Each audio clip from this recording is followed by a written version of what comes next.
Or wait, no, you can hear me. All right. Me just 1 second here. I want to do something real quick. I had a feeling my mic was really loud yesterday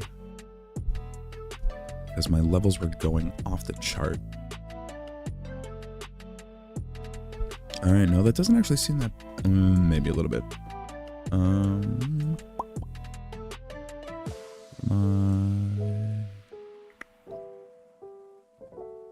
That's got the gain. How is this? This feels better. Okay, how about this? All right, that feels better.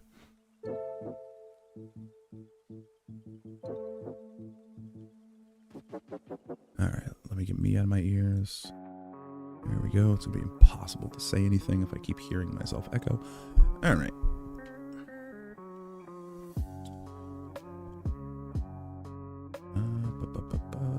I want to.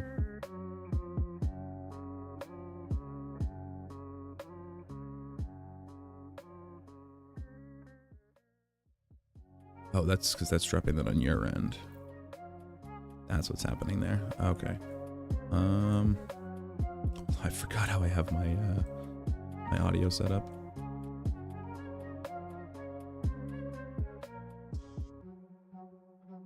There we go.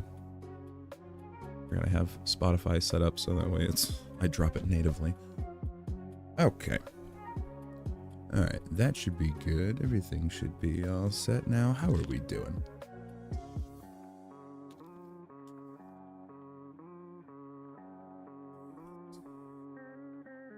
Move everything on over. Oh, shit.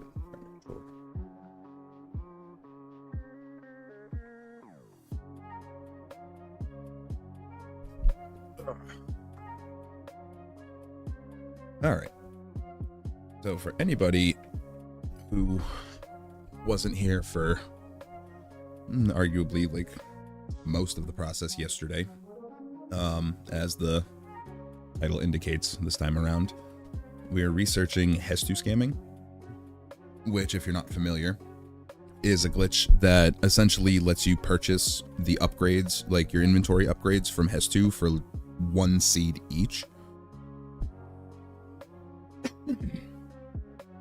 Meaning that you can max out your inventory slots for, I believe it's 38 seeds in total, as opposed to the like 400 or 600 something that you need, like doing it the normal way. So yesterday we went through the process of figuring out the whole setup, which was starting Penn's process at the Lucky Clover, and then meeting him over at the Foothill Stable. I'm still not entirely sure why we had to come and talk to him here. I'm gonna look into that and see if this step is necessary. It feels like talking to him here gets him to spawn here, or it's another prerequisite for the minigame here, but I'm not really sure. But we talk to him here, unlocks a minigame here, and then we do some funky minigame escape stuff, which is where we left off yesterday after I bungled the whole process by messing up a step, which ended up being a blessing in disguise because I remembered I didn't have any of the Korok seeds that I needed. So now we are setting up for the minigame escape. This is where we left off.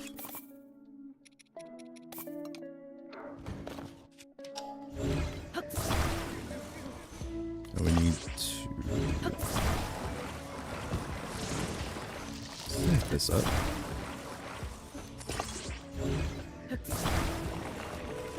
And we need to block this little entrance here off. Make sure that we got enough room. That should do. We're gonna go up here.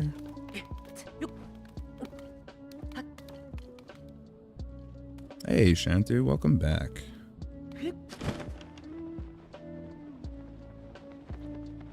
Alright, so we're gonna land in here. Gonna trigger their dialogue.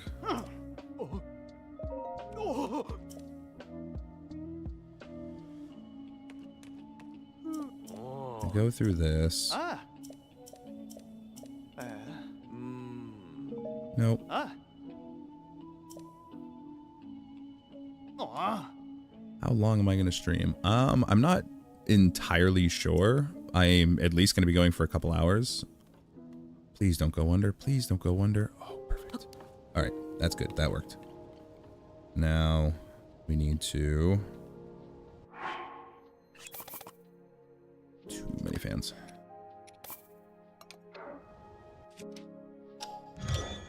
Alright, so now that we have that set up, essentially what this did was it kind of like hard set our reset point.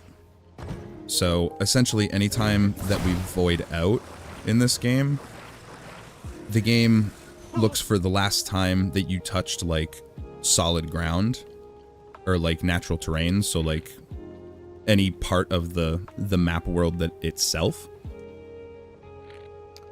And there are a couple of ways that we can, like, or through some careful movement, we can do something to like to specifically set one location as our reset point. And then if we get a little creative and make sure that we don't touch the ground throughout the process, if we go and void out in the mini game over here, what that'll do is instead of putting us back within the mini game's bounds, it's going to load us back over there. I should have known that was going to turn me. Oh, I just lost all sense of direction. Where am I?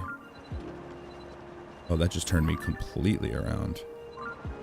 That did that so fast.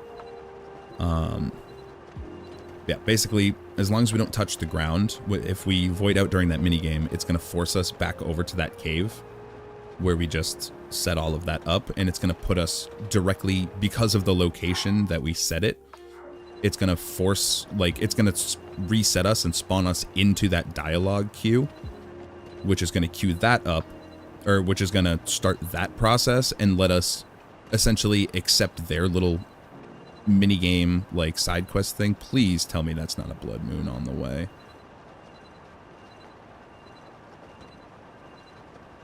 Oh, that is the most inconvenient thing in the world. If I'm not mistaken, blood moons... If I'm not mistaken, that blood moon's going to completely reset my position. What up, J-Boy? Hey, Shelby. Oh, that was super inconvenient timing. Yeah, I'm just gonna let that run, and content is very good. Thanks. I appreciate it. Glad it's been helping you.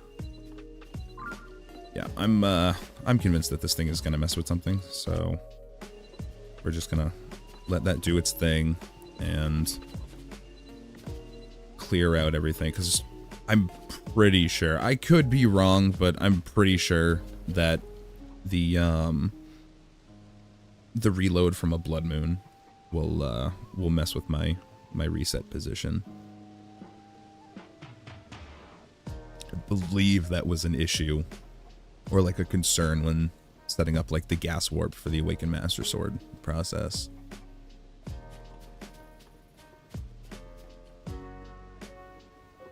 This thing's sure taking its sweet time though. While we're waiting for that.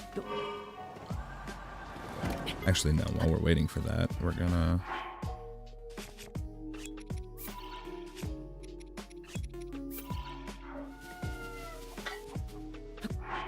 What am I doing?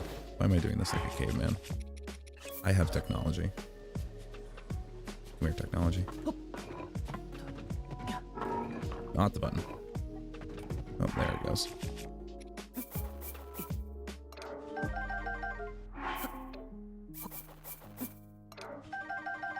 Starting to run low on these.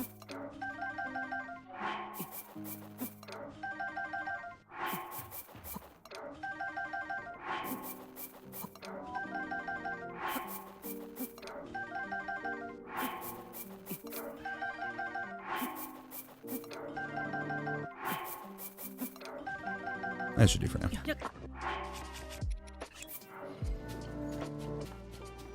This will be a video, correct? Yes, this is going to be, this is essentially, I decided to start streaming my, my research and learning process when looking into glitches for new videos, rather than just kind of doing it all by myself in my little cave. I'm currently doing this on version 1.1.1, but the actual glitch, like the method, is applicable to all versions as far as I'm aware. The only one that I'm not 100% on would be 1.0, and that's just because 1.0 is like the Wild West. And yeah, that was some good old mid-air sort duplication. That was the Shield Surf BY dupe. If you don't know, if you're mounted on top of Monero, you count as being in the same like mid-air state as shield surfing or paragliding, so you could just completely stand stationary and just dupe to your heart's content. It's actually the fastest way to do it, because if you only do 5 at a time and pick them up after every 5, every time you open your inventory, it'll settle you right back on top of it, no matter how it's sorted. So you don't have to go and look for it every single time, like when you're shield surfing and doing like 20 of them at a time.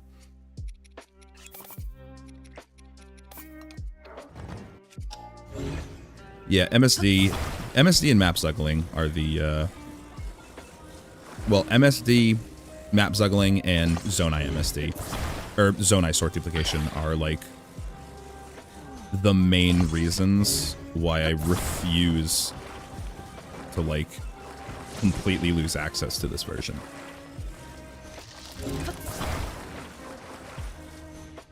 They're way too convenient.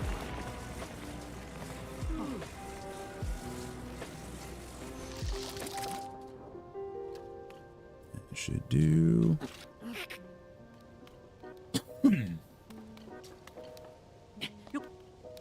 I got TotK pretty recently, so I'm only on 1.2.1. Can't do any of those glitches. Yeah, that's the unfortunate part, is if you want access to any of those, you have to have physical and go through a full reset.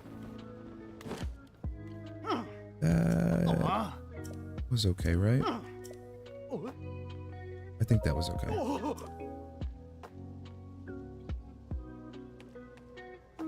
I mean, that, or if you have an early enough model switch, you can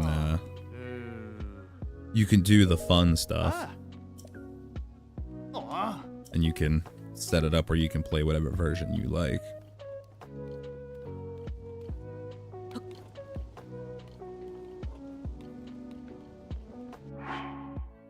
The fun stuff. Is this my main account? This is not the main save. As far as I know, this should still work on my main save, but the main save doesn't have it doesn't have nearly as many available inventory slots to upgrade. So this one is probably going to be better for the actual video, considering don't push me off, please. Considering I haven't upgraded any of my inventory slots on this whatsoever.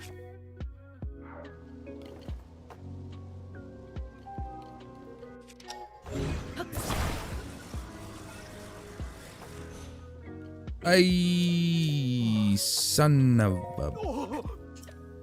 Oh. 1.1.2, basically the mid version, no map, Zuggler, MSD, but still has FE and others. Yeah, 1.2 or 1.1.2 is kind of like the... It's like the next best thing. Also, can we talk about how that Ultra Hand icon is like still there? Oh, okay, bye. I'm also realizing that in hindsight... Hello?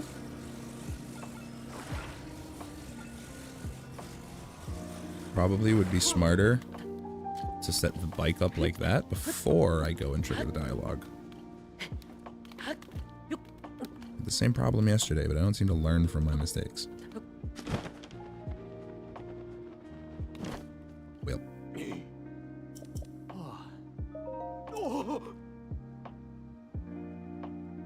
I need to move these a little back. Hey, welcome back, Glorious. Glad you can make it. Alright,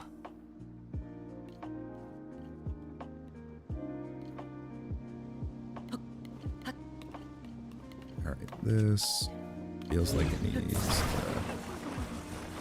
back just a... Okay. Okay. Right. Whatever the game wants, I guess.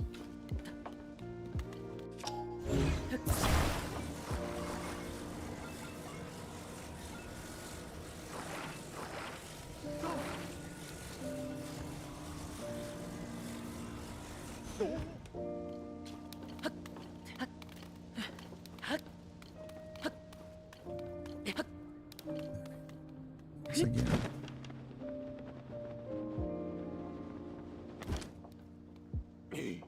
Maybe? Yeah, the snake sound is really strange. It's very oddly wet. Yeah, good luck with that.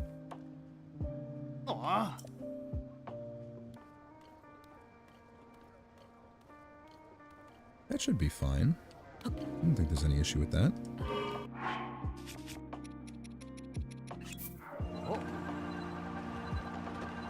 Alright.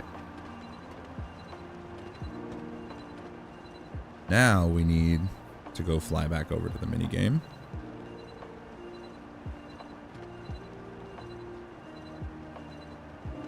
And then we need to set up to void out. Honestly, you know what I'm thinking? It might. I'm working on the same thing from yesterday. We're continuing on with the rest of the process of Hestu Scamming from where we left off. Yeah, yesterday we ran into a little bit of a roadblock and I had to spend like an hour-ish gathering Korok seeds. But it was fun. We went sledding through the tundra. It was a good time.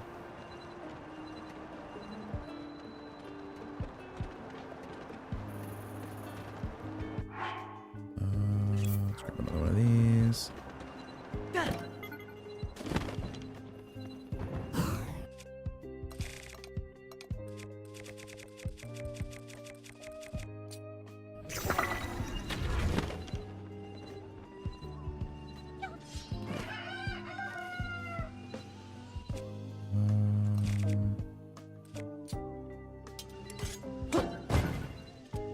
All right.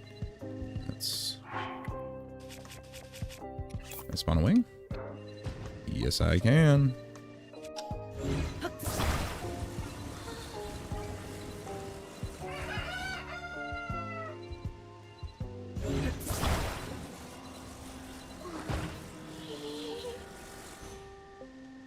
Perfect.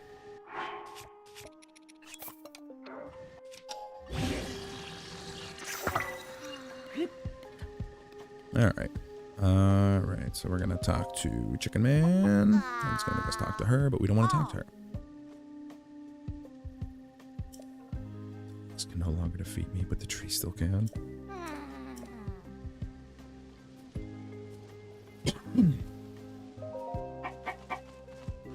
Ready and willing.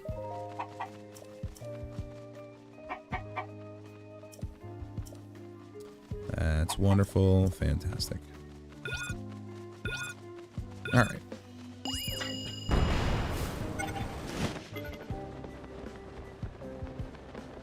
We're going to head over here to the well.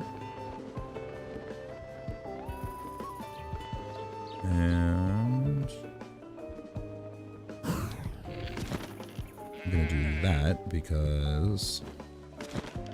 All right. All right, now we need to very carefully swim back and forth until we void out. Making sure that we don't do anything to touch the ground. We have to do it before we run out of time.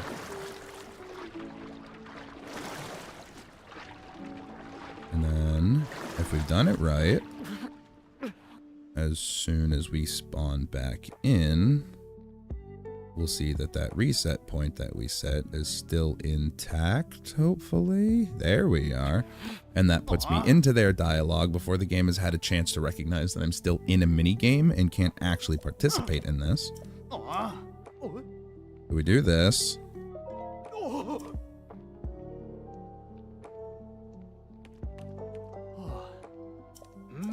Yep. Careful not to mash too fast because now we're going to start this mini game where they're going to, or side quest, whatever you want to call it, where they're going to take my equipment. But technically right now we're participating in both of those.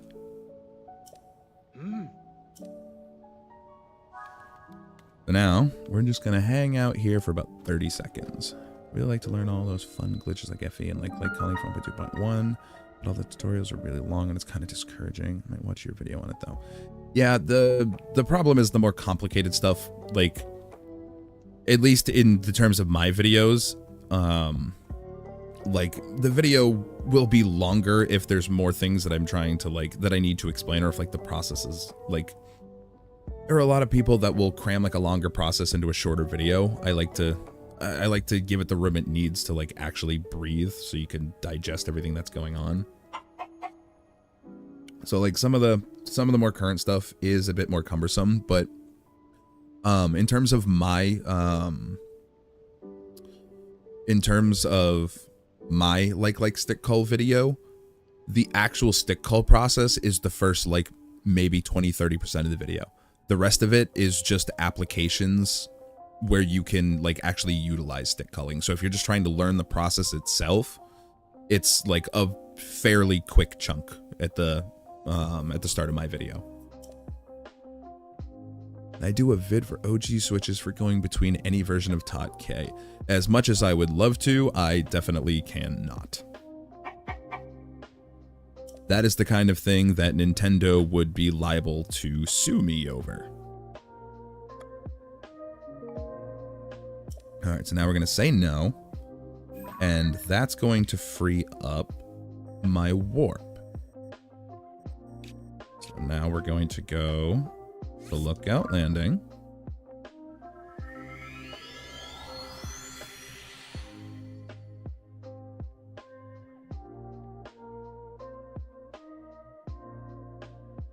And because we're still in that the state from that quest, Our whole inventory is still gone.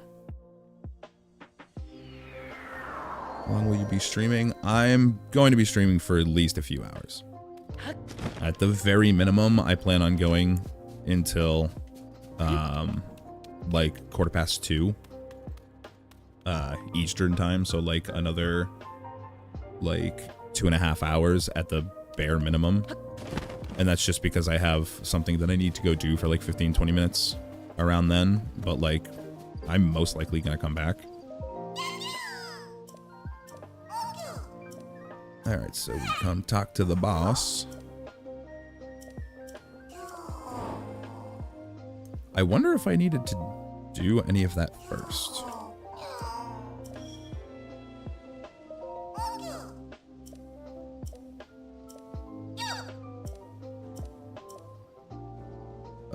Sure. Alright, weapon stash. Here you go. We'll watch the first one because I'm skipping over every single other one.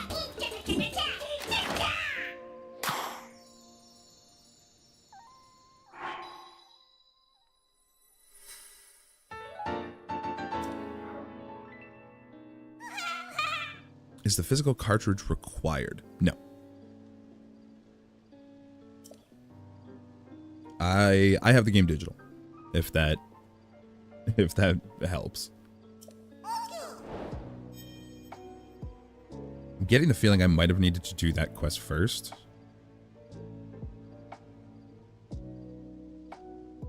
Yeah. Oh, wait, nope, never mind, here we go. 1 Korok seed. Expansion number 2.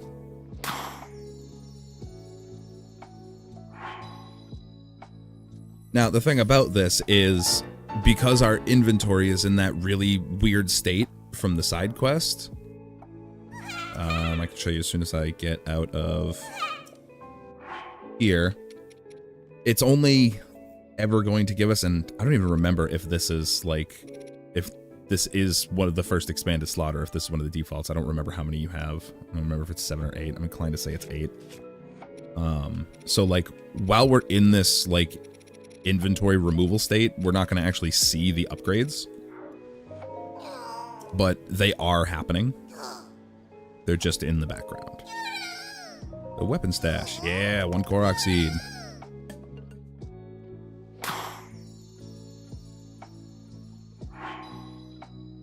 Yeah, see, it's going to keep unlocking the exact same slot for us every time, but in reality, that has already upgraded, or that has upgraded 3 times.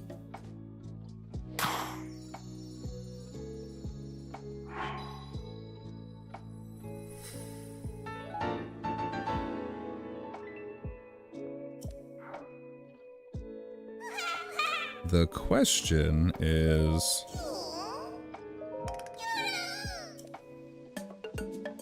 he able to recognize when the inventory is actually full? That's the real question. Or when it's fully expanded.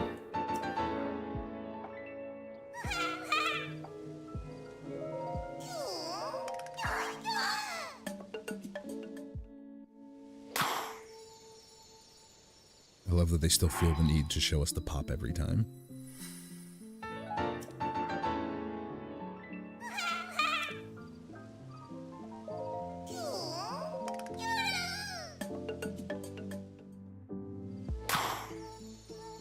But yeah, realistically, if you're looking to set it up to be able to jump between versions, there are plenty of like good, easy to follow, like step-by-step guides online. That's not really hard. I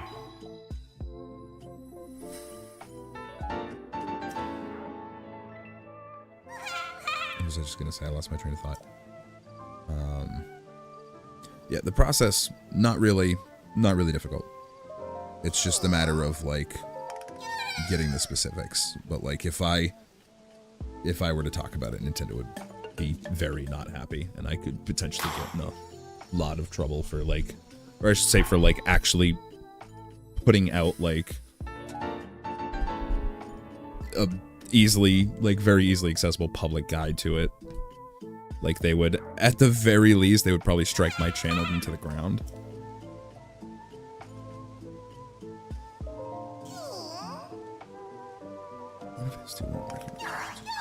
Keeps giving you max slots, so you can have more than max. From what I understand, no, you cannot get past max, which is why I'm inclined to say that he should recognize. Alternatively, what's going to happen is he's just gonna keep taking the seeds and attempting to give me a new slot, but it's not actually gonna give me anything. So I'm gonna just real quick. I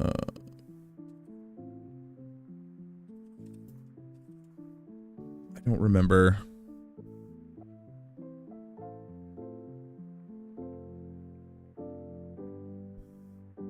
"13 weapon slots, 8 bow slots, and 7 shield slots." So, how many is the default? I'm not actually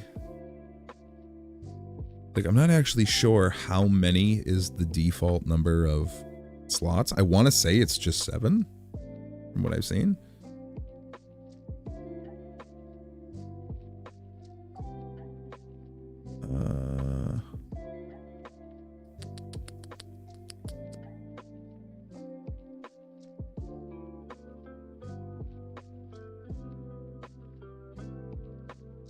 The total number is 20 for weapons, 20 for shields, and 14 for bows.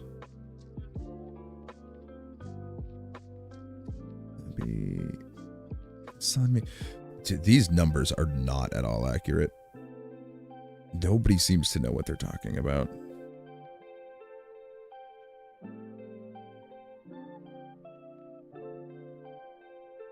I have yesterday's video link so I can catch up. So I actually, this is, I guess, a good opportunity because I did want to talk about this because I did make a community post yesterday, but obviously not everybody's going to see that. So the streams, like right now, as all of you here obviously can tell, are just like public. Anybody can come in, anybody can watch when it's live. Once the stream is done, the VODs are going up as member only.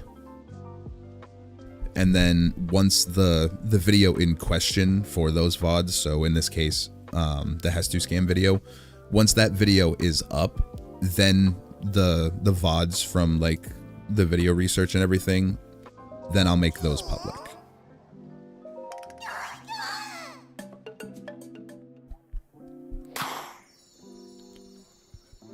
It's a way that I can kind of, it's a way that I can add some like actual content to the memberships on the channel without paywalling information that like everybody wants. I feel gross about like paywalling glitch showcases and like only letting the people who want to give me money see the videos like a week ahead of time or something. Like I don't like the idea of stepping out information to the community, starting with paying viewers. So this kind of feels like a really good like middle ground in between that, where I'm not paywalling like actual like proper information.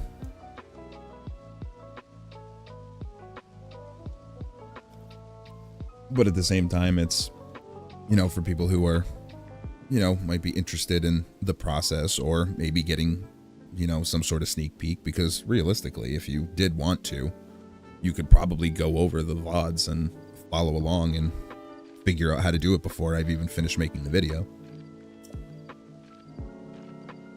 All right, this should be the point, if I'm understanding everything, this should be the point where I can't upgrade my weapon stash anymore.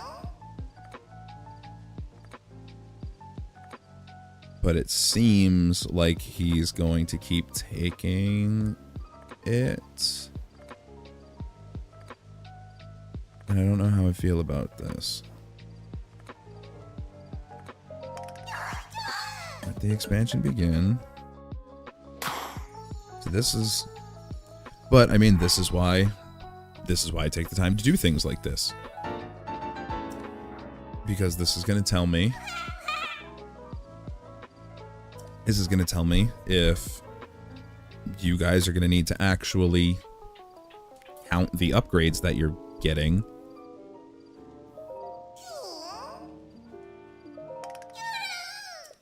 Yeah, I think I'm gonna, for the sake of figuring this out, I think I'm going to run 18 upgrades on the weapons just to see what happens. And then, worst case, we may just have to go grab a couple more seeds, and then we just do another setup real quick, or the shields and the bows.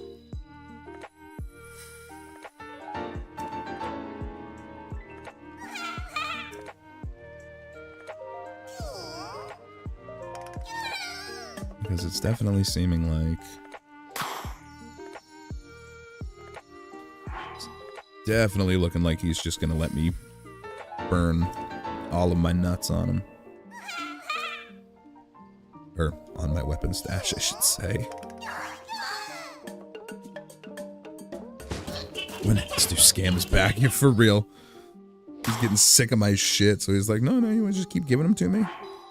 Just gonna wave his hand around me. Ooh, your inventory's bigger. Don't double check.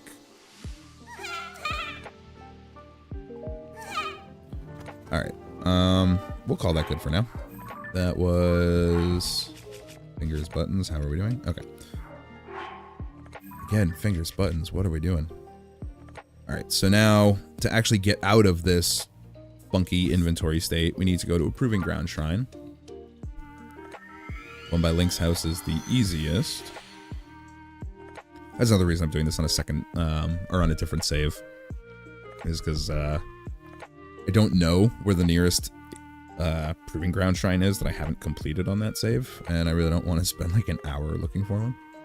When I know for a fact the warp point to Link's house is a Proving Ground Shrine. So now all I need to do is come in here, and what's going to happen is I'm going to load in,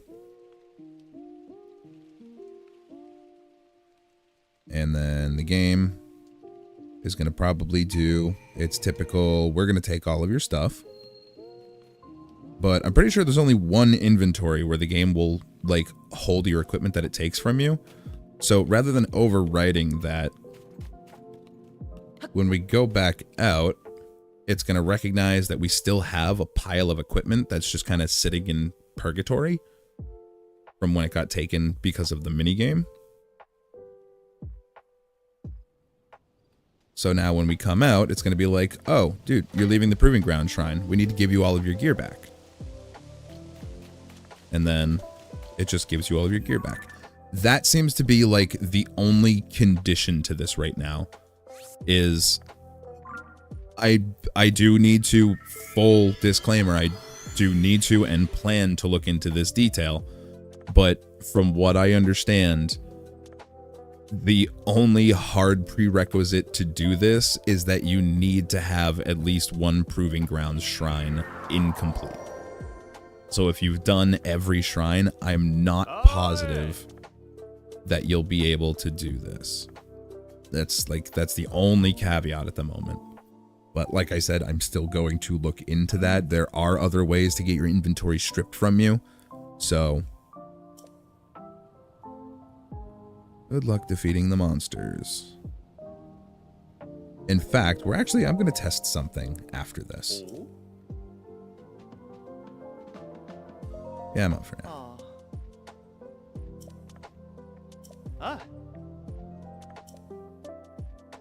Because I'm wondering why we do that instead of just using the quest. Because what I did right here was I just reset the quest back to neutral so that way we can use it again.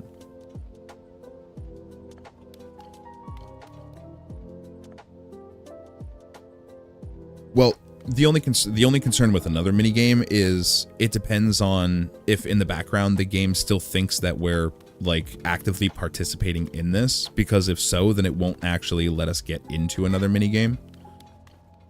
And like we would potentially have to set up like, we would probably have to find some way to set up like a gas warp or something, and then like manage to navigate ourselves from like this into the other one without messing with that warp point. I didn't mean to walk back into this trigger. I also forgot to show that, bam, we actually do keep all that inventory. That also makes me wonder, did I get some inventory upgrades? I must have gotten some inventory upgrades.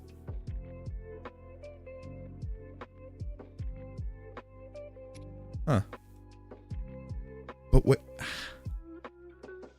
But how?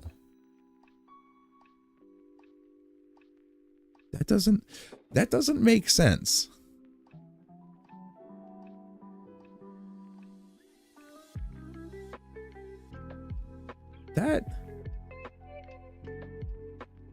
Anybody else seeing what I'm seeing here?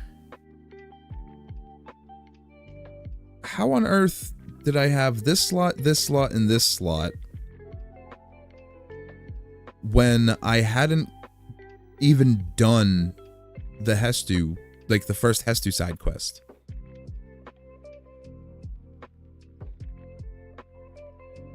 No, from what I'm seeing, from what I was seeing, and the numbers that I was seeing when I was trying to look this up, this seems to be like this highlighted one right here. This seems to be inventory like expanded slot number 1. So like the first time, like this is the last natural slot. You have these 5, and then you have these 2. Starting from here, these are all, from what I could understand, from what it seemed like, these 3 are upgraded slots. In order to get those, I would have had to talk to Hestu, which means I would have done that first quest where I get the first inventory upgrade and then gotten 2 more subsequent upgrades, shown by the fact that there's anything in here to begin with. So like, how the hell did I have 3 weapon inventory upgrades before I talked to Hestu? I don't understand that part. That's not making any sense to me. How the hell did I do that?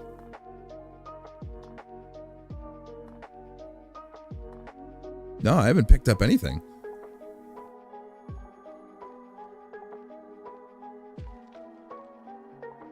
In fact, like, this inventory was taken before I talked to Hestu. Like, it was, all of this was removed from my inventory in the process. So, like, I really don't know what's going on here. I don't know how that happened. That was strange. That is strange. I don't know how to explain that.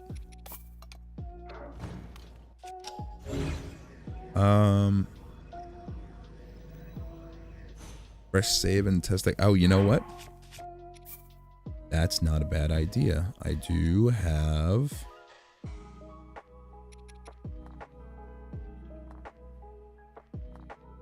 Oh, that's the last time I saved. Oh, no. Oh, no. Oh, no, oh, no, oh, no.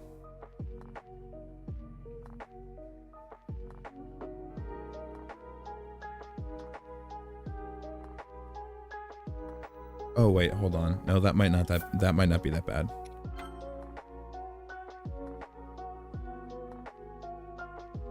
I think this is after I got the Korok seeds.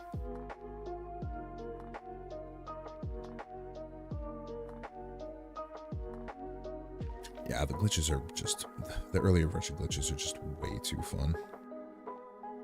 In my opinion, they're like the only fun. Please tell me this is after. Oh, thank God. Okay, so we still have the seeds. The only thing I don't have is the travel medallion. And if I'm being completely honest, not... Yeah. I remembered as soon as I pressed the button. Honestly, not currently the most concerned with going and getting that travel medallion again. Actually, I say that, but I'm probably gonna...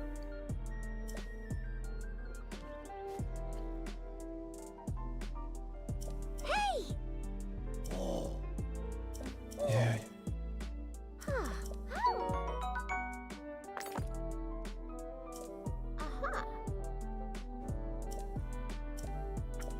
I mean, you say JK, but like restarting or reloading the save and doing it again, like, actually, perfect example. See? I have the inventory spot. I have these 3 slots. These are here. And like, I can even, unless that was just a state like, oh, wait, hold on. Maybe? Nope, no, never mind. I've never talked to him before.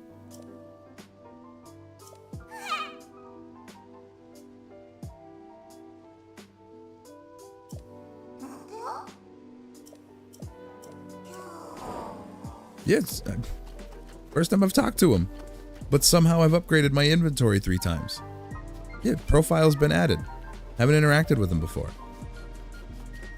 But I've upgraded my weapon inventory 3 times. I don't understand.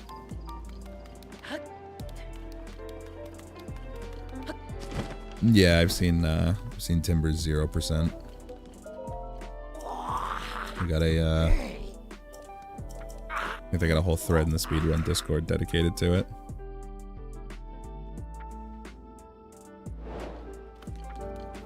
But yeah, I just straight up have no idea how that is. How I have that inventory space with that quest still available. That doesn't make any sense.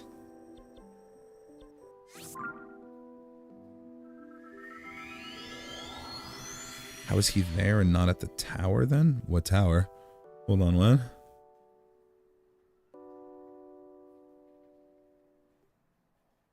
I don't know what tower you're talking about.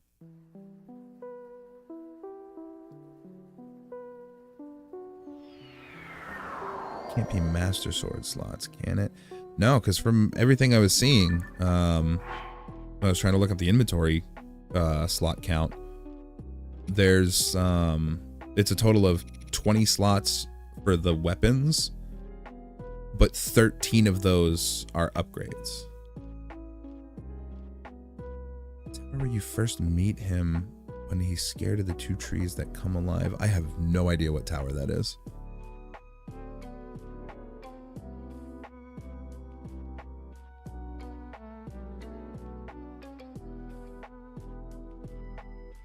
Unless his sequencing is weird and you don't, and like you can buy upgrades from him the first time you meet him by that tower, and it just, and his side quest just doesn't exist until he moves.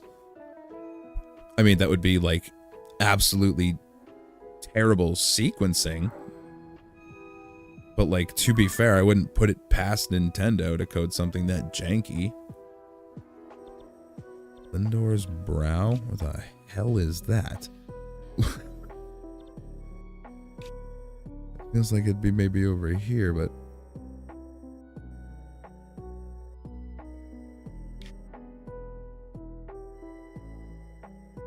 I have no worldly clue where that is. Lindor's Brow.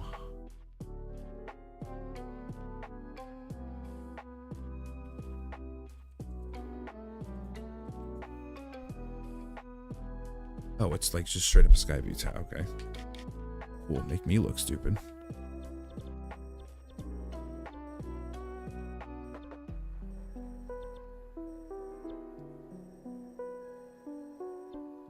That would be the one.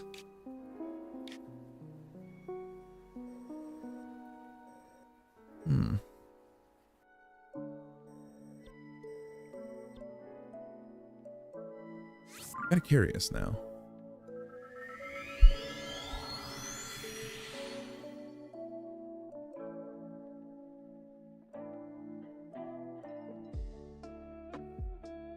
Yeah, see, yeah, that's the thing, is like, even if I could get the upgrades, like, even if it didn't trigger the quest yet, it should have triggered the profile. Yeah, because isn't he, like, usually, like, right there? Like, literally?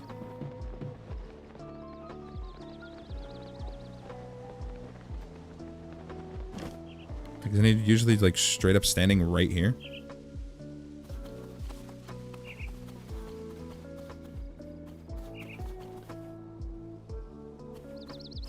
Maybe the sequencing is just really, really jank.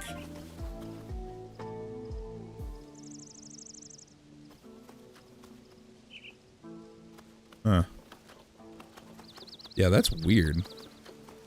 That'd be my only guess then, is I must have gotten them from him here, and just for some reason it didn't trigger any of the events that should have happened from meeting him. Like, either it just didn't trigger the way it was supposed to, or they sequenced it very, very poorly. That's weird. Alright, let's go very, very quickly grab that travel medallion. That's just so I don't have to constantly set up and pocket rocket over to that cave every single time I need to get back there.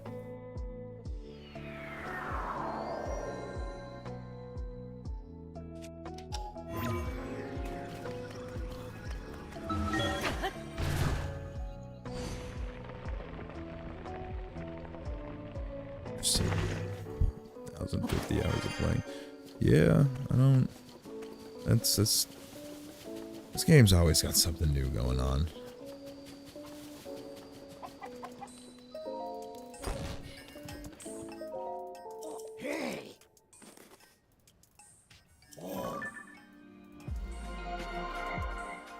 Just some of those events not triggering popular profiles and stuff.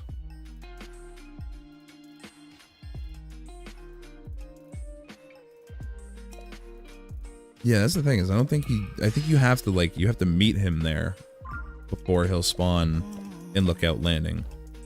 The only other place you might be able to find him, like, before he'll go to Lookout Landing, is in the Lost Woods, maybe. But even at that, I'm not really sure. Alright, Robbie, that's great.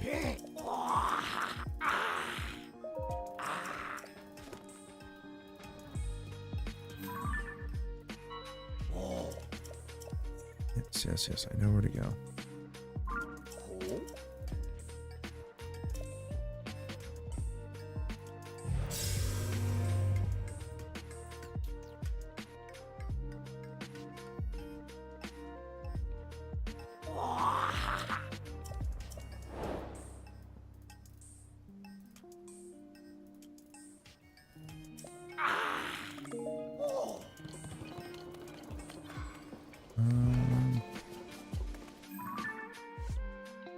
Nope.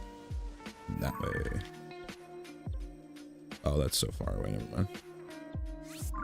Somewhere in my brain, I was thinking I was much, much closer to Akala. I don't know why, but, like, in my brain, we were just right next door. It was just a hop, skip, and a quick ABC over.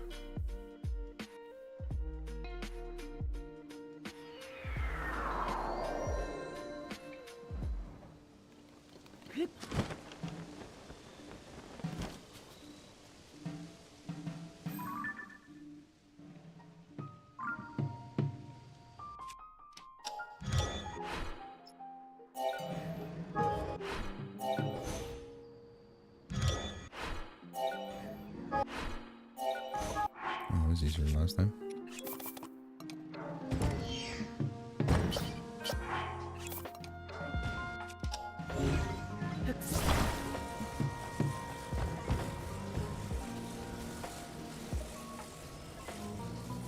And away.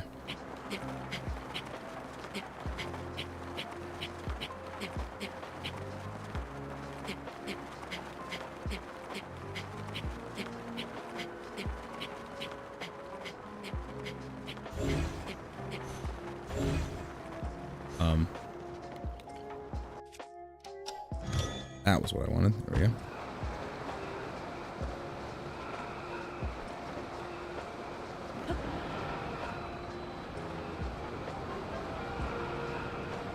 It's the weird wing thing again. Yeah, that's ABCs, or auto build cancel slide.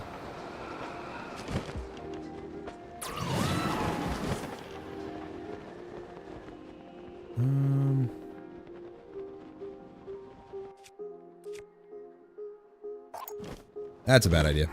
Oh, okay, maybe not. For some reason I was thinking they were going to spawn.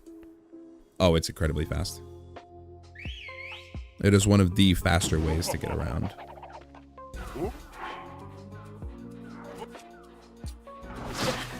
Alright, I see how you want to play. Oh, shit.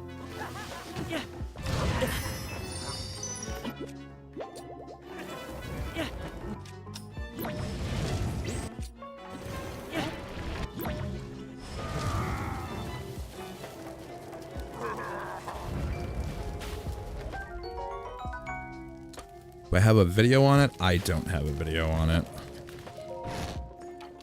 That is one of those earlier ones that I never ended up covering.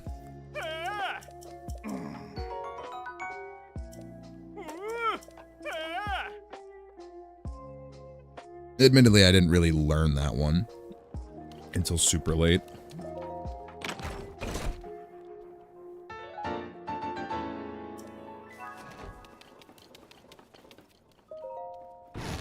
Like, I mean, in reality, it's not really super hard to do. It's not, like, the most complicated. You just pull up an auto build schematic, and then you just press B and Y really quick. And you just try and get the timing so that way nothing is visible like that. No circle, no circle, no blueprint, and then it'll do the ghost. I'm on 1.1.1 right now, and that is specifically a quirk of 1.0. On 1.0, ABCs are very much like, they're very much like god damn it, non-optimal ways to move, because just, I don't know like the reasoning for it, but for some reason on 1.0, ABCs are incredibly slower. Okay, would you stop telling me I can't take that out here?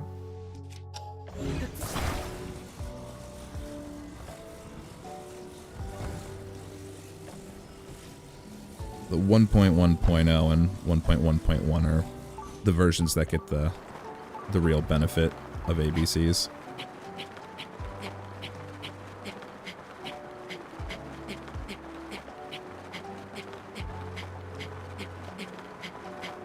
I don't even know why I'm doing this, but ABCs is fun. It should just be warping back, but there's a good reason to sprint across the map at obnoxious speeds. Hey look, it's the water temple. Everybody wave. Okay. Low gravity gets dangerous. Low gravity gets dangerous. Very dangerous.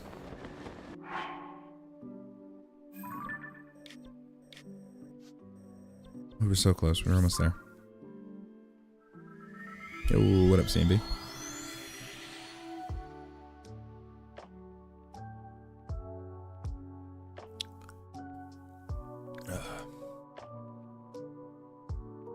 Yeah, that's like the awkward side effect of like being able to revert back to 1.0 where you have the glitches is unfortunately, yeah, I saw that. It definitely seemed like the Gleeok just kind of like hit a balloon or something in the process. Yeah, it's like a side effect of going back to 1.0. You get all the glitches, but 1.0 is very much like that version can pretty much be seen as like an entirely different game from the rest of the versions. Because the way that things work on base version is like, it's very strange. They did some shit with the day one patch. Like, the 1.1.0 update, like, it changed some things. It doesn't seem like it on the surface, but underneath, they changed a bit with the day one patch. More buttons. All right. We need to get back over here now. Like, go drop that travel medallion.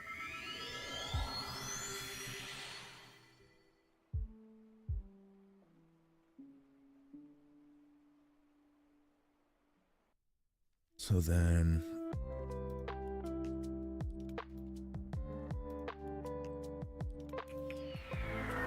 we're going to.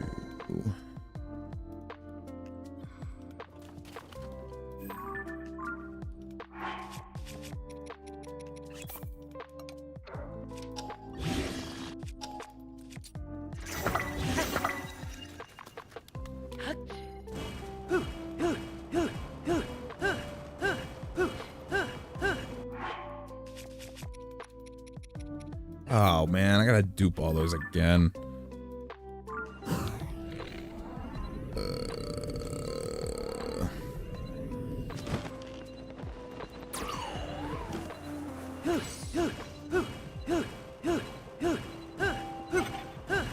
I very much am in the wrong direction, but it's fine. Why do glitch hunters think that?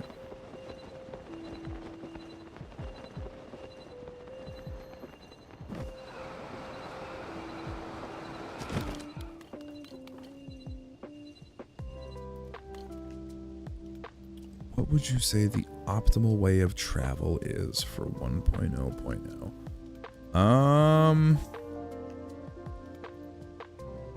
Probably drop smuggle flight.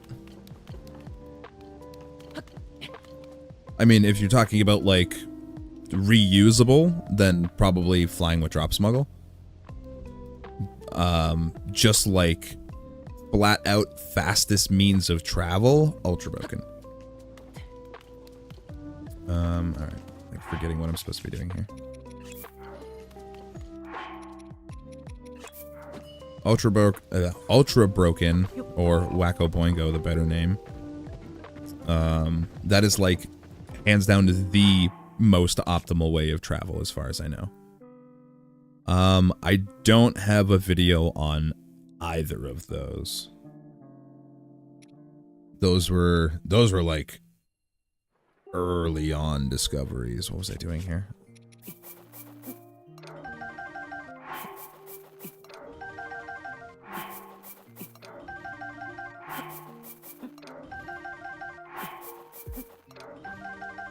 Actually, I suppose I could.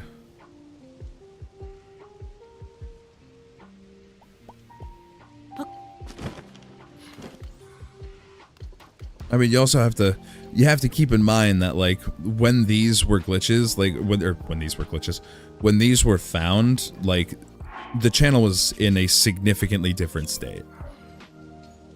No. In fact, I can tell you very confidently and very definitively that that one cutscene is the it is the only place in this game that can achieve that effect. Data miners have dug through looking for any other event that has like the same little quirk, and unfortunately that is the one spot that's the one spot where they messed it up like that. Yeah, no, the channel was in like a much different place when these things were being found.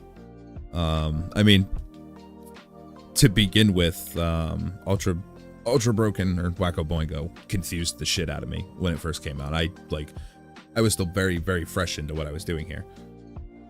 So like I wasn't like I was not as prolific with it, even like the understanding of how all these things work as I am now. So that was just way too confusing, and the drop smuggle was just,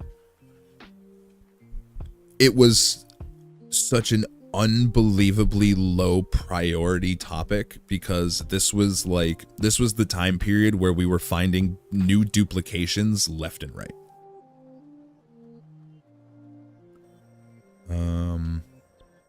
Okay, I remember what I was just gonna do.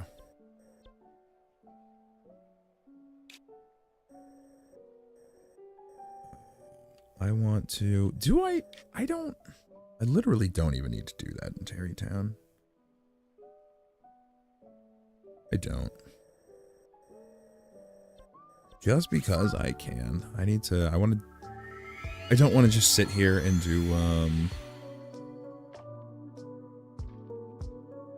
I don't want to just sit here and do MSD forever because it's slower. But I do need to redupe those charges. And this will actually be a good opportunity to do some quick little research on portable BID.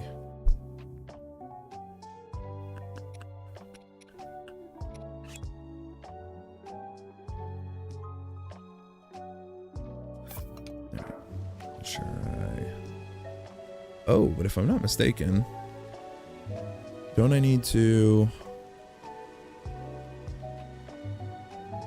Would it actually matter? Hold on, I need to go consult the people at the lab.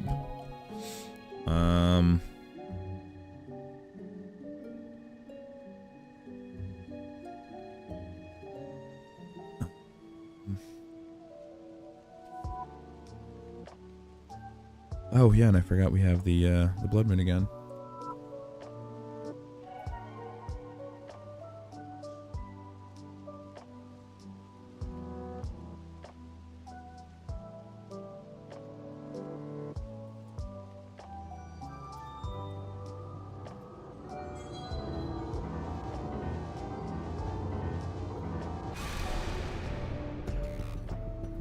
When the glow of the blood-stained moon shines upon the land, the aimless spirits of slain monsters return to flesh. I need to just throw that out there. I need a little help from someone.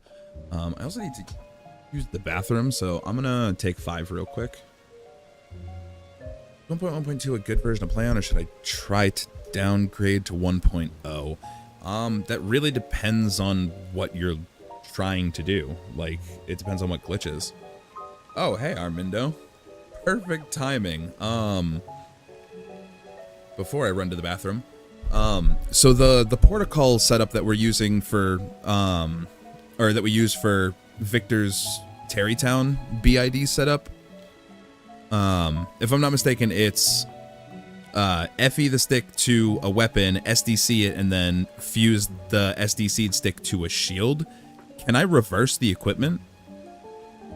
Like, can I use the shield as the base and then fuse the SDC'd stick to the melee weapon instead, so I can do it without needing to do melee FE? The original order was reversed, so perfect. Oh my god. That was perfect timing. I literally just threw a message into the Discord for that.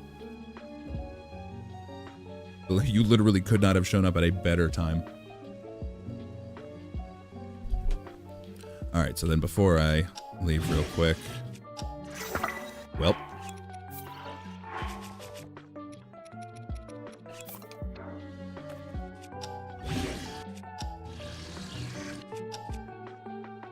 What is wrong with me today?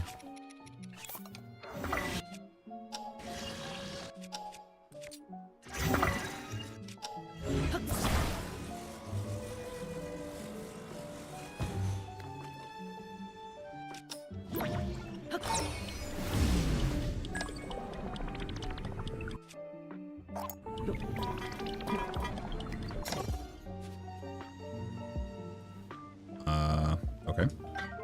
That happened.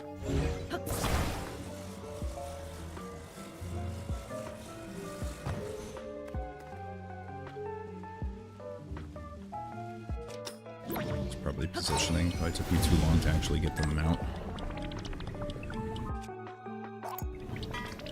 There we go.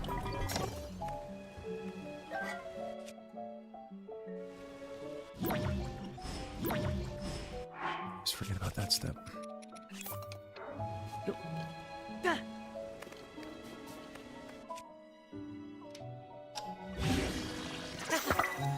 Alright. So then, if I'm not mistaken, uncalling is easier on 1.2.0 plus for this.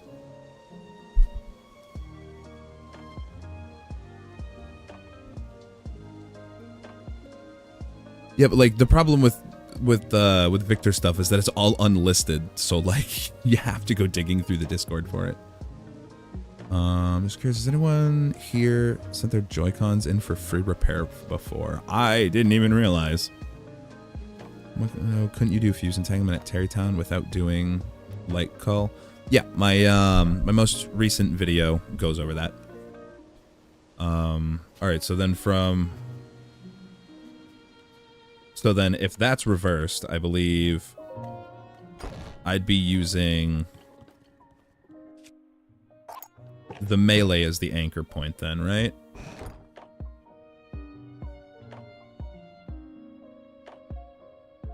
As if I'm not mistaken, the backward setup uses the shield as the anchor point and then drops... No? Do I have it backwards?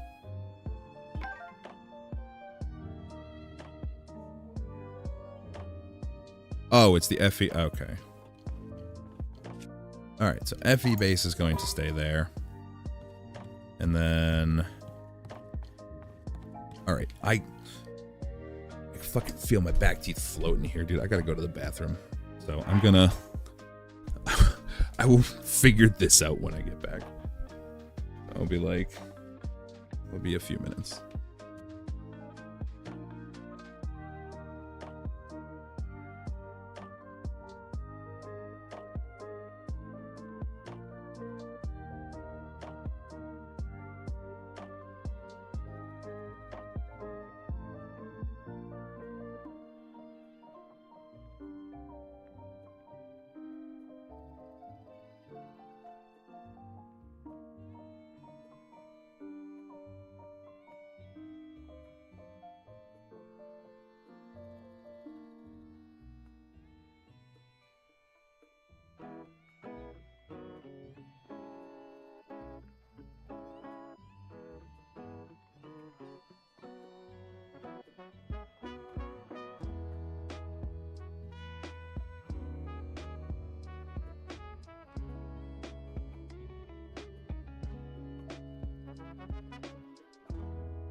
Oh, let's go. I went outside for a quick smoke and my Mongol was here.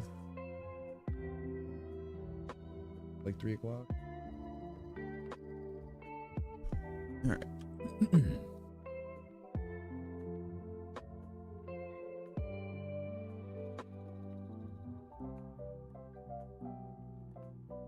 What did I miss? Else that's nice with equipment is the SDC stick fused to it. You can use it for quick smuggle at home. Yeah, I saw that. Who the hell was it? Who was it that found that?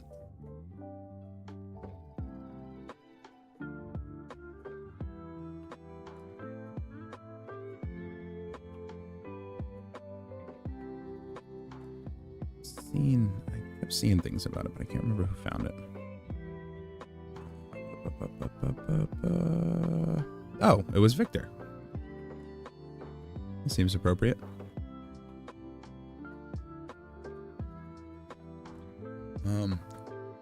Yeah, that was, I'd see people talking, that was my question, because like, you see people throw around quick smuggle all the time, but like, it's hard to actually tell if it's like, actually has the properties of a quick smuggle.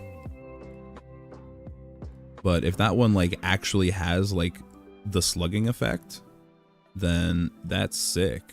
As far as I know, that's the first like actual proper recreation of quick smuggle. Because at least as far as I'm aware, all the other like quote unquote, all the other methods that people have labeled as a quick smuggle don't actually have the same properties. Yeah, in this instance, it does have the sluggle effect. Yeah, that's sick. Then I might actually have to look into that.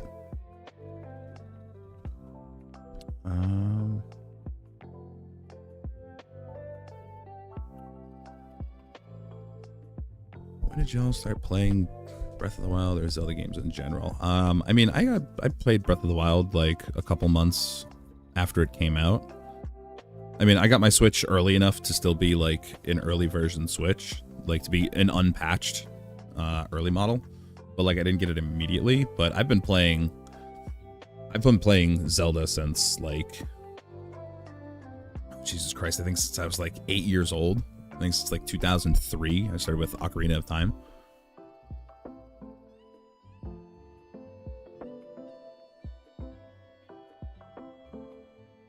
Though, yeah, no, I guess that's when, yeah, that's about when like I started playing them.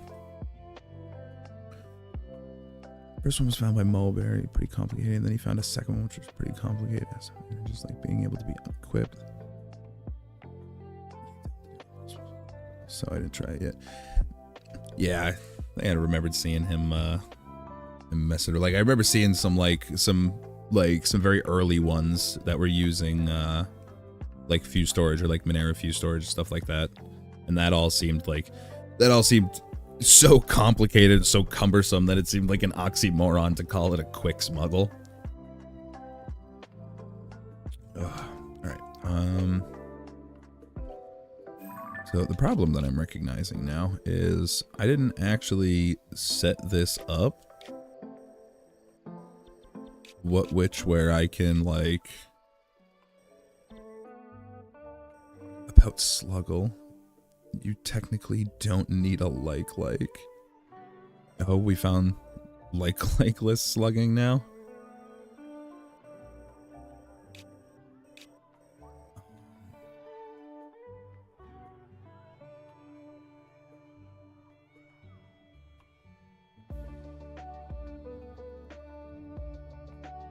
That's how you can do it on 1.2.1. Jeez.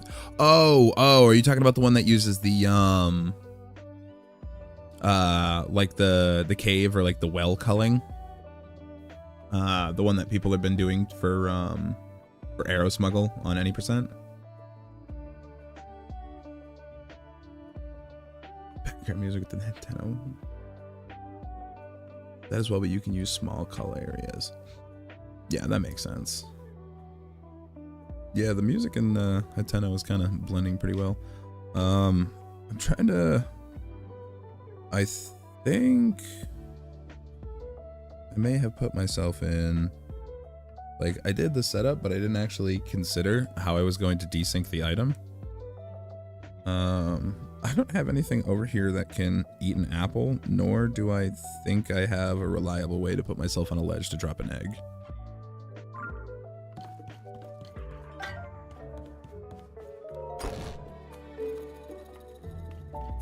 It's like, I can't... I'm not gonna call over here. I'm not gonna call into, like, here. I don't have to grab the equipment right as it calls, it works. So likes, cave calling, call area small enough so Link can grab it by himself or with Minerva's help, all qualify. I guess that makes sense.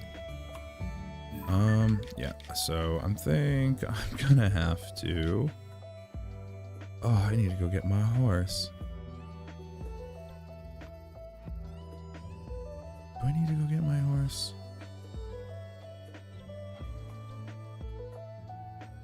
What really sucks is that you can't use... this protocol method with small cull zones. Because that was the first thing that I tried, was very specifically setting it up on the slab at the Citadel, because the culling area, or not the culling area, the like the edge of the margins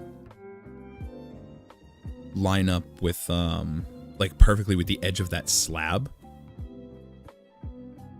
So like it's like the perfect position where you can get yourself to cull in like just the right spot, where if you were to use an egg, it would fall far enough to just crack on the edge. But it's because you're so close to the actual culling area, whenever you try and do the actual steps to get to the desync, it just fully unculls Link.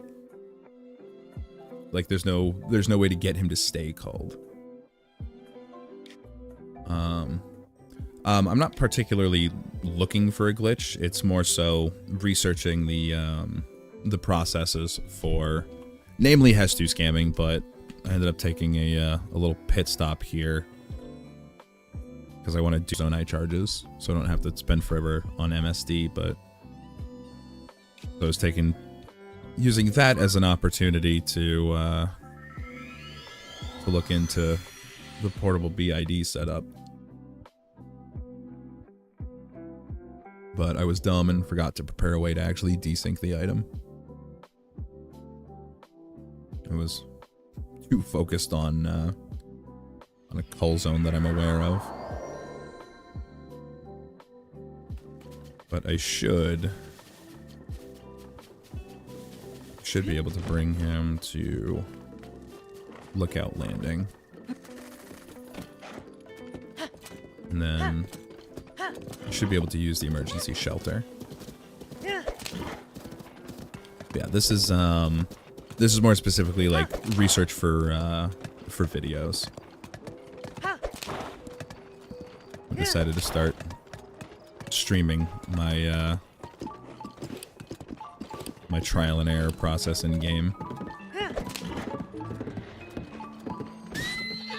Okay, let's move past here. They get a lot of comments. They usually like asking about like the process, like what goes into it, both videos and like glitch hunting in general. Experiment did with the home button. I believe people said that I can unsoft lock soft locks. Ooh, who said that?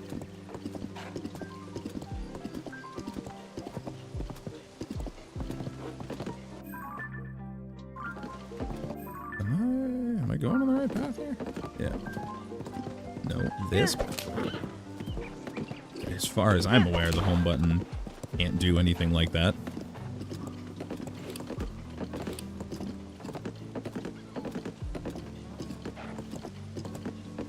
Like, at most, I could see it maybe being used for, like, pause buffering?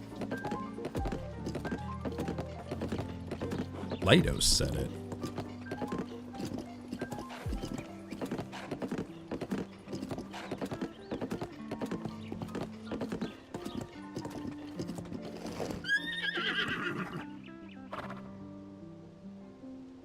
something that looked like a soft lock that light was found, but got on the soft lock by the home menu. Yeah, that's weird. I don't even know how that would work. That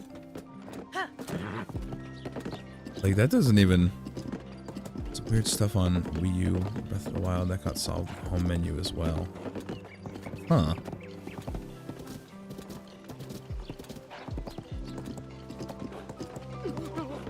I mean, on the Wii U, I could understand because the Wii U's home menu suspended, it suspended the game without, minimizing it. But, I don't know how that would... I'm not sure how that would translate to the Switch, considering it's a full suspension. Or it's a full minimize with the suspension. What the hell is going on here? Alright, whatever. Alright, gotta break that. Gotta break that. Gotta take that out. Yo, what is it with me and fuse entangling these steering sticks today?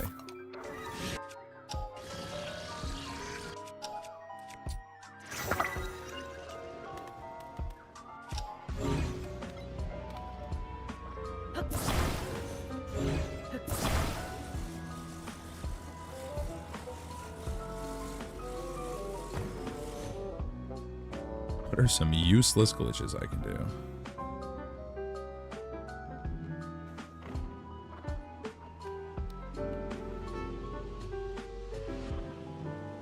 Pinged you with a clip showing the egg breaking part with BID at a call up. Oh, I'll have to look at that.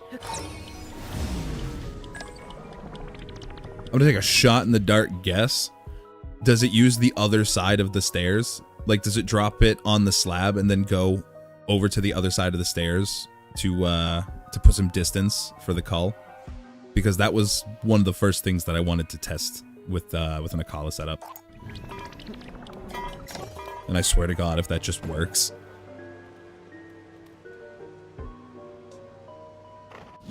Again, constantly forgetting about the other part of the process. Old ability lock.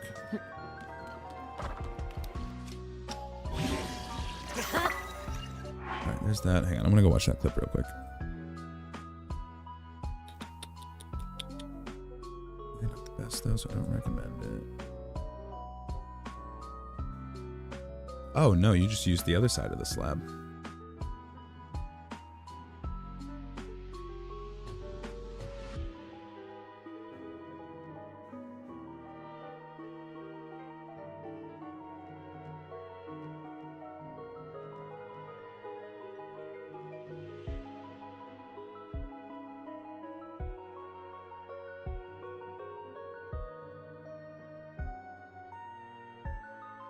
Huh.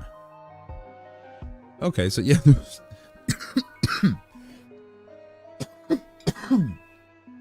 Yeah, that was almost exactly the setup I was trying to use. It just didn't,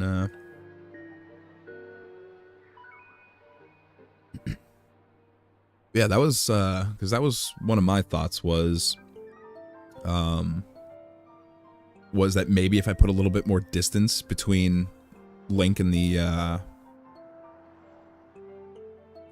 camera angle mattered for this one. How specifically? Like making sure that the base was in frame.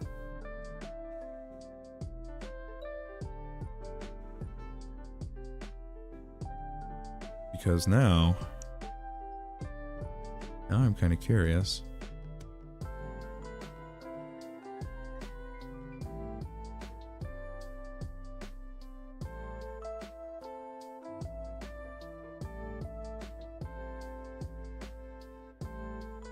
Yeah, I do wonder if putting the base at like the back edge, like the left edge of the culling area, and then going into the margins on the right side, I wonder if that would put enough distance to where the base wouldn't like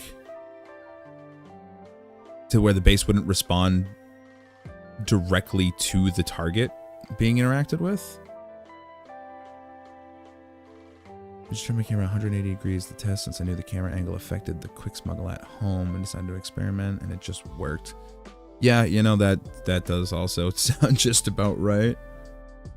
Yeah, Arcandis, how are we doing? You know what? Now I want to... Well, he's set up here, so that's good. So we can come back and use him after. Now I want to, like... They fix all the glitches. They did not fix all the glitches. Nintendo couldn't fix all the glitches if they really, really wanted to.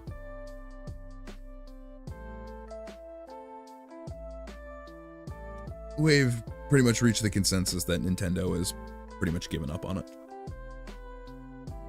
How long is this stream gonna last for? At the very, very least, another like hour and 15 minutes. Because I got something I need to go do for like 15, maybe 20 minutes at like 2:15. But realistically, after that, I'm probably going to come back. I don't know that we'll still be looking into Hestu Scamming at that point. We might shift over to something else. Aside from Ultra Broken, as of now at least, what did they even completely patch? Yeah, that's the thing, huh? What did they completely patch? I mean, I guess to some extent you could say that they kind of patched the sort abuse in the menus, but like still not even entirely, because ZISD still does work. And yeah, I was gonna say ABCs, but like we did just figure out that ghost stick clipping works, so they didn't really fix that. They just added like an extra layer of check to prevent us from doing it, but like even that extra check doesn't act fast enough to like actually stop us from getting what we want out of it, at least to some extent.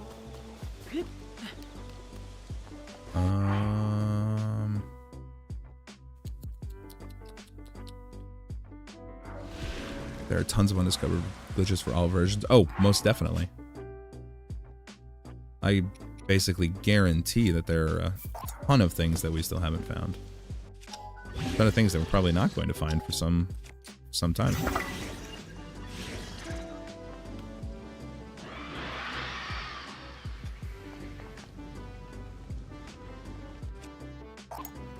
Always forget about this. Every single time, I always forget about them.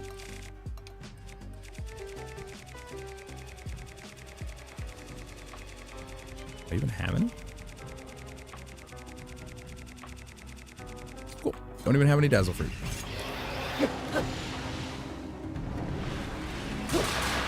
Not cool. Actually, you know what? Very cool. That would have taken so much longer if they didn't do that. Rude. Fucker.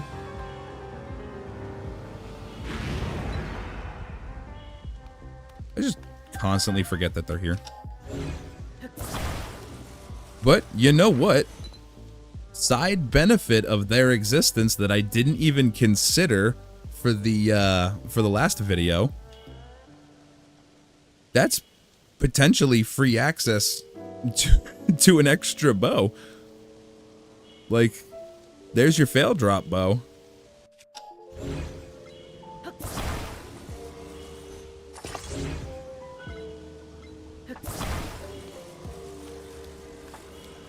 Yeah, that's just the only rough part is having a chest nearby. Though, to be fair, there is just use snuggling it up.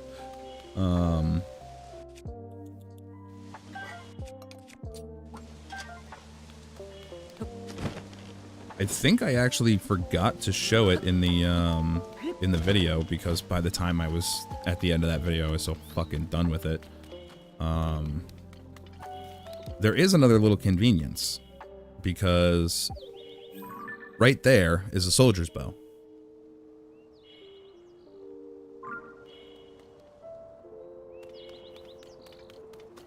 So, I mean, if you can at least source the chest, there is an extra bow on site. Like, this place is just the best place. It's like the best small coal zone.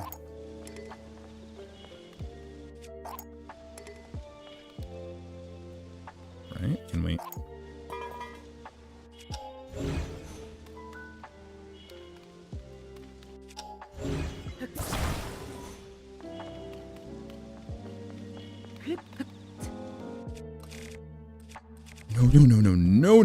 No. That's what I wanted.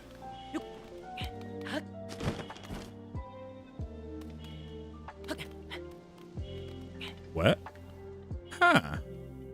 That's interesting.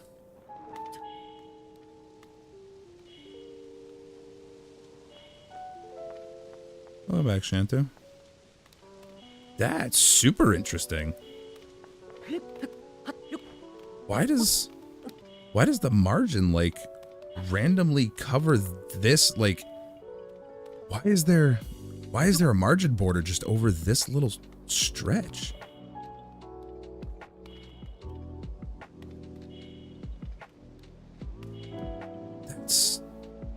That's so weird. That is really weird. Alright, main point. If I'm not mistaken, it should be back soon. Alrighty. See you later.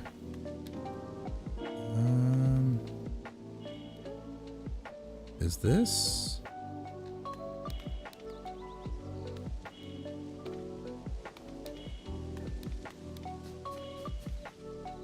Ooh. Ooh. I might be onto something here.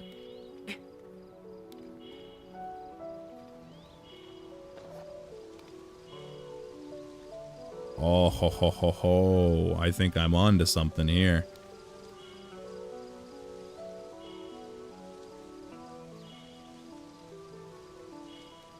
Ooh, that's good. That might work.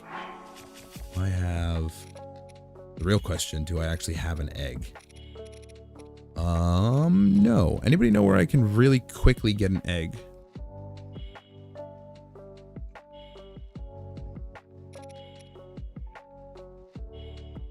Yeah, I think I'm cooking here. Because, I didn't realize that if I put that on the opposite side of the area, that it would let me get this far into the margin without culling. So, like, that's actually kind of insane.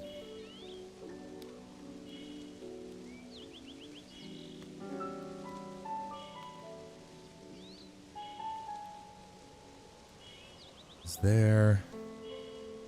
And, like, it lines up perfectly with this, too.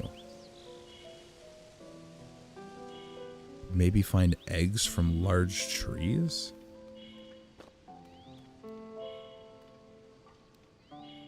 I feel like there would be, like... There's some, like, location I can... I don't know, I've never really paid attention to where to get eggs. But, like, also that being said, at the same time...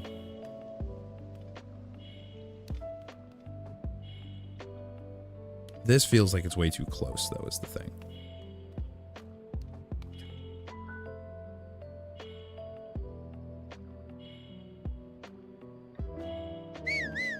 And I don't... Right, I'm gonna... Stables that have chickens. See, that's what I was thinking, is that stables with chickens might have some. I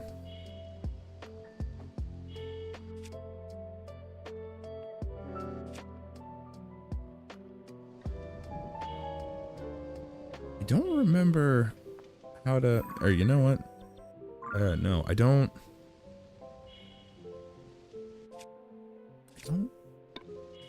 remember how to... Okay. Remember how to safely break the entanglement without losing my shit. What was I just doing? I wanted to go to Riverside. Riverside should have chickens. Yo, what up, Caspian?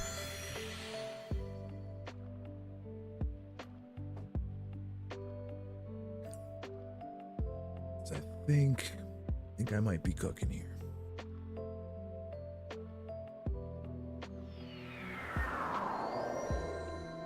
That also makes me wonder what happens if I go in the opposite direction.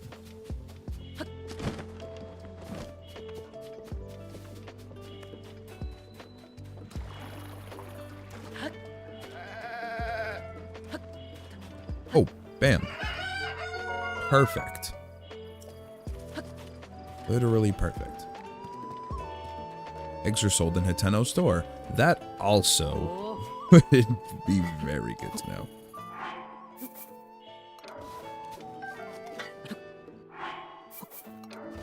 Anti-crack measures.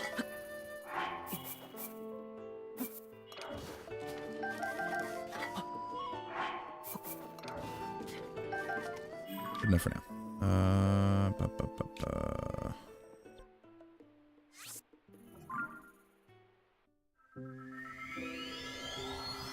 Oh, we're cooking something here. And if it works out how I hope it does.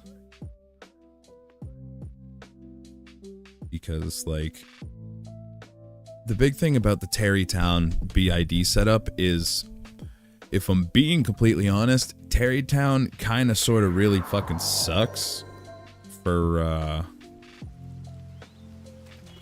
doing fuse storage, because for some reason it just doesn't like to cooperate as much. Alright, I'm gonna do a thing real quick that's gonna make my life easier. I just need to restart the game.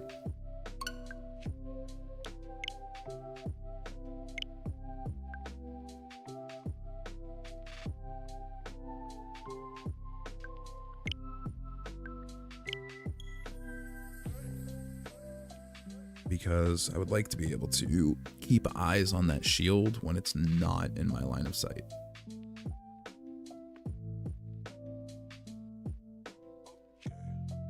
It will very much make things significantly easier on my end. At least as far as understanding what I'm seeing.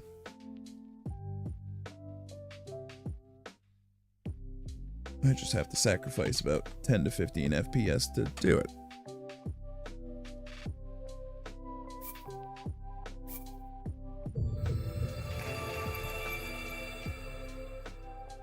Namely because I really can't be bothered to go through the process of hard modding my Switch to increase its processing speed.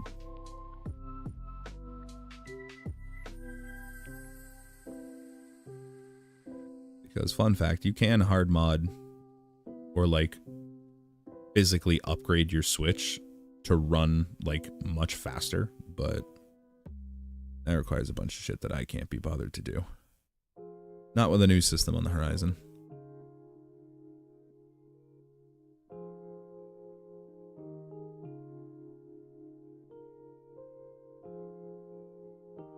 Town Skyview Tower is the only one I won't block this playthrough. I'm trying to figure out an interesting build using the control panel. Oh yeah, I forgot about that.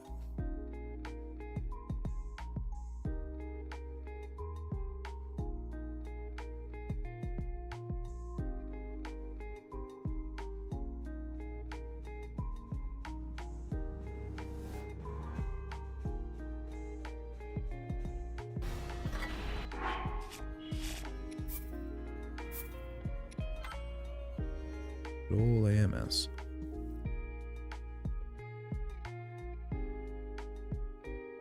What can an unpatched Switch do? An unpatched Switch can be modded. That's like... That's the big thing. There was a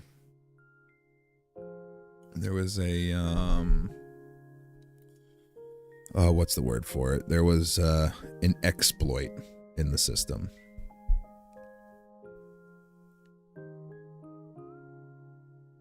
So, like, one of the benefits of a version 1 Switch is, I mean, or an unpatched Switch is, the UI that you just saw on my home screen. And then the fact that I could do stuff like this. Get this rain out of the way. And also the fact that despite being on 1.1.1 right now, I can change over to any game version that I want on command. Realistically, an unpatched Switch that doesn't connect to the internet is quite literally exactly what most people want out of an unpatched Switch. Like, most people aren't trying to connect it to the internet. And if they are trying to connect it to the internet, they're very specifically setting up their network to block Nintendo servers. Like, my Switch, Nintendo does not know that my Switch exists. Nintendo hasn't known that my Switch has existed for a little while. Alright, we can see again. My Switch goes online, but Nintendo never sees that because it's very specifically set up so that way they can't see anything that this Switch does.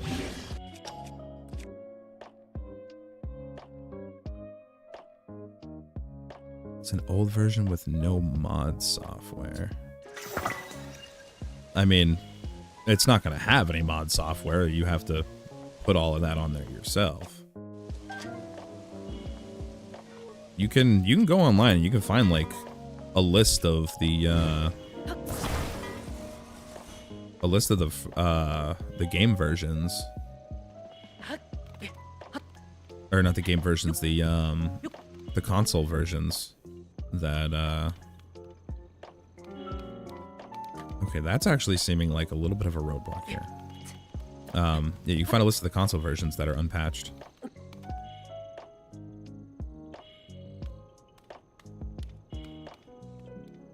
Yeah, you literally just Google unpatched Switch list.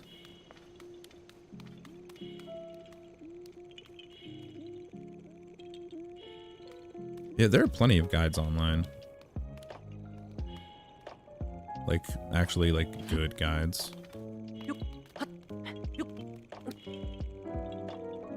Oh. Oh, I think I may have just found the thing I wanted to see. Yeah, that's cold. But what I really wanted to see is down here. Okay, no, it is. Yeah, it isn't cold. It seems... Okay, that's actually potentially dangerous.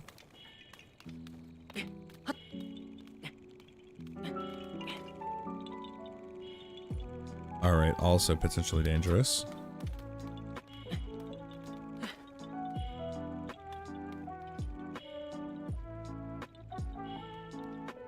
You're gonna tell me that it... You're gonna tell me that it culls as soon as I step on this wall? Literally as soon as I step on the wall. But not here. Oh, that is... Oh, that's disappointing.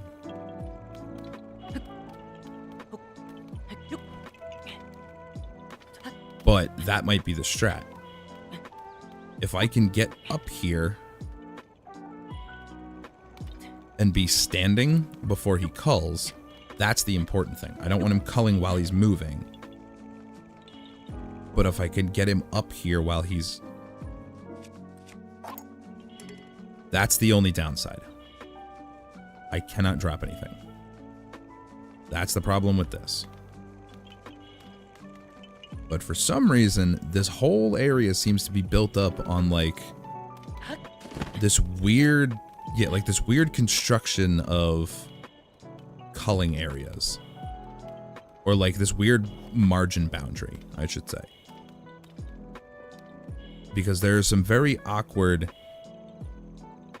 And like, I would think that it would be a height requirement, but it's definitely not a height requirement because at this exact same height right there, the sword's not culling.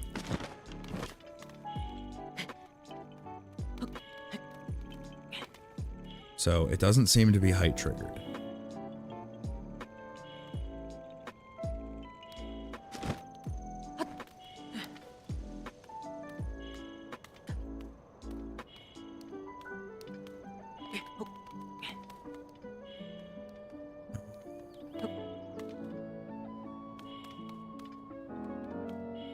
Okay. Okay.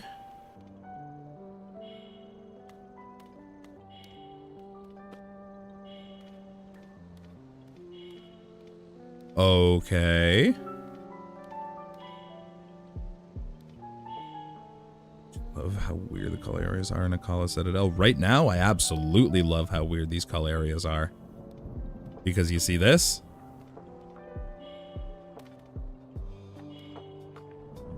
That's on demand.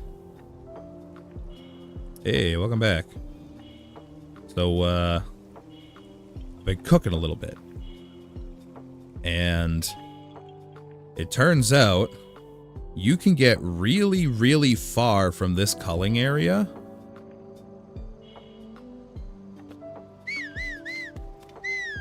without everything culling.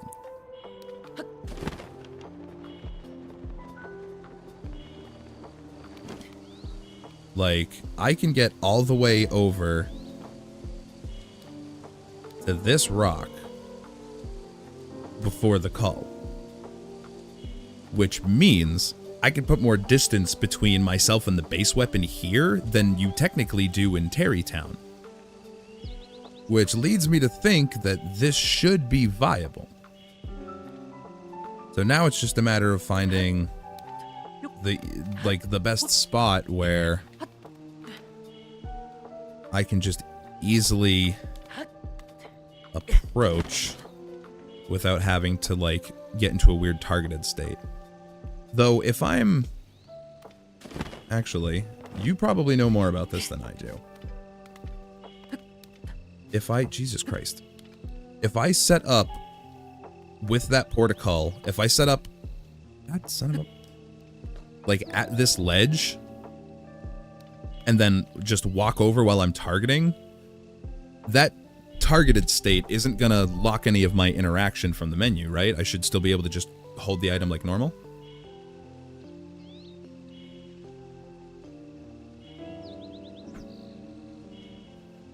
So I will be right back again real quick, like 2 seconds.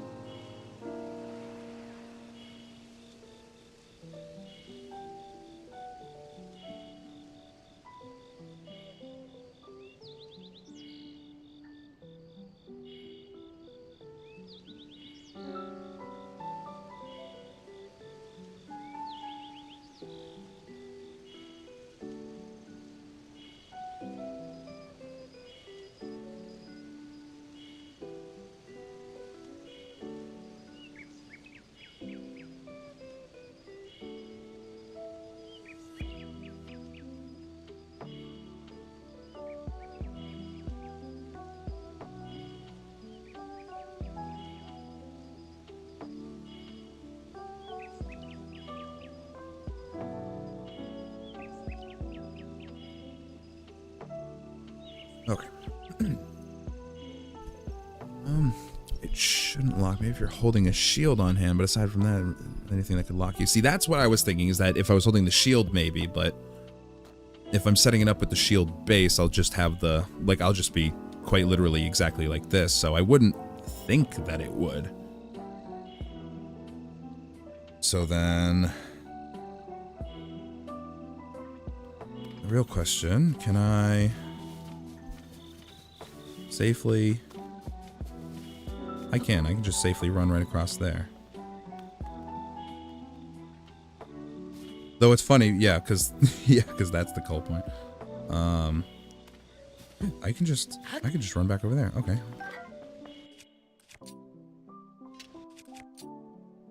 That's not actually what I want. I want this.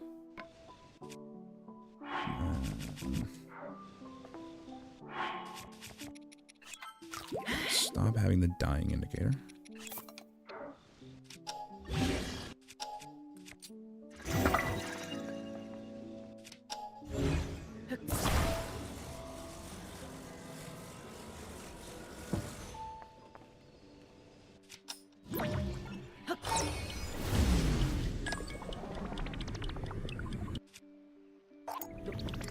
Yep, the bane of my existence. 15 FPS SDC at Akala Citadel.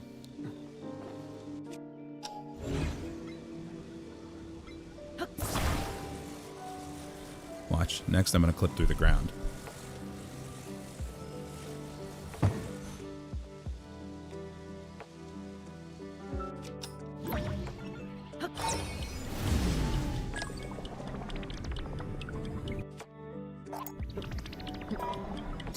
No, close. Where? Okay, you went far this time.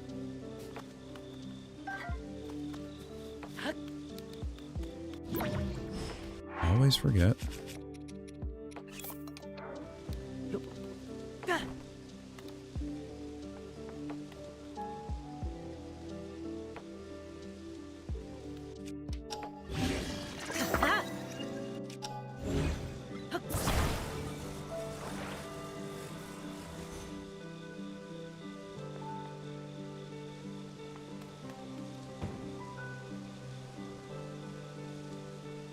I don't suppose that's the culling area you were talking about.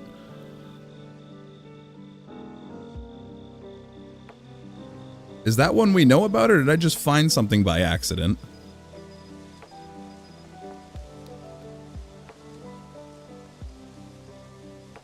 Because I've never seen that happen before.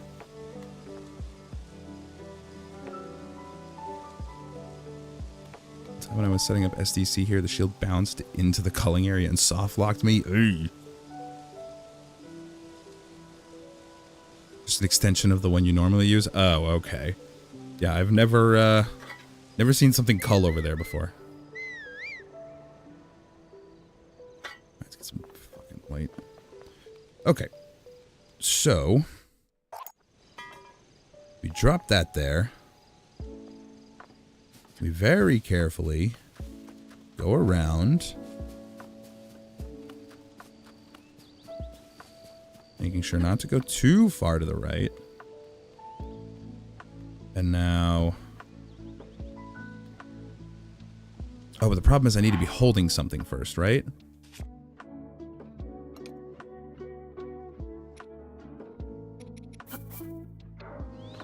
Oh, I can target while I'm holding. Perfect. Well, I don't know why I didn't think that.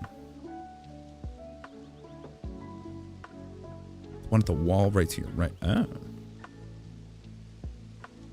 Okay, so now, if I remember this correctly, it should be unhold,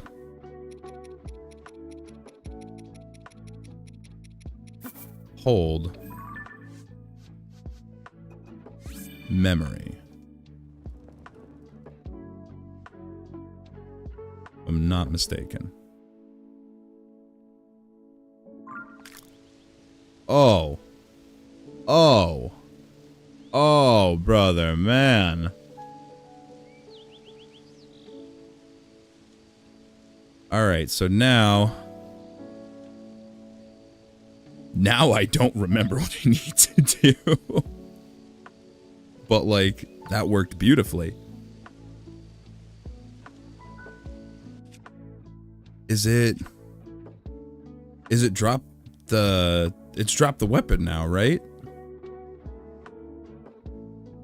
Yeah. Let's say, how do I don't actually know how to do this on mine. No.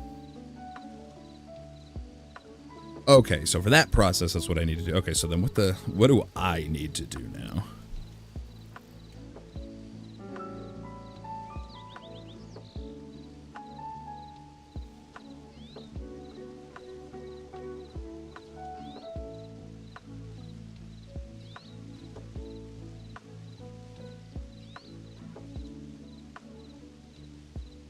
Switch out of the SDC equipment to destroy the SDC. Oh, okay, so despawn it and then memories to... And then it's just like... the memory, will the memory just like fully uncall me, or?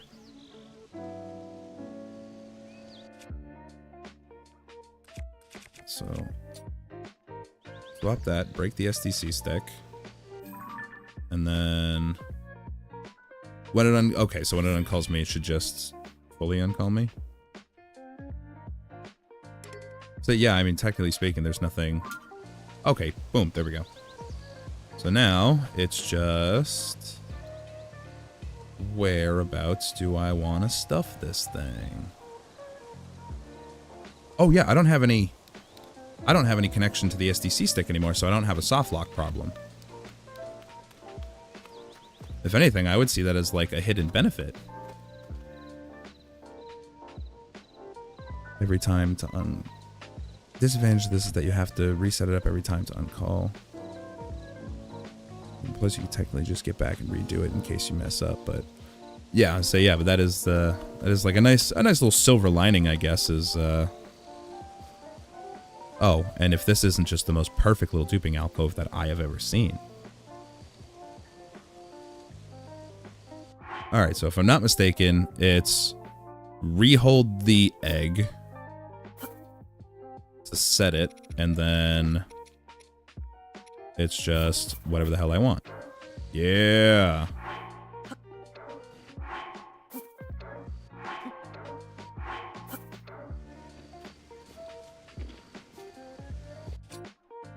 Oops.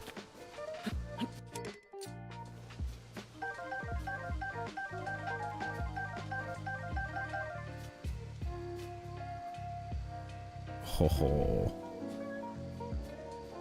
Yeah, see, that's one of the things, like one of the like actual literal like no bullshit reasons why I didn't like leap on the Terrytown setup for BID, because in my experience, Terrytown kind of sucks for performing fuse storage.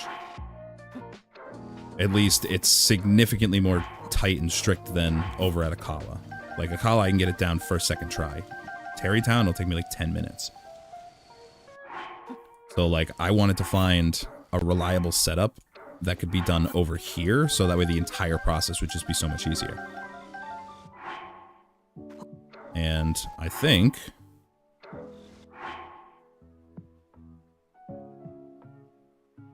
yeah, I would say that is one of the benefits, though, is at least there's you do got the doggos over there, but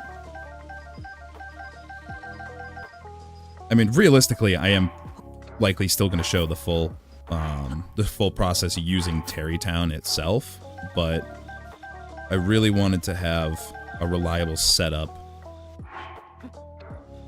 for the Citadel, just for the ease of execution.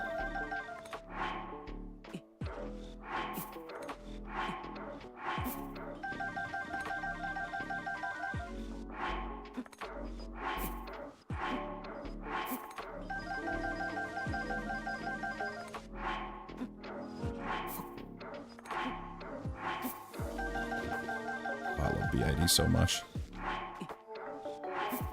And Victor's setup actually makes it like reasonably accessible, which is really nice. There was something else that I wanted to grab, and I don't remember what it was. What else did I want more of?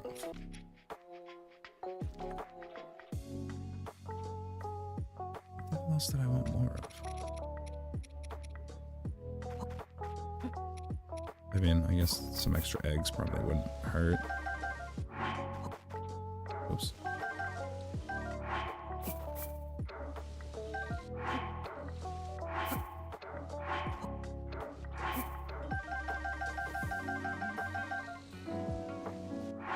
The Zona emitting corner.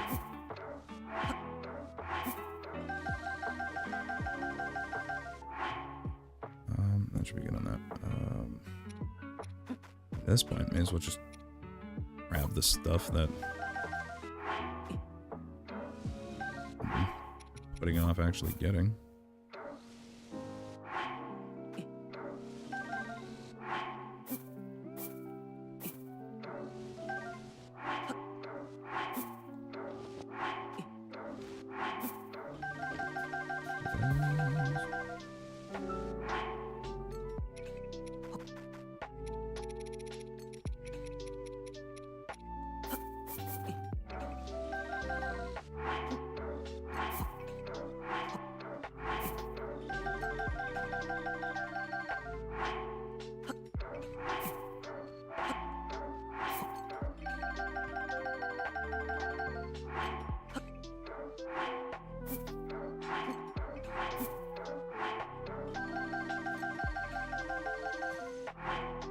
No.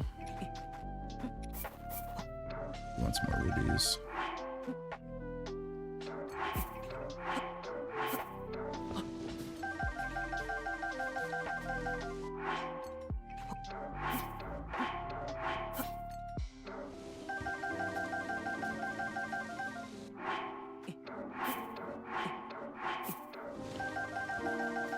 Oh yeah, I love how broken this game is. It's great.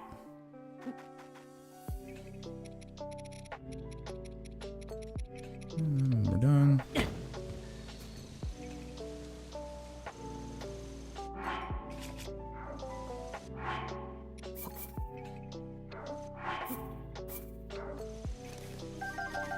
Forgot that puts you in a smuggle. Or a half smuggle. Alright. Now that that's sorted out, that's super nice to know. Hey, you keep all your equipment. That's what's up. Alright, now that that's done, that is super good to know. I didn't think that was gonna go as well. State of the game 1 year later. Imagine all the game-shattering discoveries that'll happen down the line. Oh yeah.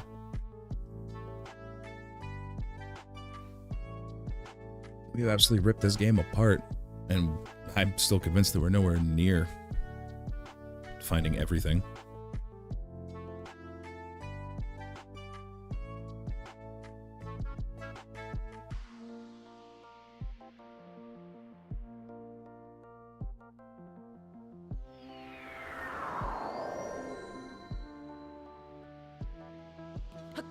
One thing I want to do, hold on here real quick.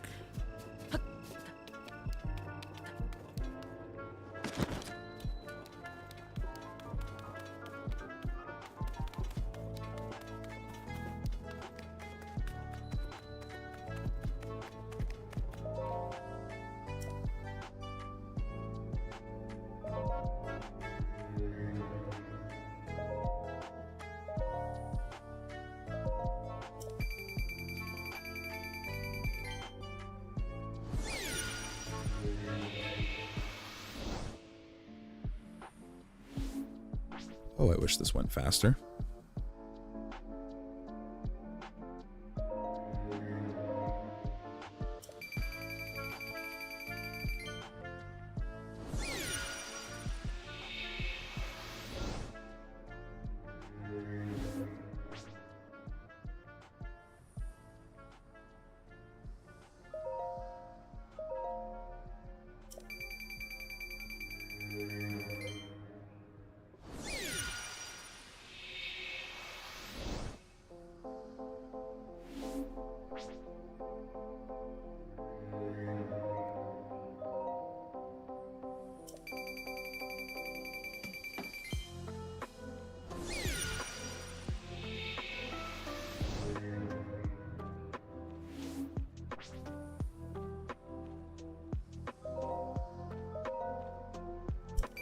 This is something I really should have done at the beginning. It's just gonna make life a lot easier.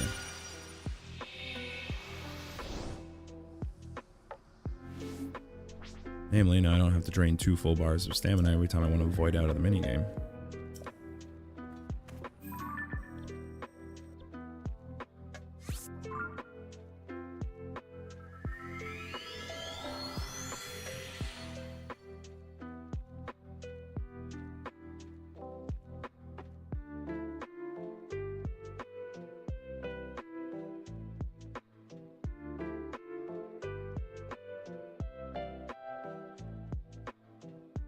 Honestly, still shocked that my my entire theory about just going to the other side of the stairs at the Citadel just worked. The last time a theory I had just worked was Quick Smuggle.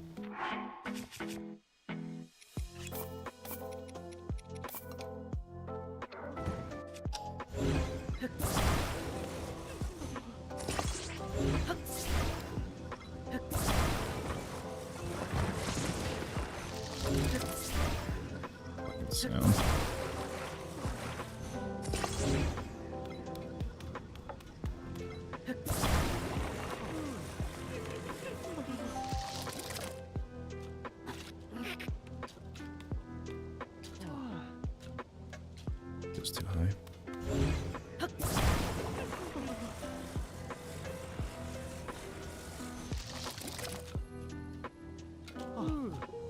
That should be good.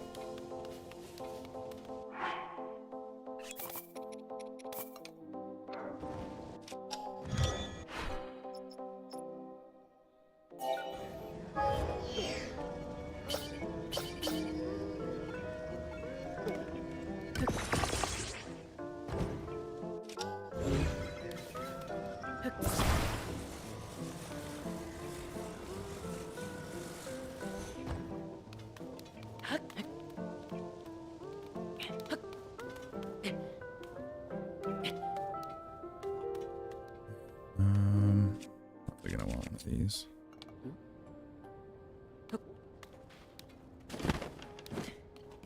All right, not the plan, not the goal. This time, let's jump forward, buddy boy.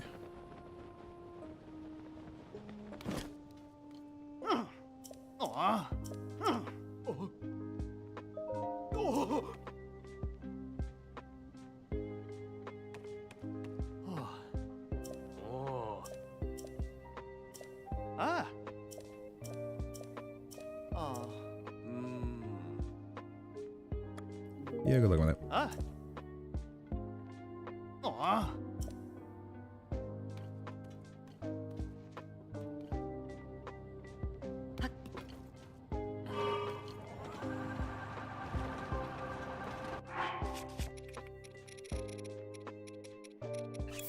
right.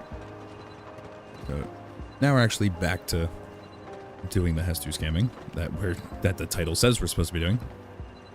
Just remember one cool side effect of a bow quick smuggle with SDC quick smuggle at home is that it gives arrow unload guaranteed.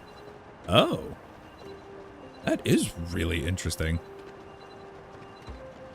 I don't think I've ever been able to get arrow unload to work.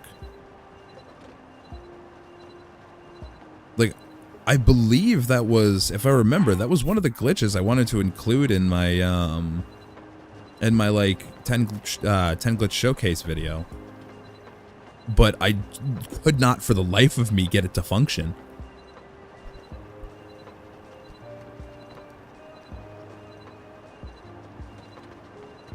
I'm pretty sure I think I just ended up going with bad arrows instead.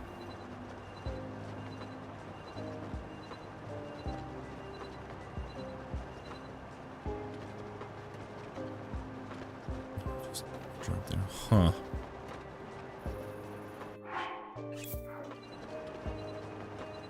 Yeah, I guess Invisible is kind of funky though.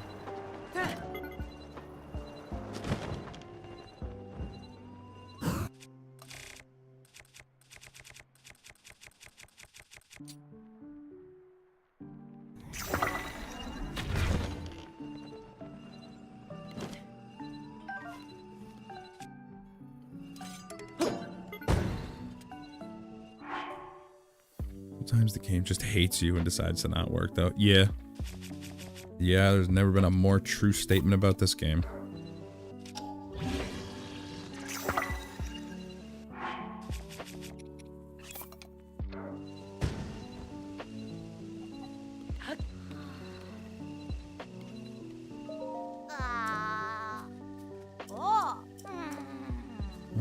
That's great. Ooh, I can talk to the chicken from here. Let's go. I thought that was too far away.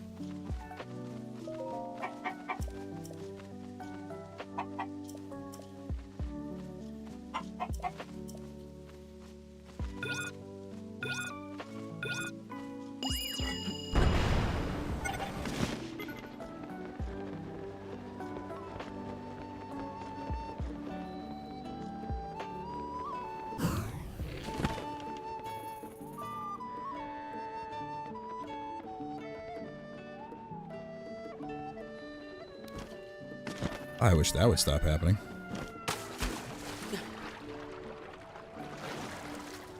Now the void out's going to be so much faster.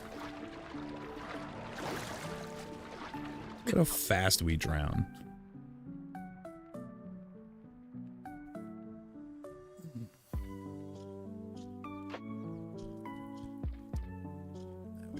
wait.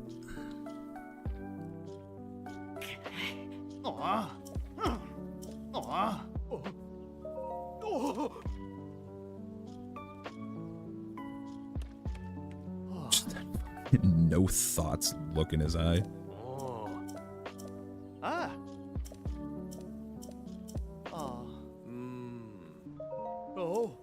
Yeah, sure, I'll help. Why not? Record-breaking drowning in motion like Golden Boy, trying to become my hero. Live up to the expectation. Alright. And now we just sit here and wait for a minute. What'd you miss? Oh, you missed me cracking the easiest fucking BID setup in the world. Everybody else eat their heart out.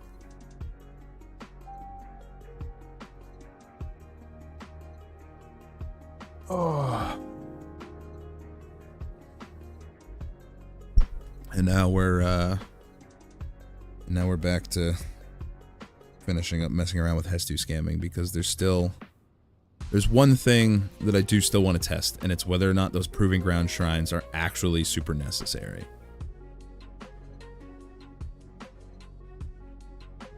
Because we come back to talk to these guys to reset the quest state anyway, and in that process, there is a dialogue to give us our equipment back, and there is a load. So, I'm really wondering if the proving ground is actually, necessary.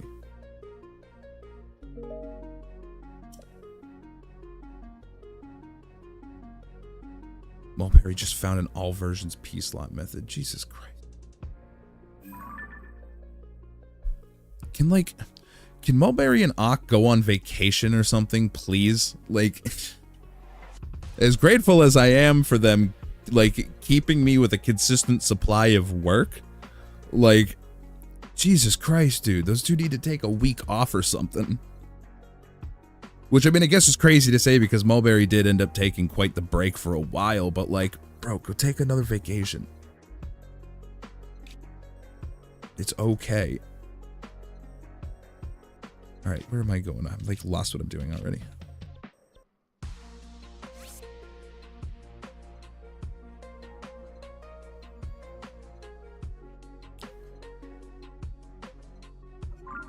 I don't know if P slot is that deserving of a break, but yeah. I mean, from what I understand about, to be fair, I do not know the most about P slot. That has all been crazy magic stuff that you guys have been doing. But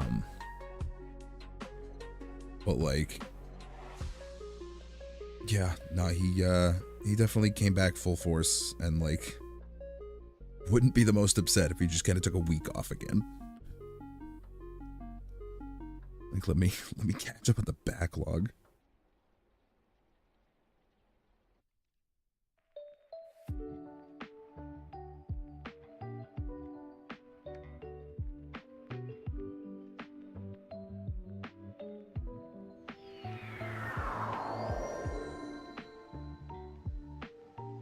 That is the fastest I have ever, this is the fastest the animation has ever played loading in with Ultra Cam on.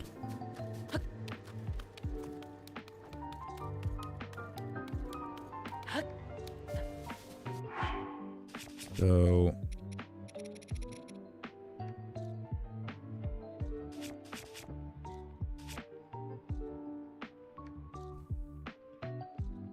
send an equipment to call hell. Oh, piece of purgatory slot. Okay.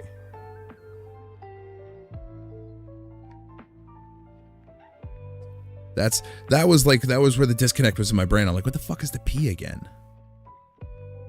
It's like a torrential downpour outside right now. It sounds like you rolled my my TotK weather luck. Permanent slot. Oh, okay. Well, maybe shows what I know.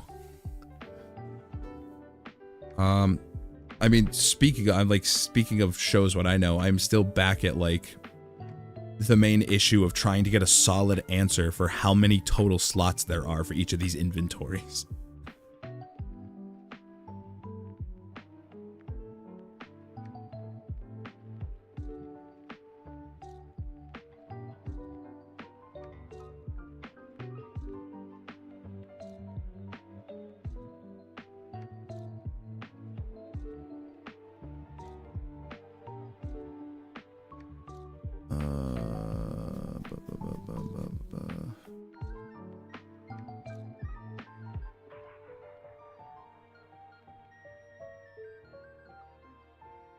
I don't...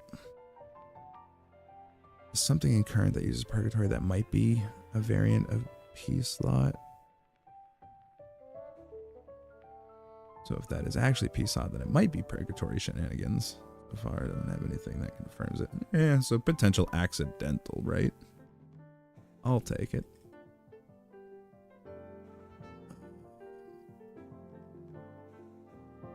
Yeah, where the...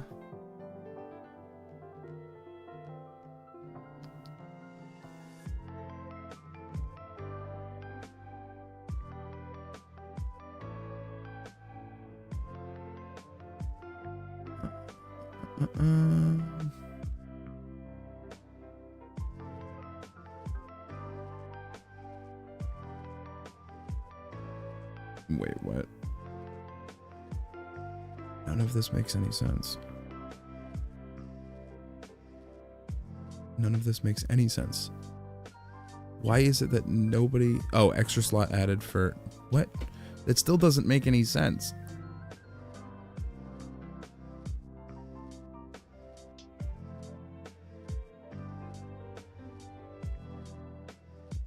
That... Alright, whatever. That makes no sense. Alright, so then it's gonna be... For me, it's gonna be 10 on weapons. And then...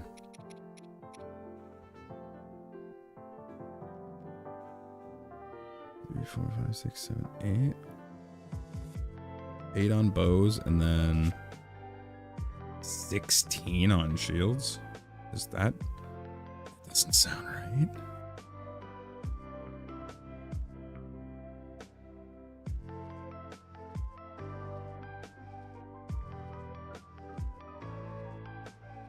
$14 bow slots, 20 shields, and 20 weapons. Yeah, I'm just trying to... Okay. Yeah, alright. I don't know. This is all just confusing me. Jesus Christ, I didn't even realize there were people... I didn't even realize any of you were out of school yet.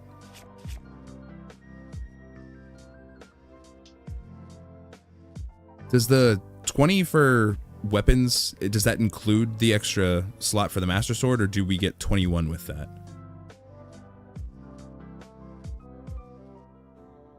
You know, I guess the easiest question for that, so 20 shields, 20 weapons, 14 bows.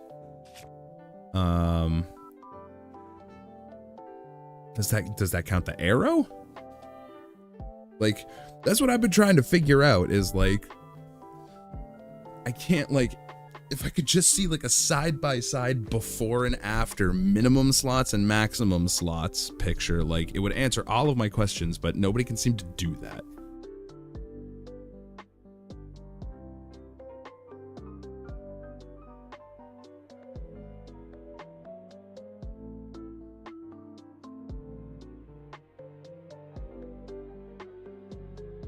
And I don't... 14 bows without the arrow slot counted. Because, like, the thing that threw me off is the one that I was looking at was telling me that there's only 8 bow upgrades for a max of 14 slots, which doesn't track to the 5 slots that I have.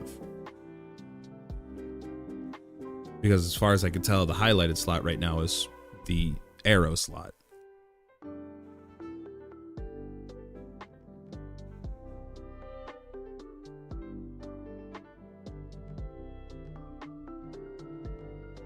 $20 weapon slots, counting the Master Sword slot. Okay, so it's 20 total. So I have 10 to buy for melee. I know I have 10 to buy for melee. And then... I mean, at that point, I have 10 to buy for melee, confirmed. I have 16 to buy for shields, confirmed. I just go fucking dump the rest of them in bows. This is the confusing part. All right, so we're starting with 38 of these. All right, who can count in chat? We'll be going until we hit 28. Can you recommend a mod software? I mean, there's That's not the straightforward question that you, or like not the question that you think it is. Like modding the Switch, there's one software to do it. Like your custom firmware is basically just going to be Atmosphere. All right, so we need to count to 10.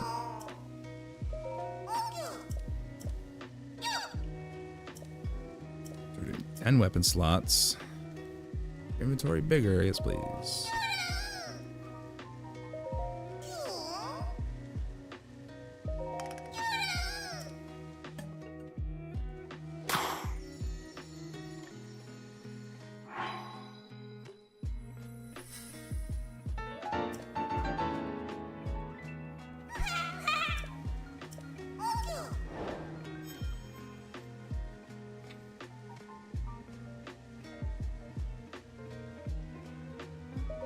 Oh, I really should have reloaded the game. Oh, the frame rate's gonna slow everything down so bad.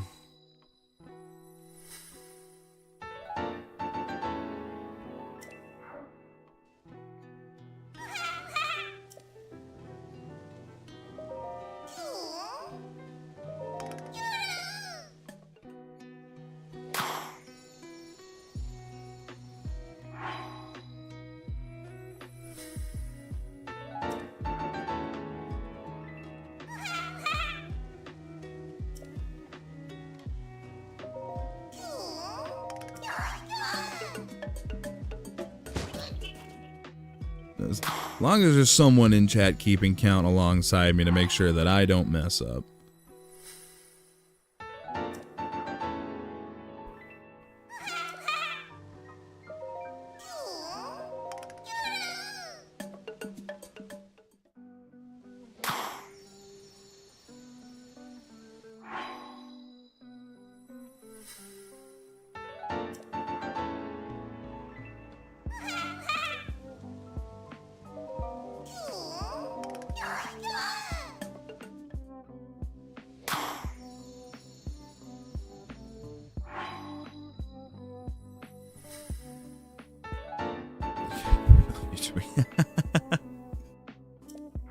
Oh yeah, that's right. There's usually I usually have chat on screen so you guys can see back and forth across each other, but so this is doubling as video footage, so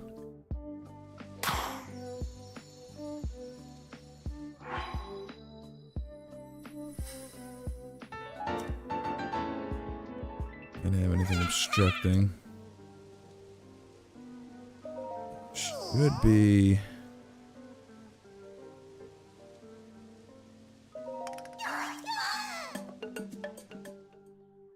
three more. I think the YouTube chat got out of sync, or the YouTube count got out of sync at some point. The first 10 are going to be the easy ones to keep track of because we started at 38, which means that that'll be done at 28.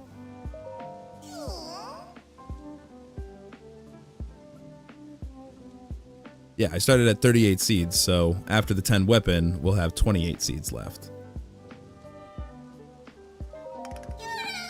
So, somewhere in there, the YouTube count got one ahead.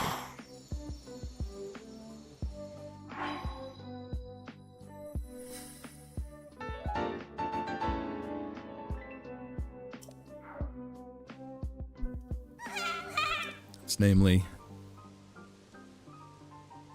You could count seeds. I'm counting the seeds too. Or yeah, that's how I'm doing it. Like I'm keeping track of the seeds.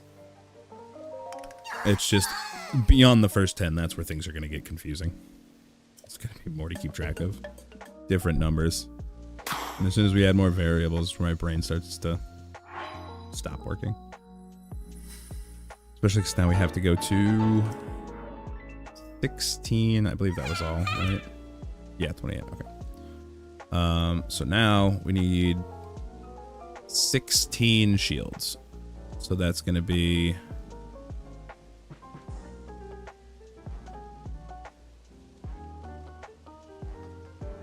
this doesn't add up.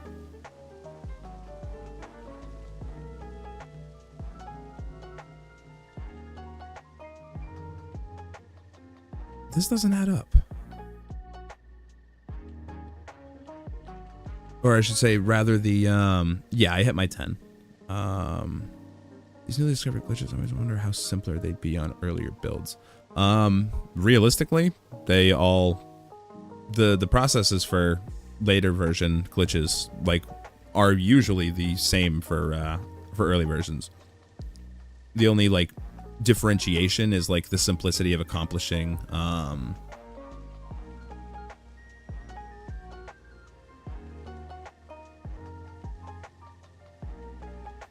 looking around because of that and found the minimum being, but like that's the thing.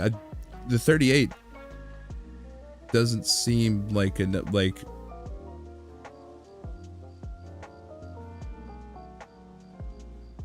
yeah, that's the thing, is I'm gonna be too short on oh wait, hold on, I think I was counting wrong. I was counting in the wrong place, I should say. 20.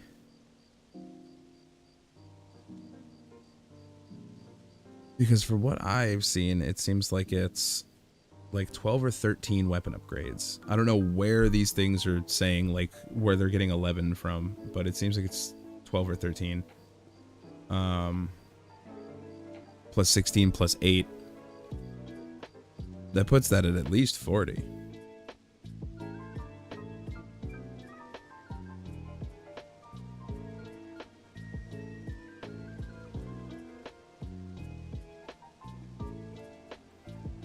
All right, anyway, yeah, I should have...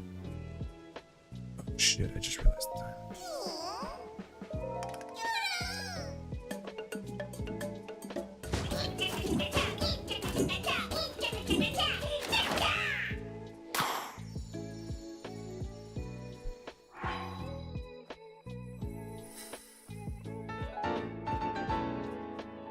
DMS its own slot when you normally have it in GSI?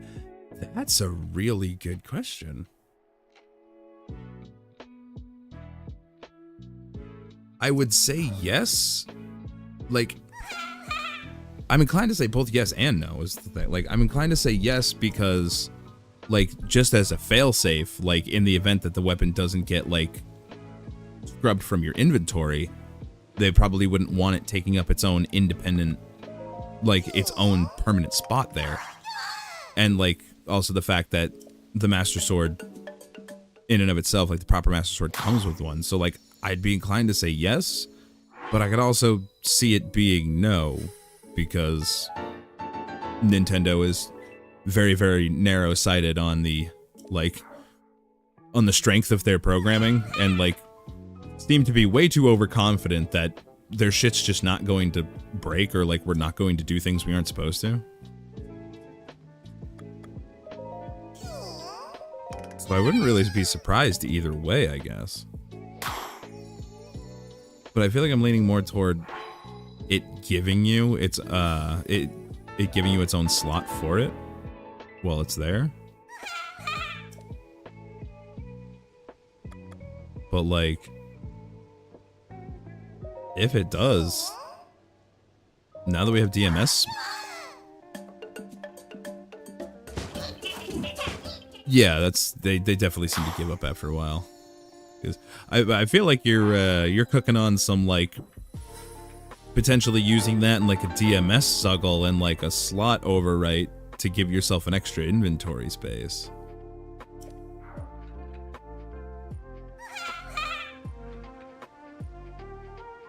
Oh, what happened with Spirit Tracks?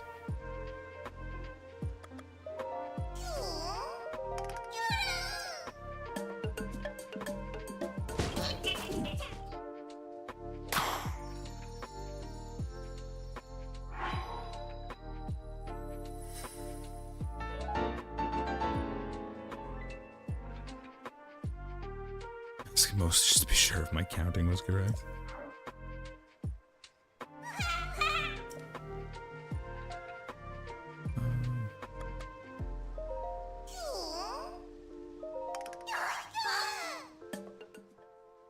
boss key always in the last few years, and even a boss key skip. Oh, that's what's up.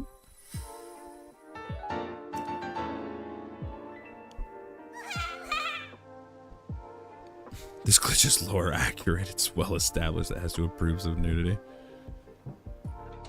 Even though it was considered by some as the unbreakable Zelda. I really should, like, actually, like, look into, like, the things that have been done in the original DS Zeldas. Because, like, I haven't really looked at anything that's been done with Phantom Hourglass either. Which is crazy because I loved that game.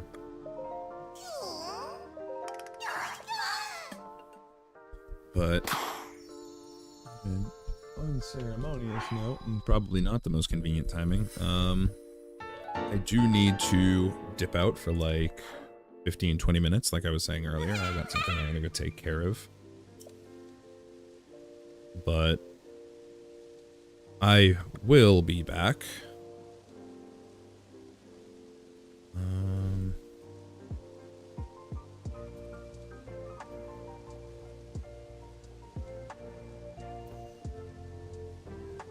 Throw this up. Yeah, I definitely will be back in about 15-20 minutes. So I will see you then. I may likely be around, like, in like actual chat. There's a backup to the stable quest that I'm gonna be looking into. So don't count yourself out already. I'm looking into a backup for getting the inventory back without approving grounds, and then I'm looking into a potential backup for replacing the mini game where we void out. So don't count it off just yet. But yeah, I will be back about 15-20ish minutes. Remember, chat, 12 seeds. That's the count. I need to remember that I need to keep doing shields until 12 seeds when I get back.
Okay, I'm back. Yeah, tutorials you're looking for, Glorious, they're not going to be video tutorials. They're going to be, like, written out tutorials. Those are the best ones.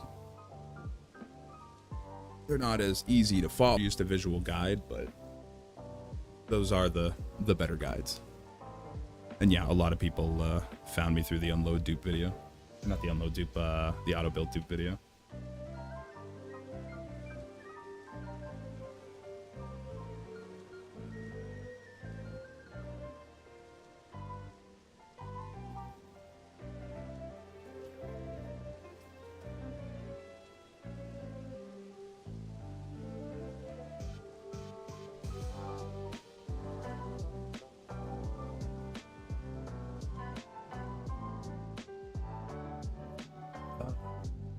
A link or anything. Hang on a second.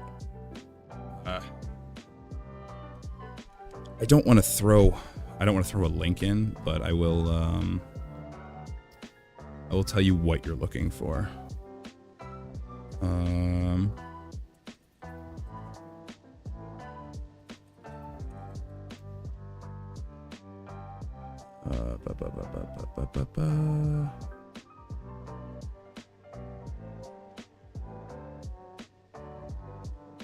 See if I can find it real quick. All right.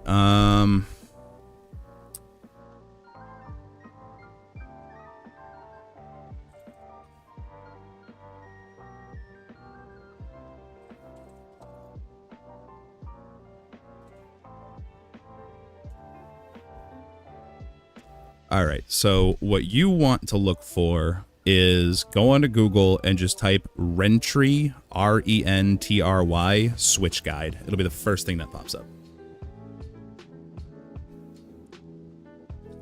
That is, like, realistically the best I can do for you.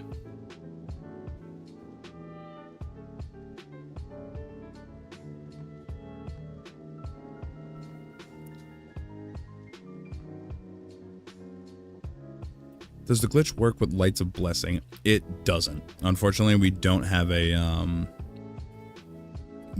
means to duplicate the blessings yet. Also, give me like another like 30 seconds real quick.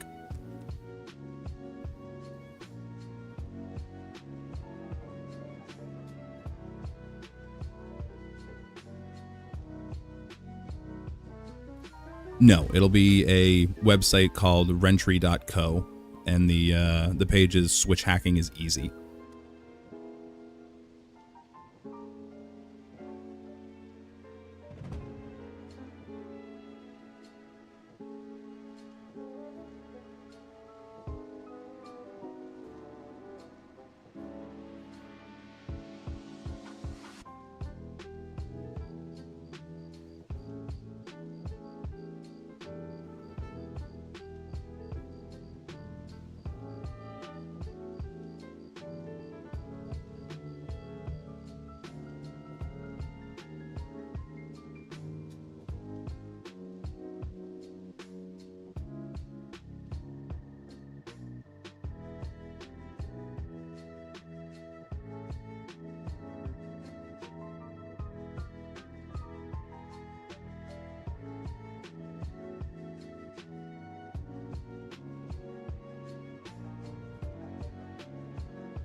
Yeah, it's not hard to find. You just have to know where to look.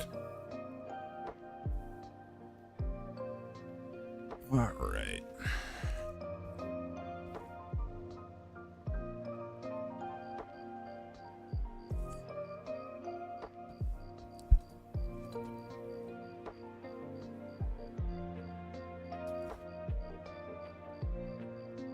12 slots left for shield. Let me scroll up. I know. Shelby. 12 seats. Okay. So we need to go until we've got 12 seats.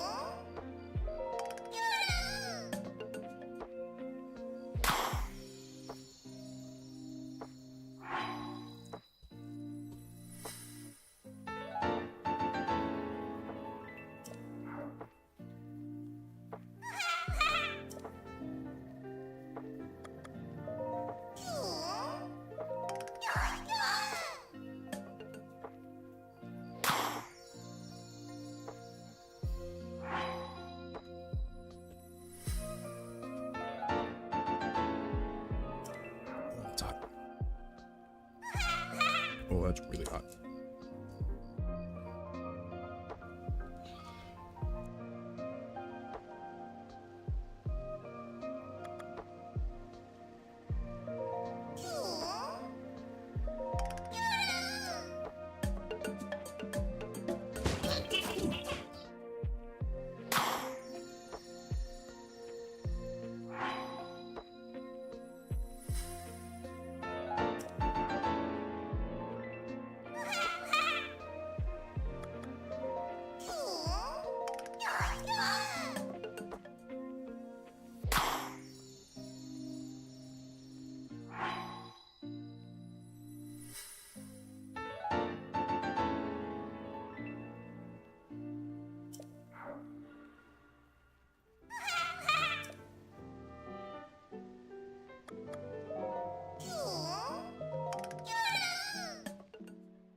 What, 3 more?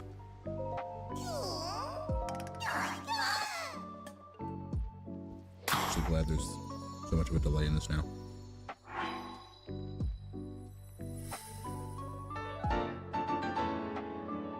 It's my time to eat my macaroni.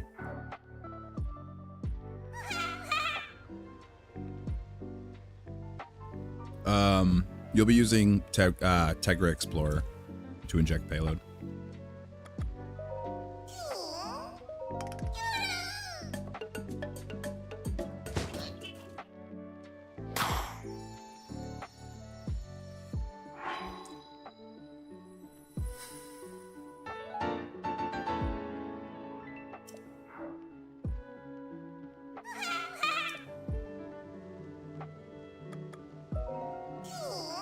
Last shield.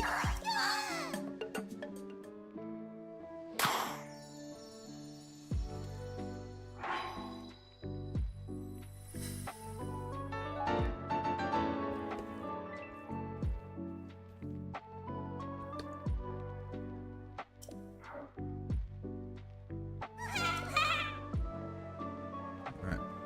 Now we're gonna dump the rest into bows.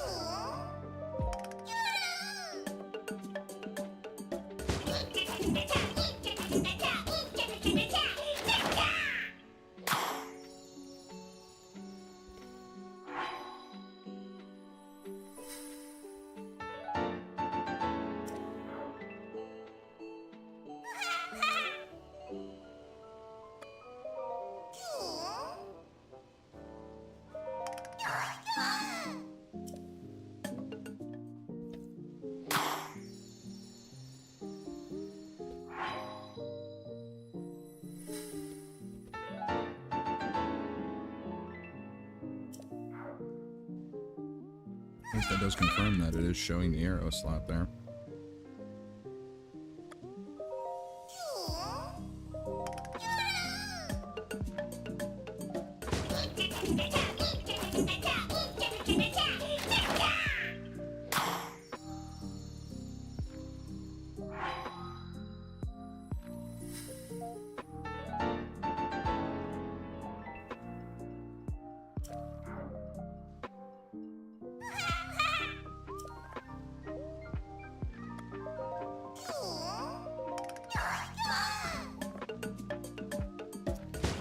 So right now, we are actively performing Hestu Scamming.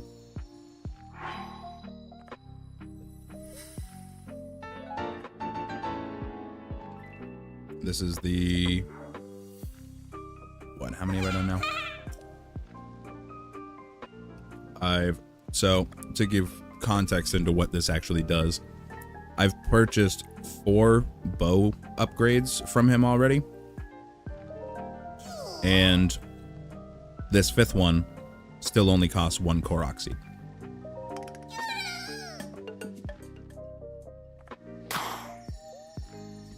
And that's essentially what Hestu Scamming does.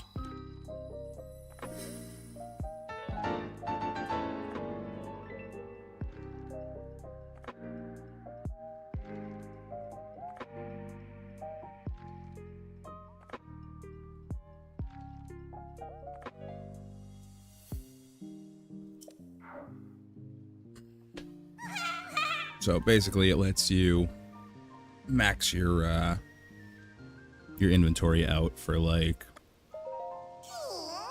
40 something seeds as opposed to like 413 or however many it is.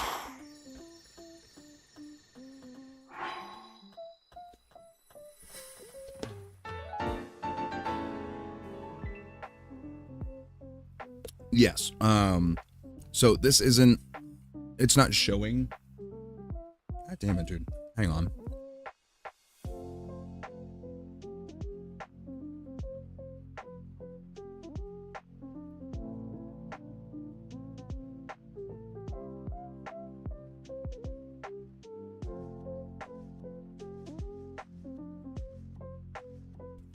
All right. So the reason that we're not getting you're not seeing the slot, it looks like we're just getting the same slot over and over again, is because we're in we're technically still in a mini game right now. We used, we essentially hard set a reset point in a specific spot and then voided out of one mini game to load us and set it so that way when we reset from the void out, it would put us into another mini game or a side quest. I don't remember. I don't know which it is. But that one specifically takes our equipment, and then if we time out the mini game we voided out from while we're in that quest, it frees our travel so we can warp away from the area where that quest is supposed to happen, which for some reason the state that it puts us in makes it so that way Hestu will only ever charge 1 seed for each upgrade slot. Like, essentially he's reselling us the same, like the first upgrade over and over again is the best I can deduce of it. And basically you have to count the upgrades on your end because they don't show up, but once you're done buying them, we do a process to get our inventory returned to us. And then when that happens, it processes all the slots that we've purchased and it gives them all to us.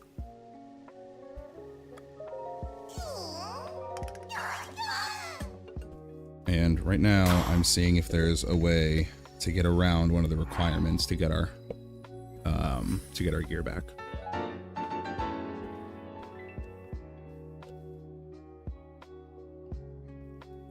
It either will or will not work. We'll see.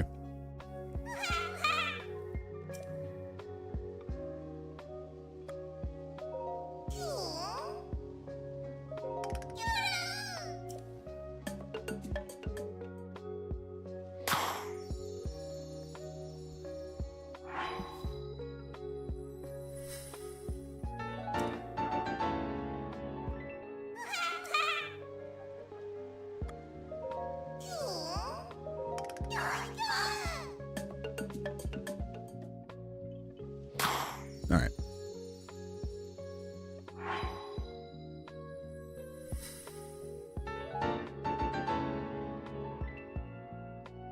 That's what I'm testing. Is I'm seeing if if going back and resetting the quest in and of itself will actually give me my stuff back, because after we use the proving grounds to get the gear back, we go back to reset the quest anyway, and it gives us a load transition where it would be giving... You have the inject payload menu, and I don't care what to do. You inject Hecate. I really don't want to like walk you through it step by step. Just for the sake of like personal preservation. Alright, so so we've done that. I want to go back to the cave, and that's what I want to test.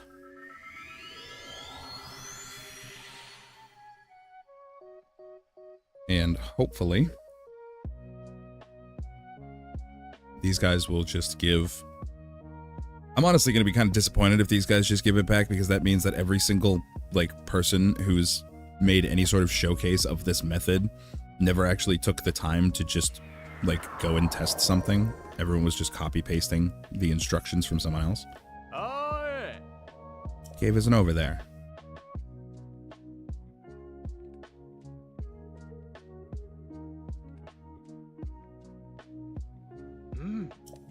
Like defeating the monsters. Oh. I'm out for now. Ah. Ah.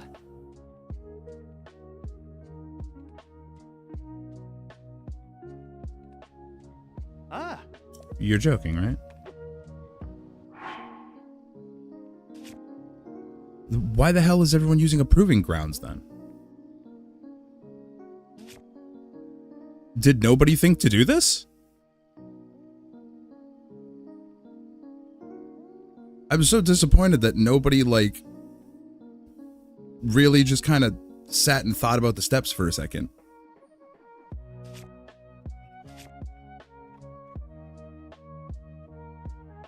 Like, I don't know how to feel about that. I don't know how to feel about that. I feel like I should probably feel good for, like, figuring out that we don't actually have this very, very limited requirement. But, like, I'm so disappointed that I had to find it.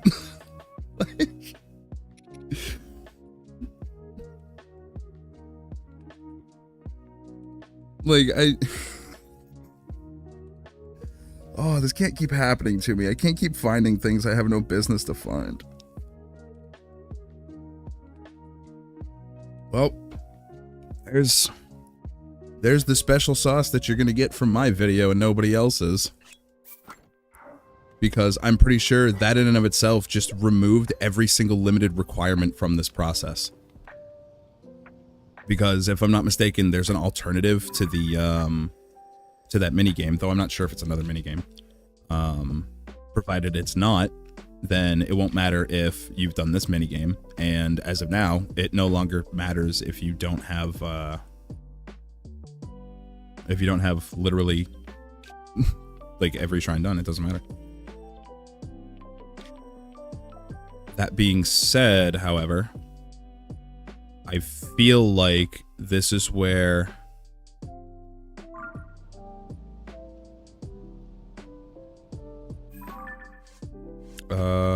oh no, you know what? No, there's a benefit there, because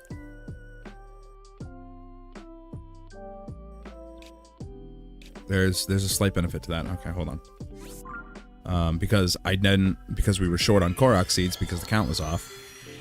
I still don't know where everybody was getting, because like I've seen 35 as the count for seeds before too, and I don't understand where people are getting those numbers. It seems like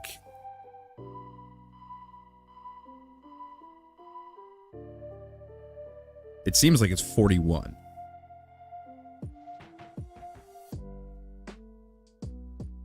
Yeah, 35 was the number Tatano originally gave. Like on his first video, I'm pretty sure, first or second, I don't even remember which one, but I'm pretty sure the title was 35 seeds.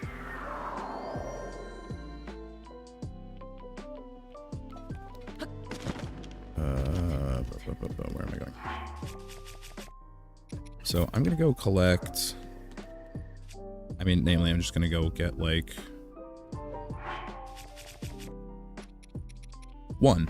I'm gonna go get one more seed, because I know exactly where one is real quick.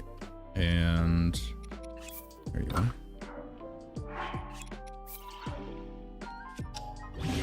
That'll give me a way to make sure that I can keep the item, because now the thorough thing to do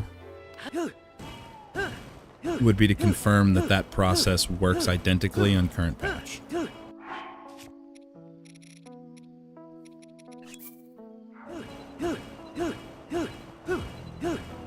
And because I'm super smart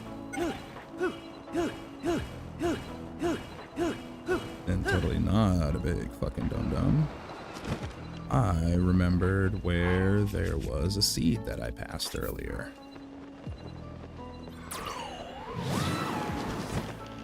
Oh, dude, tool and pumping is so hard with Ultra Cam.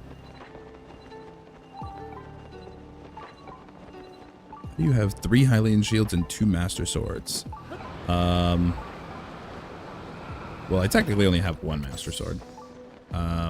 But I have, like, copies of the MSG, which is, like, a special unbreakable one. And then I just duped the Hylian shield.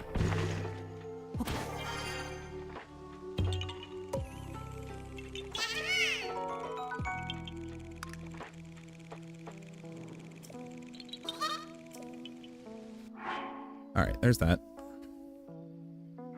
So now everything else is set up, so I'm going to travel over here.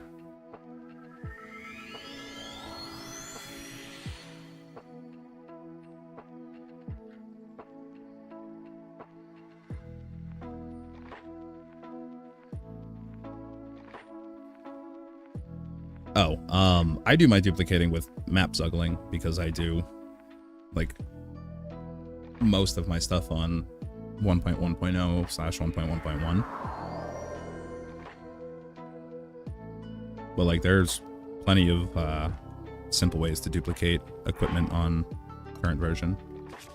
I've got videos covering, like, basically all of it. All right, don't need those, don't need those.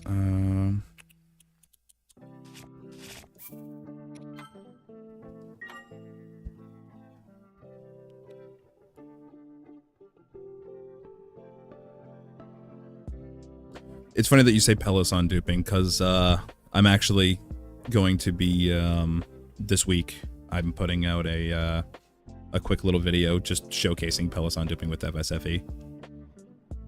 Just to kind of, like, actually remind people, like, hey, if you remember back to, like, the good old days, we did have an easy equipment dupe just with fuse entanglement. Alright, and now this is the part where everybody's going to close their eyes and totally not peek at anything.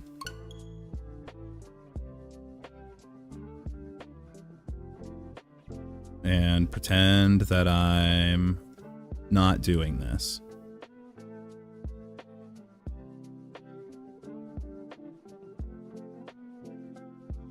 It's also really good this isn't connected to the internet and I didn't just fucking dox my IP address by accident. Didn't think about that. Movie magic.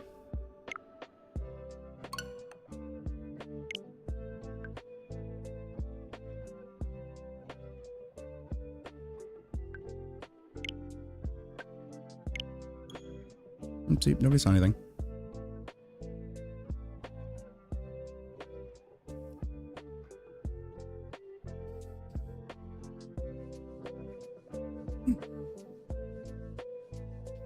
All I see is the bland Nintendo Switch background. Exactly.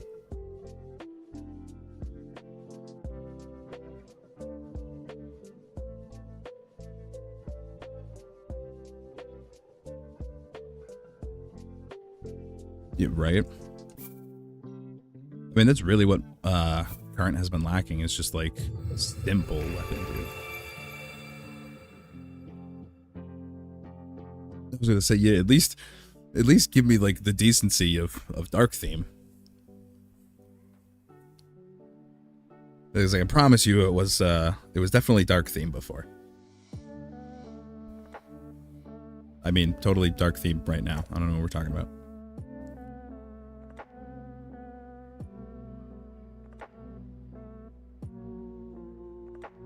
It always catches me off guard. I always forget that this is the AMS save. Oh, the load time, the frame rate. It's so nice. I love the free cam mod. I just hate trying to play the game with it. Alright. You buddy are no longer needed.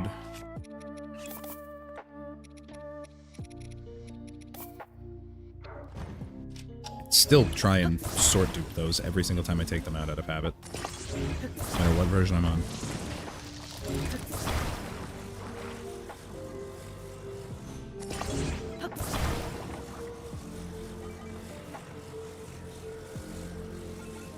Yeah, makes sense. Think about it. They'd be like, you know, I really only need one of those carts. I'm like, yeah, but you want the room to mount the fan.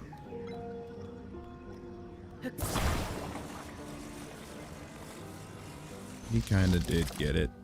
He got it right with this setup. I'm not going to mess with it.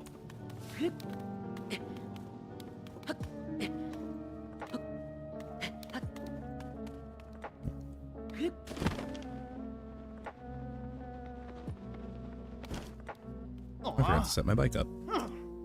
I think this is also too close. Rather, I don't like how close this is.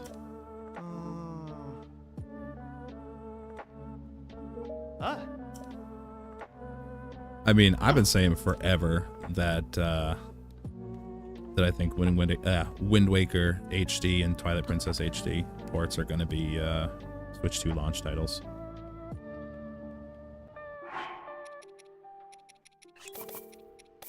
That has been my prediction for a little while now.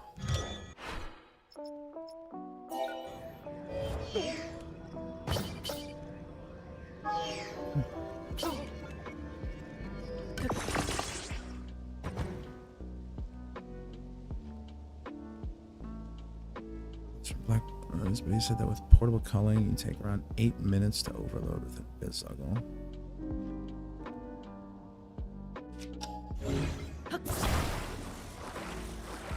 Bizuggle honestly drives me nuts. Or rather, Invisible Overload drives me nuts.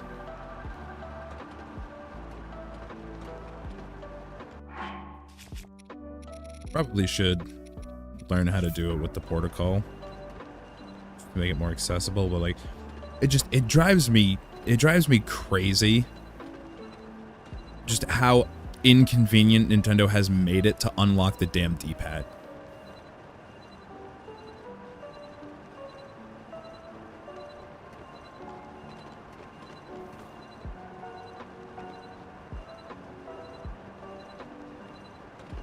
Like, that's what kills me, is all of the things that, like, you need a chest for a fail drop for now.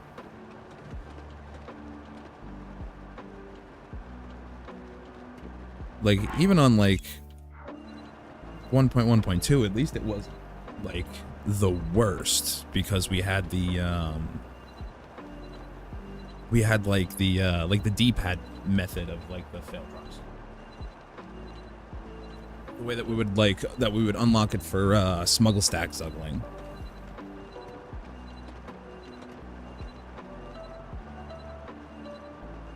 Yeah.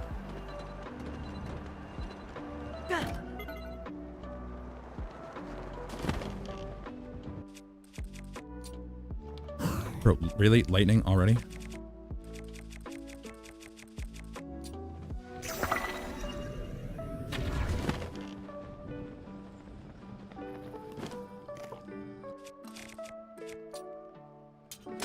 We need to make this freaking quick.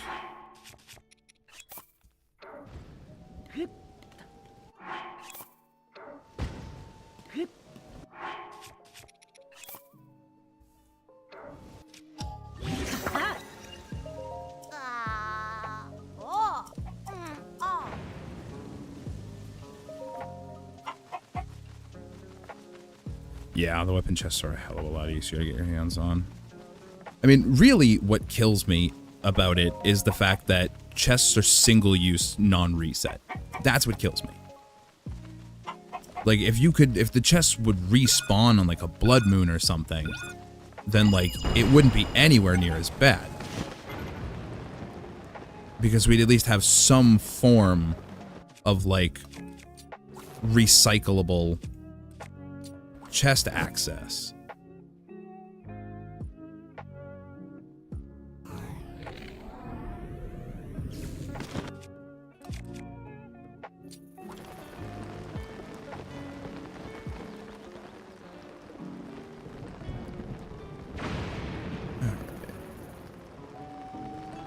It's gotta be rain. It's gotta be rain.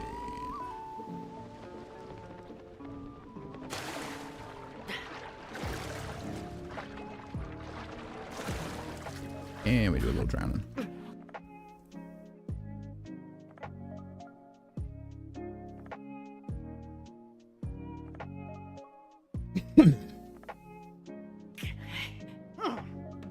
So the only real saving grace to it is that the fail drop itself doesn't actually consume the chest. I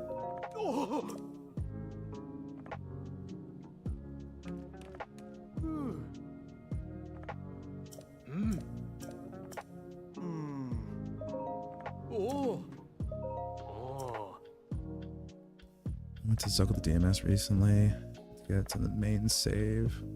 Like legs for the chest, precisely so I didn't use up a natural chest. Yeah, right.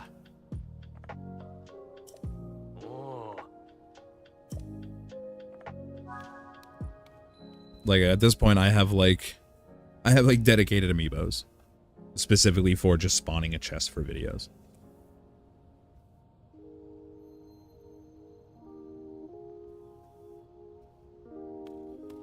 And now we just do some waiting.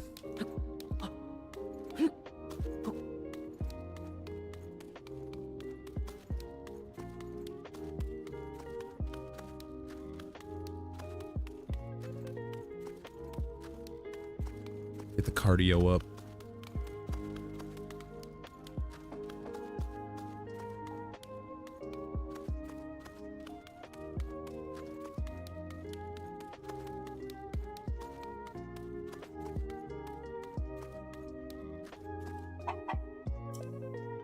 Right.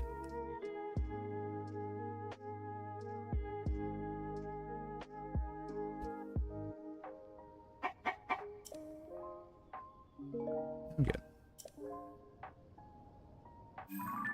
All right. To the boss.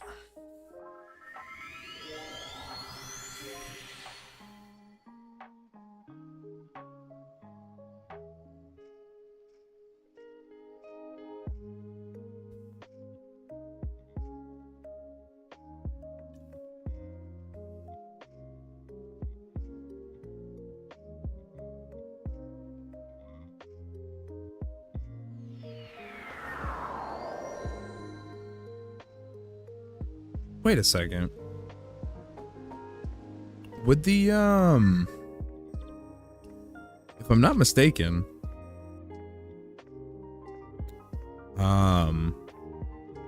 it seems like the only thing we need to make this happen is a mini game where we can void out without touching natural terrain with a present timer. Doesn't that mean we could technically just use the seal plush game? Because that's all. I mean, is the seal plush game repeatable? First of all, I don't know anything about the mini games in this game. The mini game soft locking. Because that's my first thought, is if this is repeatable, then, I mean, it'd be a bit of a longer, you know, trek from, you know, there to here versus here to there, but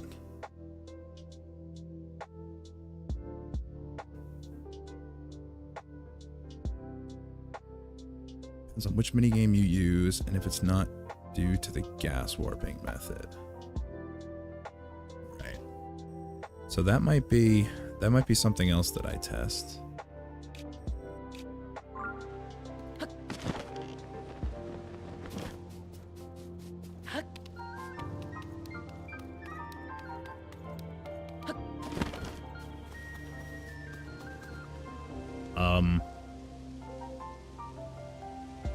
Is it me or is he a little out of place? Or is he supposed to be here? I've never seen him here. Is that like normal?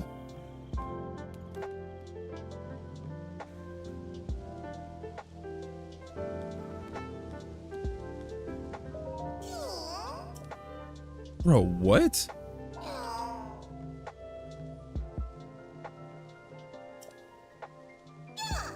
I didn't know he could move around. That's crazy.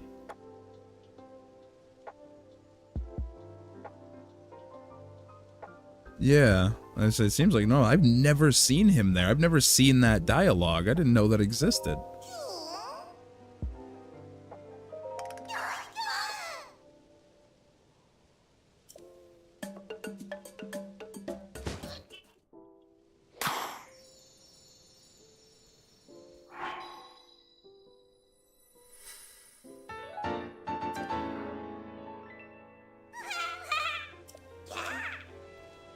All right.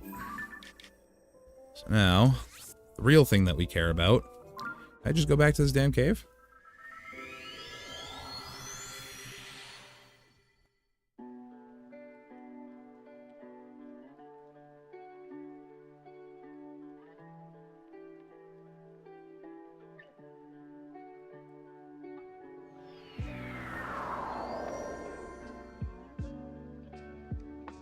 Aye.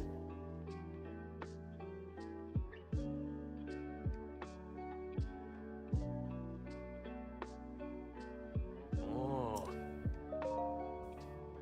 Oh. Yeah, I'm out. Ah.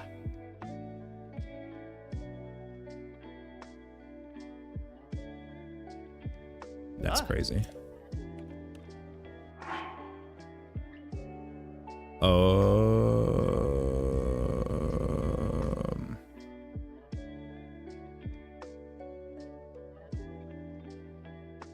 Oh, never mind. My inventory was already maxed out. That was the disconnect there. I was thinking it was gonna add an extra one, but I didn't count it properly the first time, which means I also very, very heavily miscounted the total number. So then I guess it is the... How did my math end up that wrong? I guess it is 38?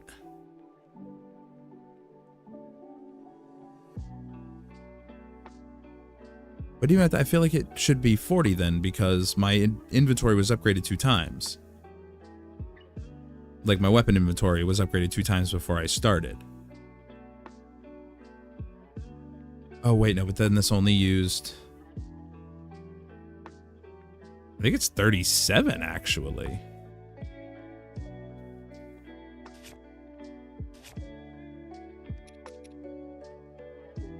Because... this showed that it highlights the last base slot. It doesn't highlight, like, it... When you're in the state, when you buy the slot, it doesn't highlight what would be the first expansion slot. It highlights what is the last base slot. Which means I had 2 upgrades, not the 3, which means there's... Which means every single website I read counting the weapon upgrades was completely fucking wrong. There are 12 of them. There's not 11. There's not 13. There's fucking 12 of them. So we have 12 plus the 16 makes the 28 plus 9. So it's actually 37. And that's very important to know, because it seems like nobody actually quite knows how many it took. So definitively it is 37. But I'm very inclined to say that that just works. There's no actual need for the proving ground. That feels like an obsolete step that was required in the previous method that just got overlooked with the new approach. Is what feels like happened with that. So now I want to... I need to go back to Robbie. God damn it. I need more travel medallions. I don't have enough.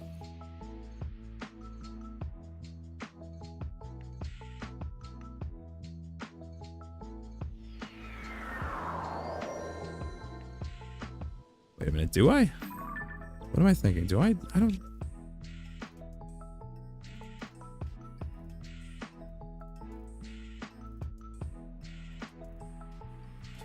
Yeah, that definitely seems to be what happened. Is it just got overlooked in the adaptation.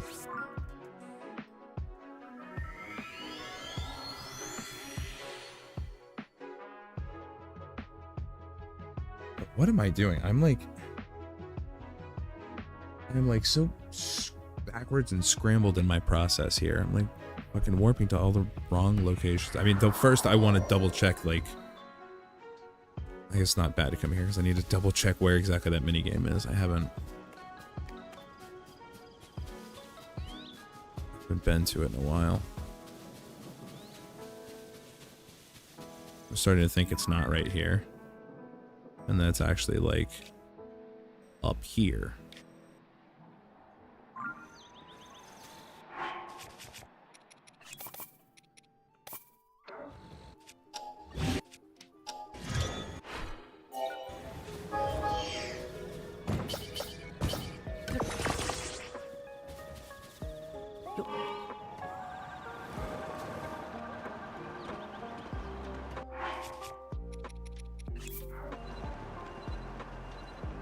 Where are ya? I know you're on this river. I think you're on this river. My confidence in this is fading fast.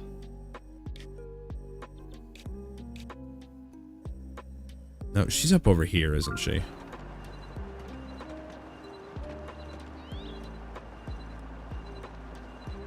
The hell is this?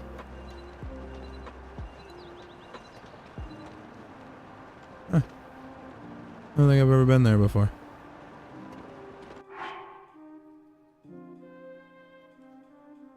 MSG not found must sort of exist in 1.2.1. No, it does not. That tutorial that you saw was more than likely either my video or Blyze's video.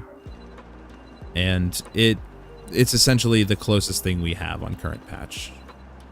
Like, by all intents and purposes, it is a replacement.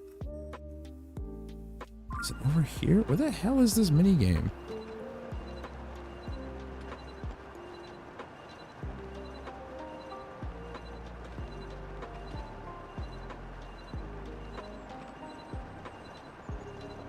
Yeah, so that's the other thing is, at least there is the trade-off that AMS does more damage.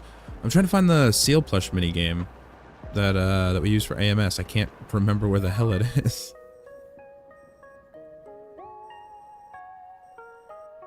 I remember being along, like, I think it was along this river, but I cannot remember for the life of me.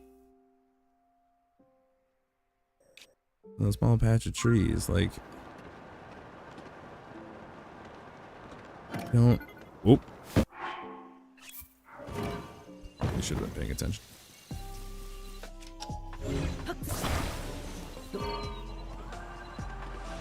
Don't mind me, just passing through. South near Dueling Peaks. Is it? Did I just, like, go the wrong way? I thought it was like right here.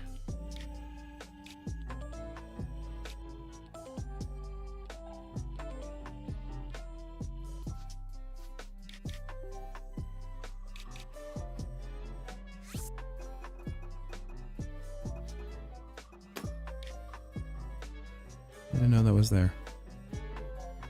It'd be very good to know about. You know what? You know what I'm going to do? I'm gonna consult myself.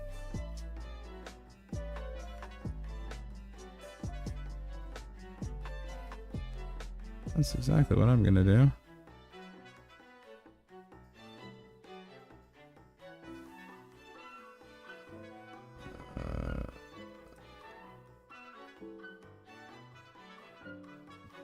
Where are we going? The gas warp. Shooting at mini games.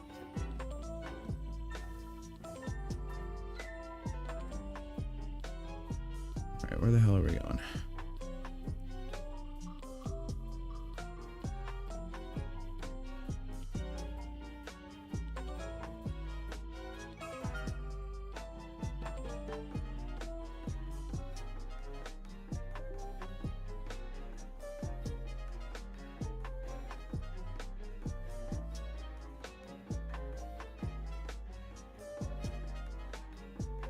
Oh my god.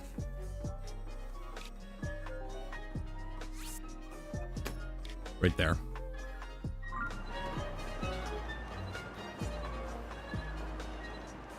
I was so close.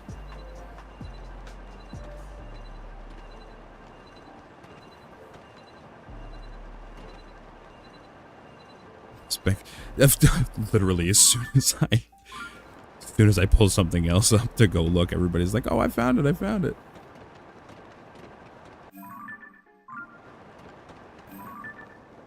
It's right there.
I feel like this is also going to make a much safer void out, provided it doesn't actually soft lock.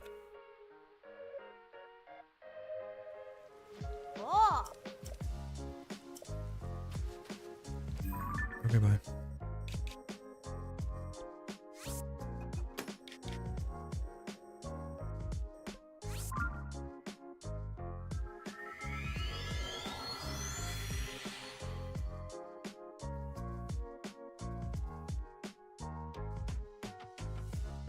I'm surprised it's in a couple locations. This is just the only other timed minigame that you can easily void out of that I know off the top of my head. Alright, I am going to take a quick 5-minute though. And as soon as I get back, we will...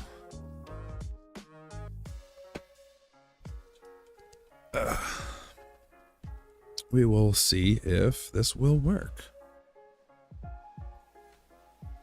So I will be back in just a few.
All right, I'm back.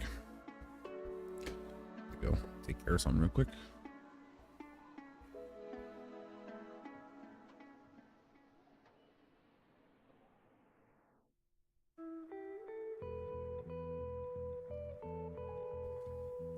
All right.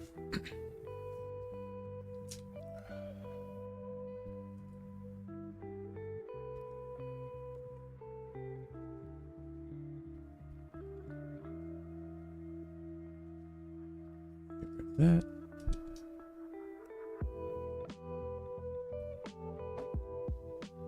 All right, now where were we?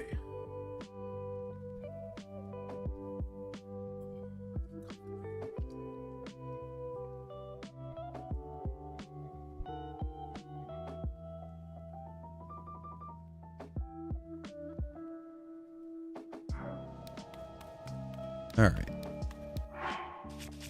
So we need to set this up because I want to see if that plush game will work. Because if it does, this whole thing just got significantly more accessible to a hell of a lot more people.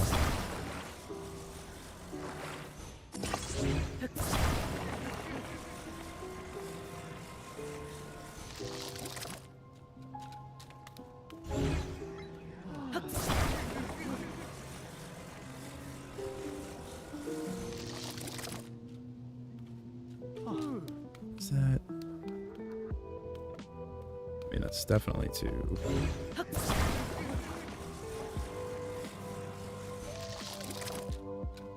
That's good. Oops.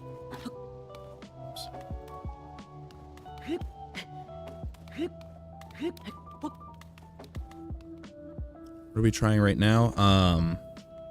So right now, I'm going to assume that you haven't been here throughout the entire process over 2 days. The main process of Hestu Scamming is that we need to, what we do right here is we're setting a forced reset point. Basically what's going to happen is I'm going to glide down through this opening past these, and I'm going to land like right here in between these guys. It's going to trigger their dialogue to start like a quest that's going to have me go in there and do whatever. And I'm going to cancel that out, and it's going to try and walk me back out, but I'm going to get stuck on these carts. And from there, what that does is from there I can hop up onto these, which makes the last point that I touched natural terrain inside their their trigger to start their dialogue. And then with that, if we navigate our way over to here without touching the ground, there's a mini game that we can start that has us flying down over here. And if we go inside this well, there's a pool of water we can land in. And if we run out of stamina to void out in that pool of water, then it'll respawn us right here where we last touched the ground, which is going to force their dialogue to start, which lets us essentially get into their quest while we're still participating in the mini game. And then if we run out the timer from the mini game, that will it'll break our map lock from this quest, and it'll let us warp out while the game still thinks that we're in that quest. And then in that state, if we go, say, to Lookout Landing or Korok Forest, and we talk to Hestu, we can buy all of the upgrades for our inventory from him for 1 seed apiece. And essentially what we're doing right now is trying to optimize this to only use repeatable methods, because this little game here isn't repeatable. This is something that you can clear, and once you've done it, you can't redo it. There was another part of the process that involved going into a Proving Ground shrine that you hadn't cleared yet to get your inventory back, but we found out earlier in the stream that that's a completely unnecessary step, and that we can get our inventory back by talking to these guys again. So Now what we're doing is we're testing a mini game right here where you have to collect some seal plushies from some water, or from the water. But this one is repeatable. So we're essentially trying to see if we can use this mini game as a replacement for this one, so that way people who've already done this can still actually access the glitch. I know that was a very long-winded explanation, but for anybody who isn't caught up with what exactly is going on, now you are.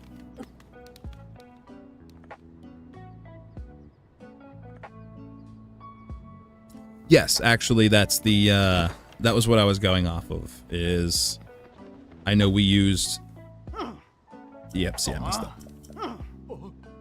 We used that minigame, or we used escaping that minigame to break the map lock in the Phantom Ganon fight. So that leads me to think that we should be able to use that minigame for the same purpose for this glitch. But I messed up, and these were too close. I mean, they weren't necessarily too close, but like, moving them away will make things easier.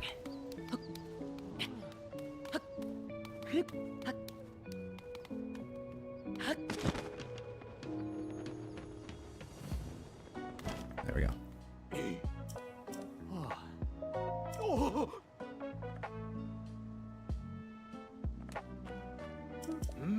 I go through all this. Thanks, Coca. And then, see, we start walking away, but because it's blocking us, this is where we stop, and this is within the space where their conversation will trigger. So, that was the last place that I've actually touched the ground. So now, if we go ahead and put together a little hover bike here.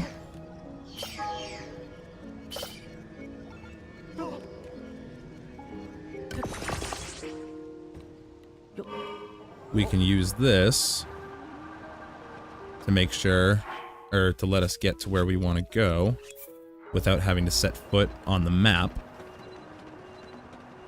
Can I ask a question? Yeah, what's up, Ryan?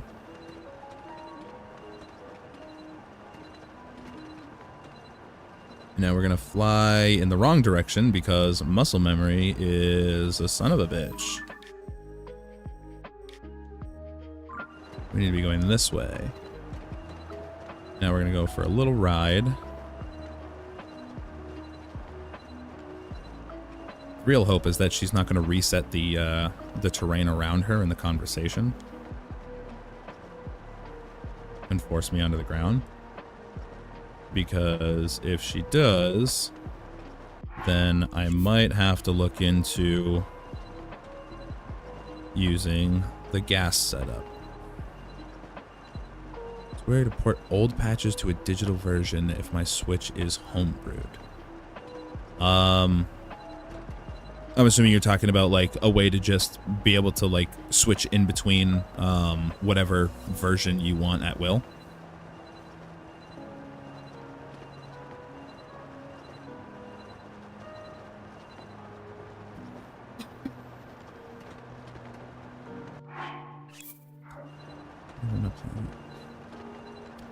Yes. You absolutely can do that. That is, fun fact, that is how I have my Switch set up. Actually, we were playing on, we were doing initial testing on 1.1.1 earlier, but I changed over to 1.2.1 to confirm that the method of getting our gear back without the proving ground also worked on current patch.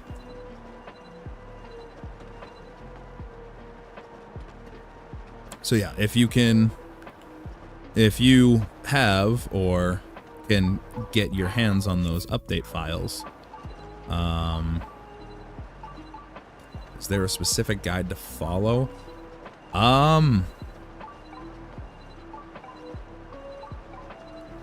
Yes, there are some guides out there.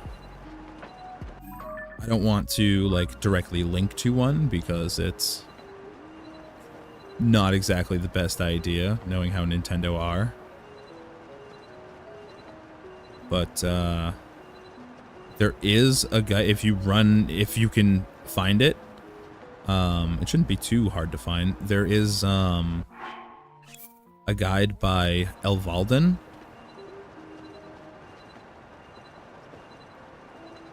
which explains how to do it using tinfoil and gold leaf. You can probably find stuff on Reddit. Like, Switch Pirates on Reddit is very likely, like, you can find most of what you need on the r/Switch Pirates.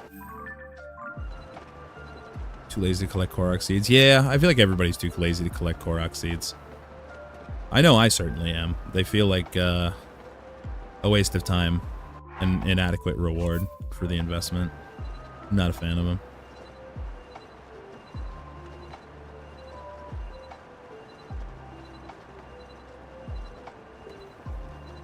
Almost there.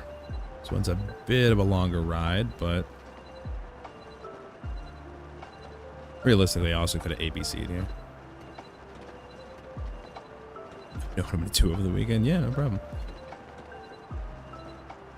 I mean, I am firmly of the belief and opinion that consoles should give you every single right and ability to access whatever prior version of the software that you purchased.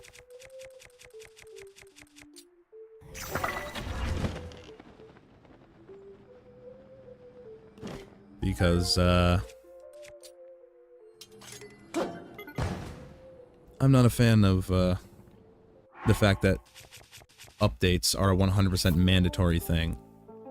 Like, I appreciate, like, for example, developers that will have like beta codes for their Steam releases that essentially give them access to like earlier patches.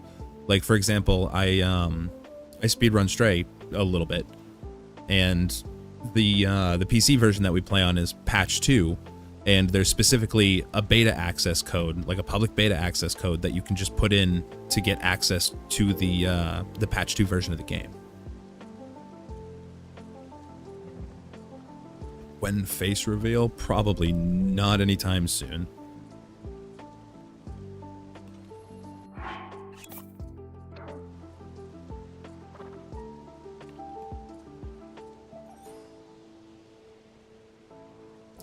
Console-wise, you pretty much never... Yeah, exactly. Console-wise, you know, the closest we ever, like, really had to that on console was, like, on the 360 when you could delete the system cache from your storage device, which would delete all game updates and essentially, like, reset everything back to version 1.0 without, like, actually deleting save data or anything, which was sick.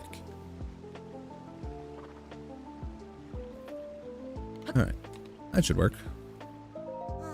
Son of a... Alright, so if I want to use this, it's going to require gas warp. Which, I mean, realistically, it's not the biggest deal in the world.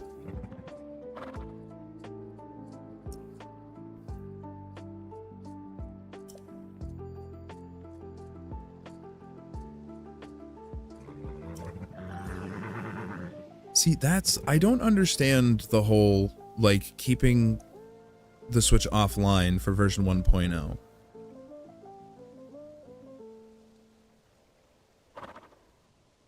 Because, like... I just, like, lost my train of thought. Oh, because, like, I always kept my digital version on 1.1.0 and my Switch was always connected to the internet. And, like, I never had any problems. I've never had any problems, like, launching it. I never had any, like, issues with, like, the supposed forced update. I also, either I'm absolutely crazy or, like, something weird's going on. Because, like, I also hear, like, the talk about the impossibility of a digital 1.0, but, like, I very distinctly remember downloading the version 1.1.0 update after I downloaded the game. Like, I very much could have declined that update. So, like, as far as I remember, I, like, had 1.0 digital when I downloaded it.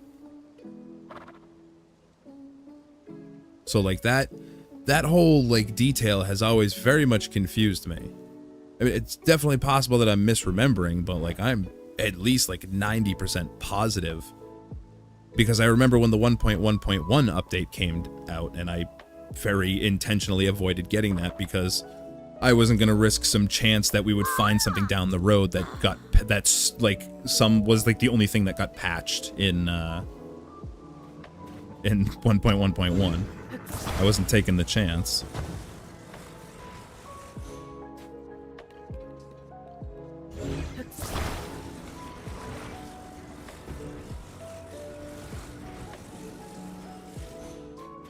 Let's see if maybe... I really think this is gonna do it, but... kind of curious what'll happen.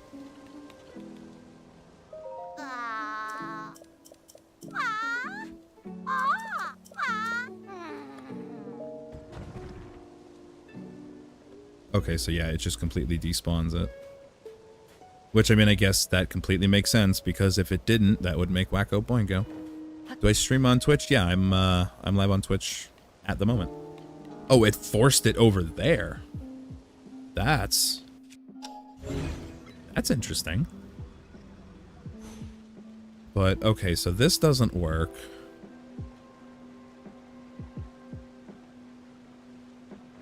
What else will work, then?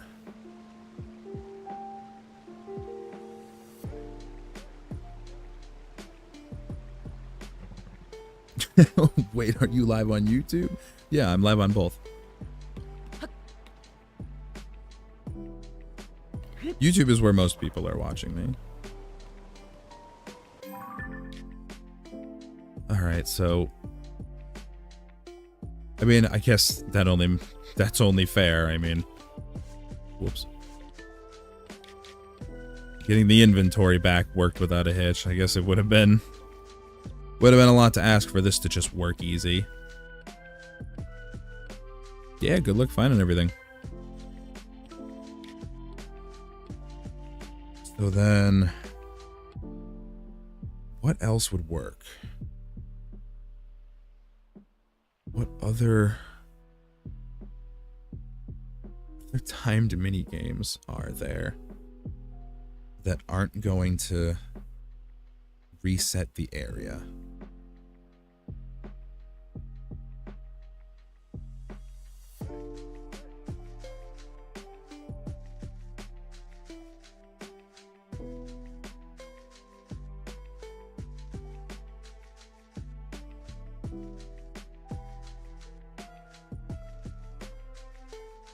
I had seen something. Where was that? I'd seen something about a backup. I just don't remember where right now.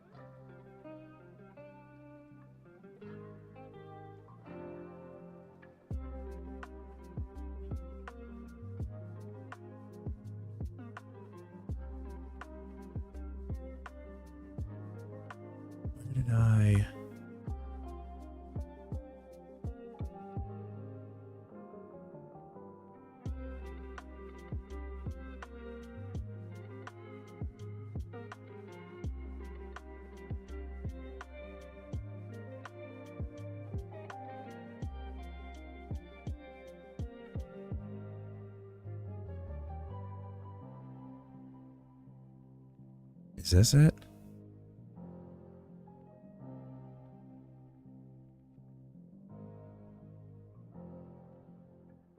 What? No fucking English. Careful if you extend the weapon pouch.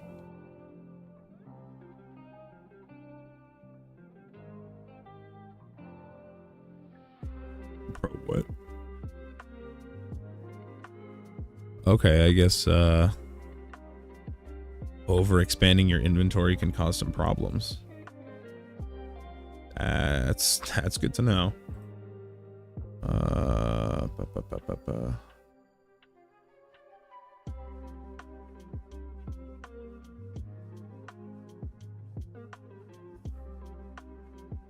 All right, bear with me here.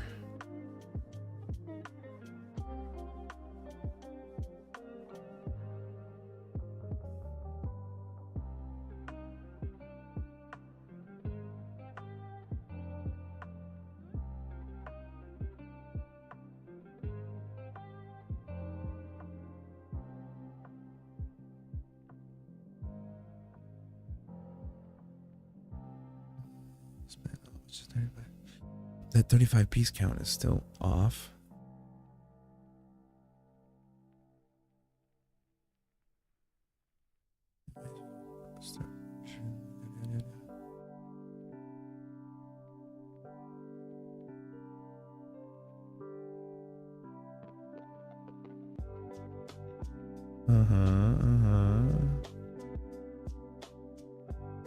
Oh.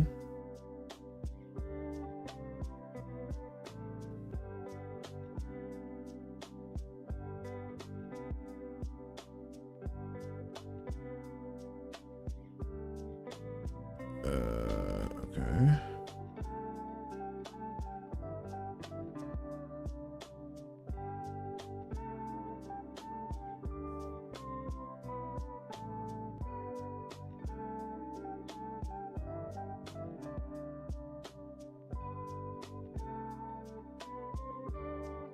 All right, I don't need the slow process of the fuse storage.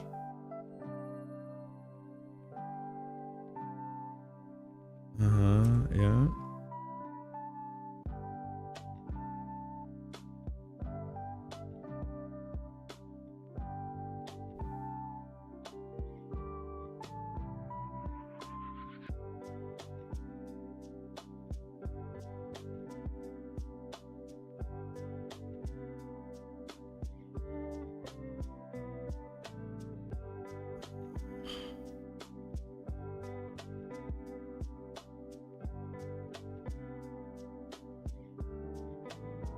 Is it?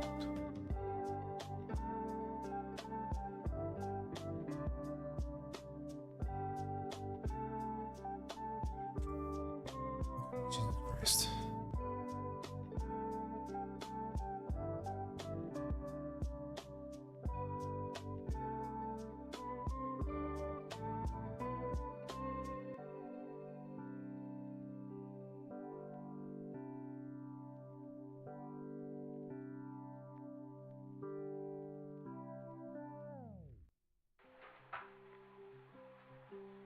All of this for gas.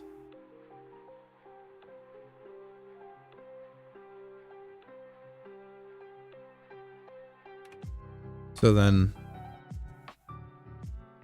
Okay, so then I was right. It's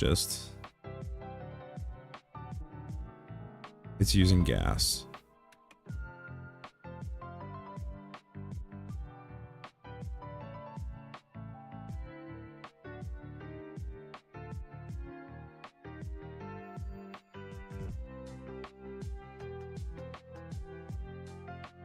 Yeah, just kind of bear with me here.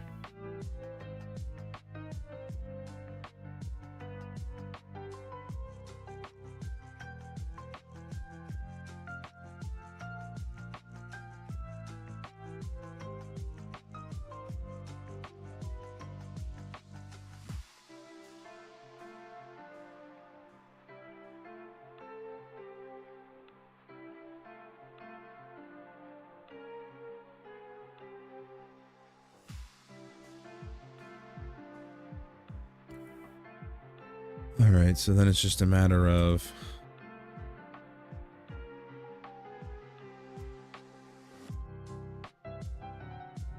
So it's just a matter of setting up a quick, easy gas. Seems to be what I'm understanding here. Because that sets the point. and then you just leave.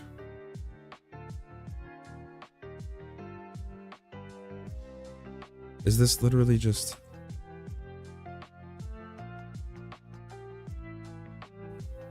So, okay, behind...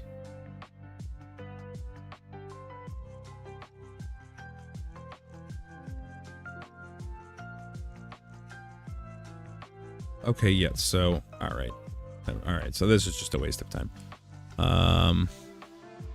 Meanwhile, I got everybody in here. I'm gonna reset part instead of starting the whole game from the beginning because I want to replay the storyline without needing Koroks. Yeah, right? Or if, like, there was a new game plus, like they've done in so many previous Zeldas. When do the gas method, you just follow the method that Blackmar showed for. Yeah, basically. That was, I remembered seeing something somewhere that was like labeled as like the like alternative if you've already finished the pen quest and you can't, you know, do the chicken shit. Which was, it's literally was just gas, which was the first thing I deduced as soon as she reset the area underneath me, is that I just needed to use gas. Use portable culling to FE a device to Minoru, and use her for gas if you are on 1.2.0 plus.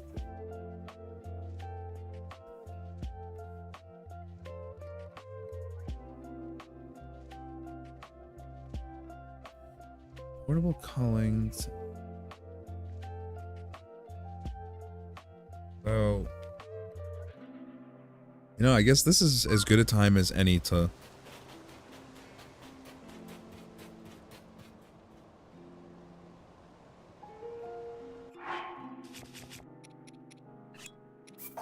learn some stuff here.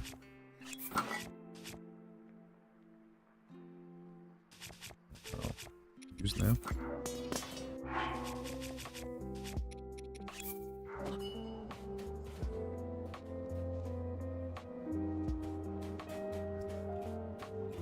Method, but I find Monero for gas being easier method almost all the time. Yeah, that's what I'm thinking. My thing is, I just don't know how that works. So, how does this new Monero FE work? Is it just press fuse, immediately pull up D-pad menu, swap, and then just like it just works?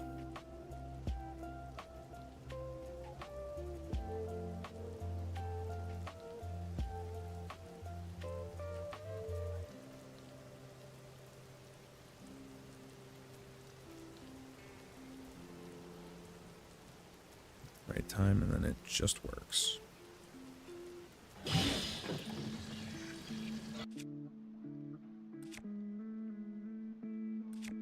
Do I even have to swap? Do I just like pull it up and then just drop the menu?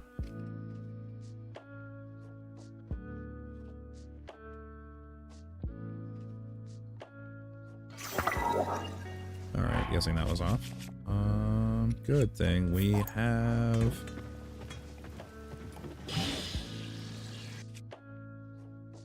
That feels too early.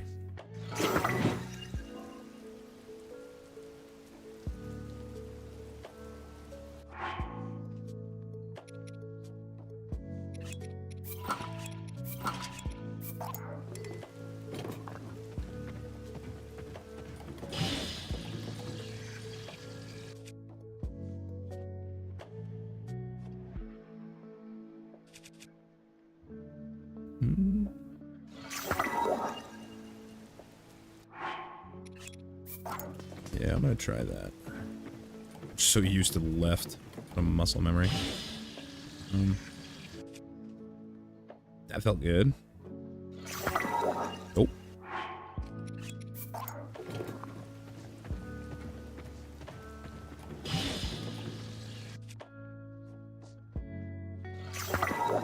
Too early, I'm guessing.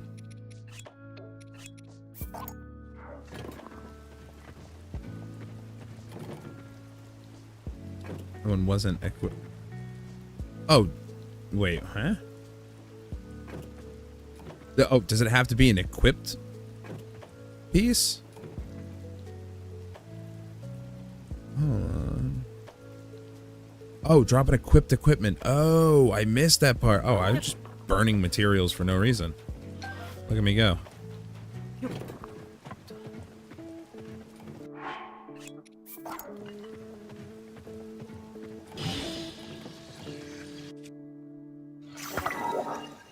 Yeah, probably too early. It really makes the fuse storage act earlier. Aha.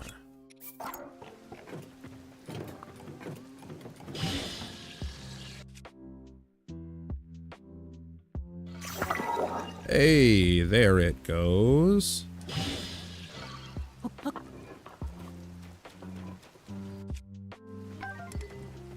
Let's go. And then this thing should, yeah, start dissipating from my hand. Using this in the map buffer method, you could buffer only one frame to get the end. So then, how do I turn this into gas?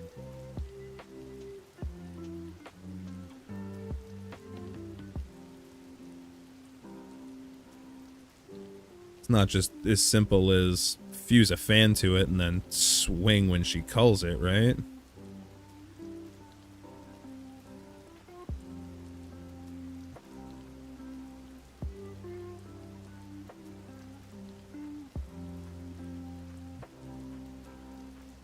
Want to get close to the wall or something like that. That's it.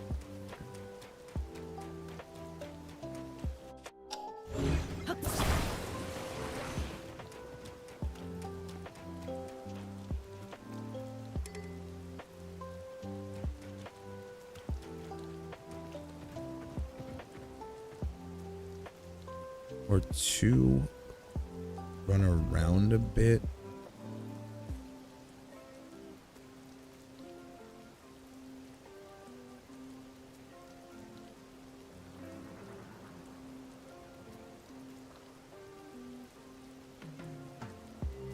Okay, so I need to YFE a steering stick to this melee weapon then, is what I'm hearing.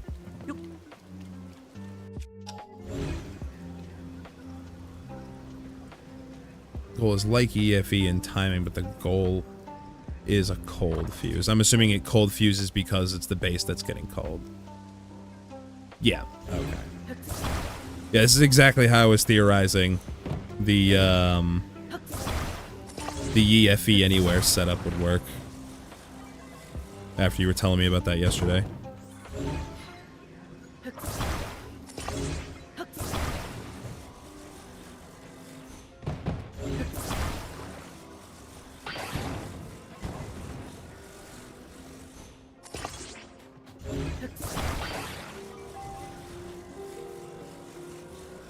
We can't do some fake until we make it action here.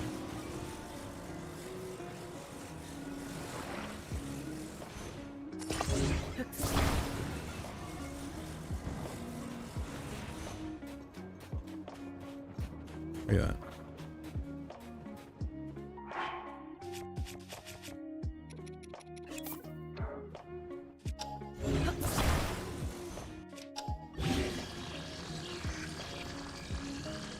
Where the hell are you? Get over here.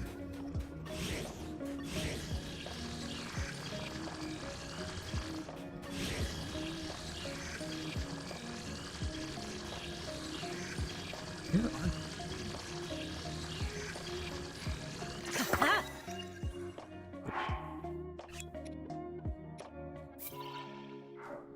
I'm assuming that didn't mess with the FE, right?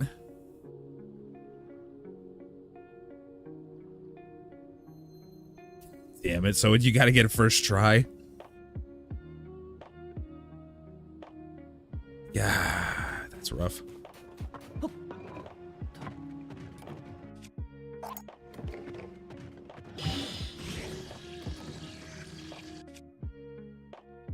Ooh, I didn't like that.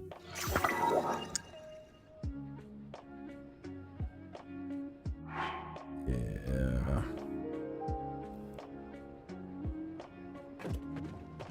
Alright. That case. case, I'm going to relocate myself somewhere significantly closer by. No, that's not what I'm going to do. I'm going to use my brain. Although it's ready for all me, but depending on circumstances that make it be, and this becomes better. Yeah.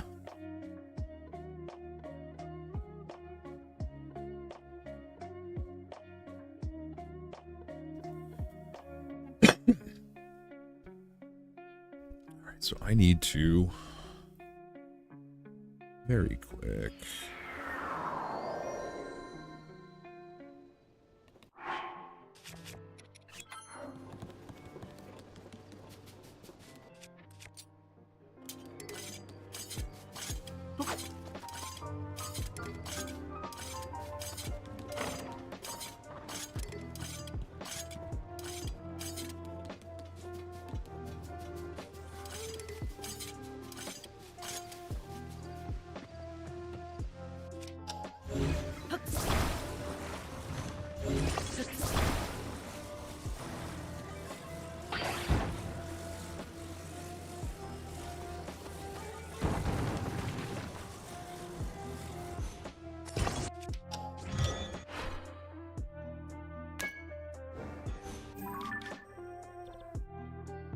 What are we doing now?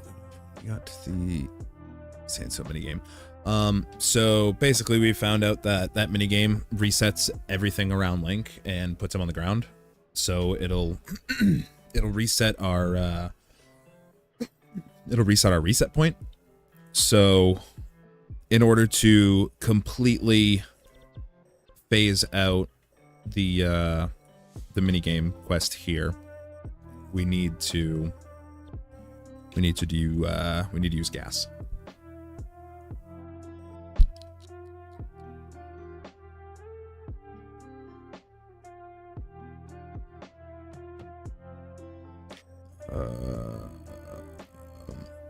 Let me fail the smugglers logo, you lose the gas. So be ready to do it again in case you aren't using something that is most guaranteed to work. Yeesh. That is rough. Okay, so now I want to...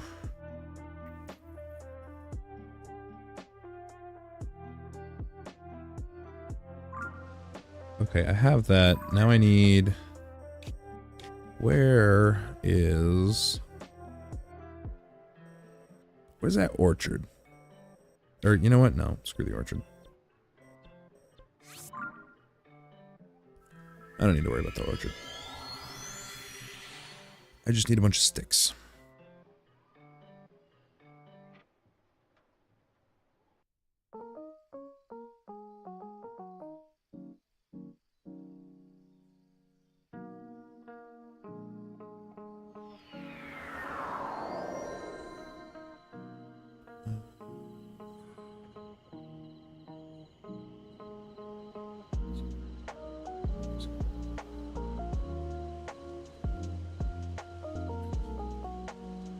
So if you're juggling an Effie the base, don't do it before the gas equipment. If you're detangling instead, don't detangle until getting the smuggled stuff.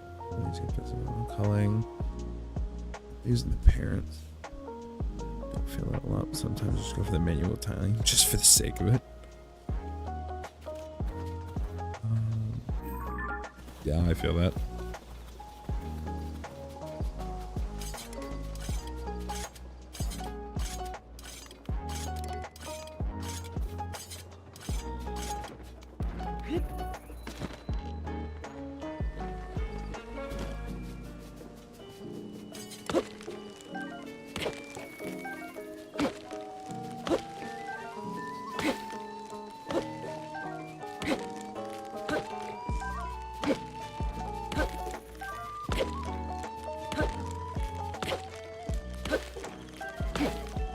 Talk about how crazy it is that Nintendo didn't, like, make a food buff that gives you, like, increased drop rate or drop chance.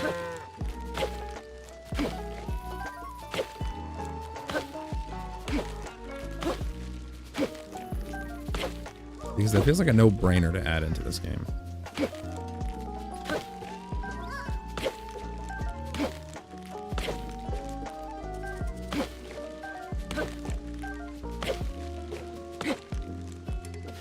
Oh, perfect.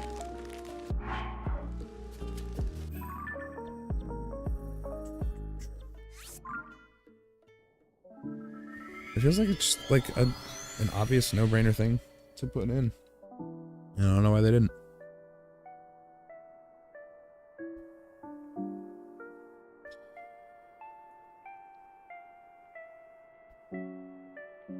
All right.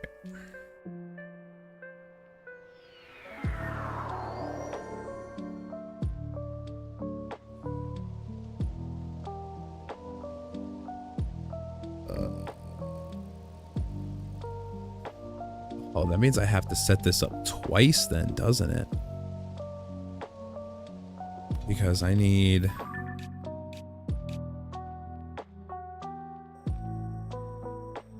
I need to go up here. Do I really actually need to go that far?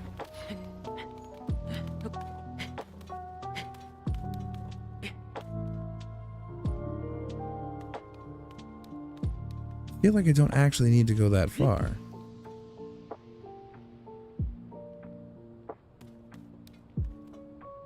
Does it what? I'm not gonna lie, I've already completely forgotten what I said a moment ago. This is where...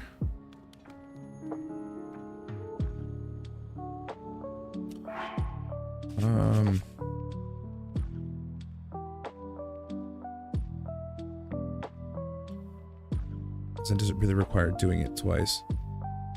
Oh, actually, no. Well... No, I guess it doesn't, actually. I was just thinking about the fact that you also need to SDC through the top to actually get in there with this method. But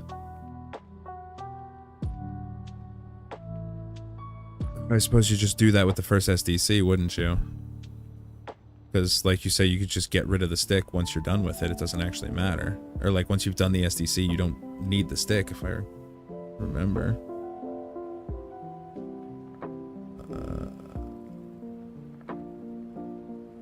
Is that what you said? Yeah, after you do the SDC, you can do what you want with the SDC. Okay, so yeah, I would just...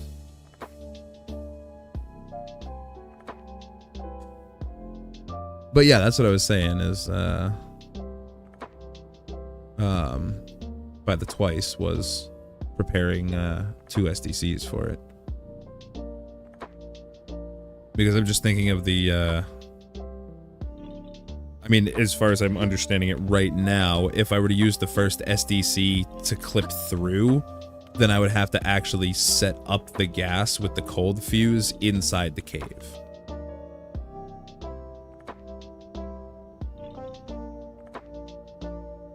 As opposed to being able to set it up out here and then just clip in with like if I gas the weapon and just clip in with a separate SDC on the shield.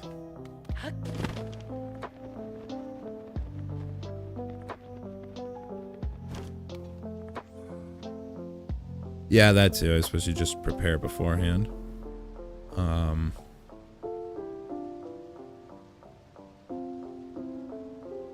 So then I'm trying to see, this is where all this shit gets really confusing, because now I'm trying to like unwind it all in my head and think of the most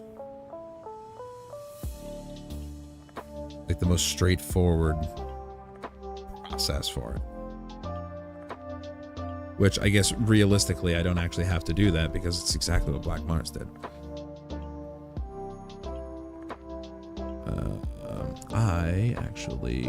I saved a link to that.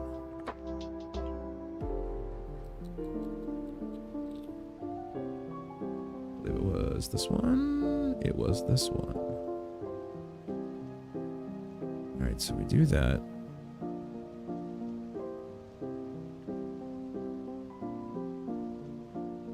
Where's the respawn? Get the cold fuse.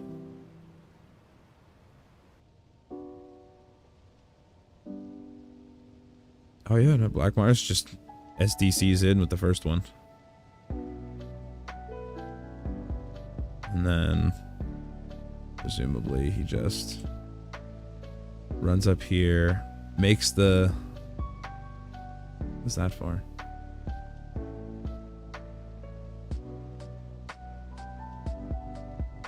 What is the save load for?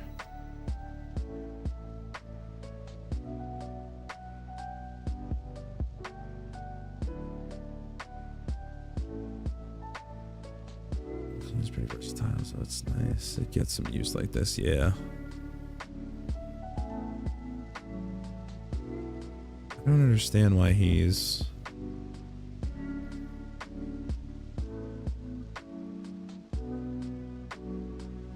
Why does he do a save load?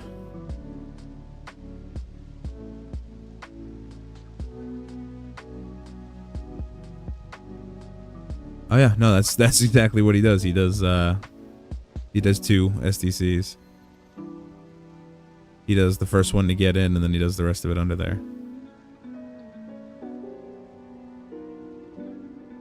Get that one, grab that, stick.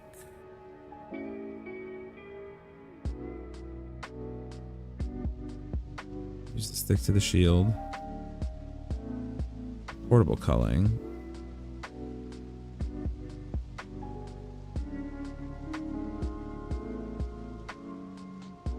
Hold on. Wait a minute. Is that the funky shit?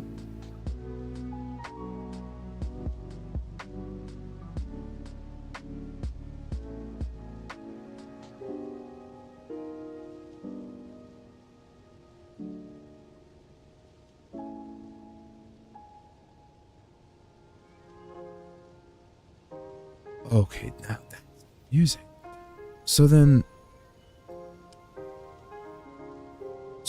what is the protocol achieving?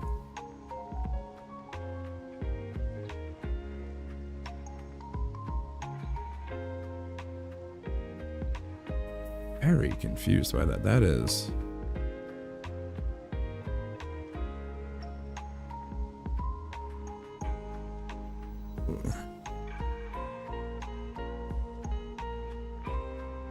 Oh.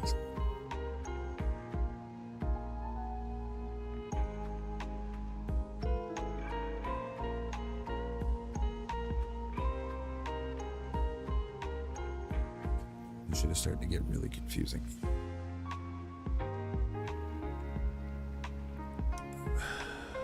So, main thing here is just trying to keep track of what's connected to what. That's the hardest part about all of this. So that's protocol. So then we drop the light.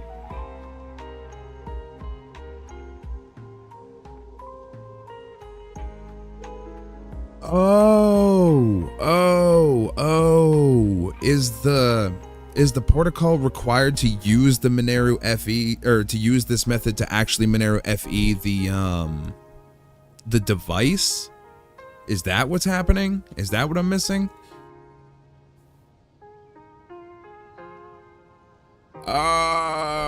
Okay, now it's all making sense. That was the bit that I didn't understand. I keep forgetting that this only works on equipment. Yeah. Okay. Now I've got an idea of what the hell's going on. I'm still like kind of somewhat convinced that we don't need to go all the way up there.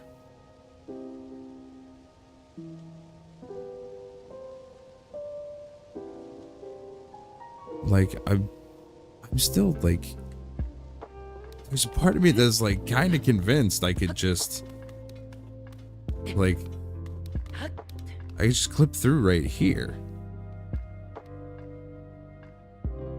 Like there's a part of me that is so convinced I could just clip through right here and it would be far enough, instead of having to go all the way to the top. All right, you know what? Gonna.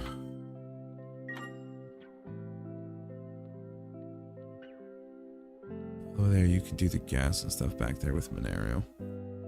Is that like, is that the only reason? Is just...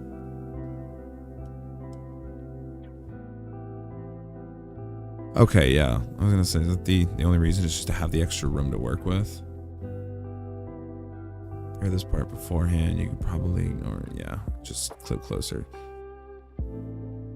So, yeah, it's just a matter of if...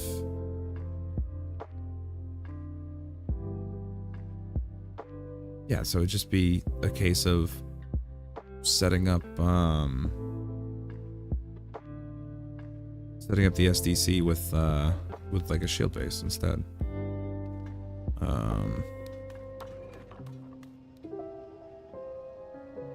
Now, does this process, this whole like Mineru process, does this work the same way on 1.1.1?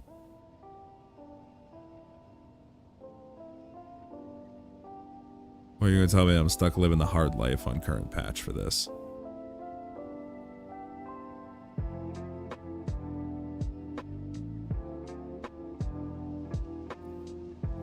Aside from portable culling for device FE, yes.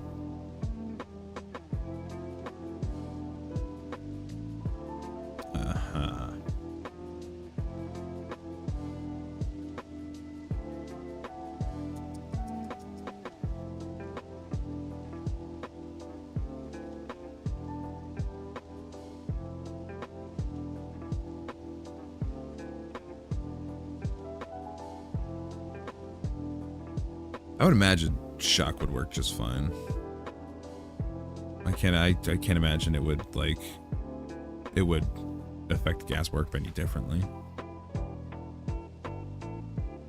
It'd just be the matter of juggling the battery. Alright.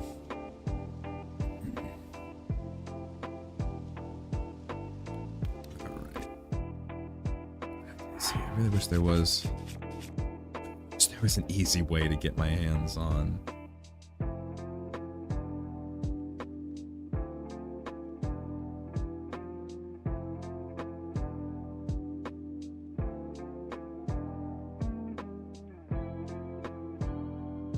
What?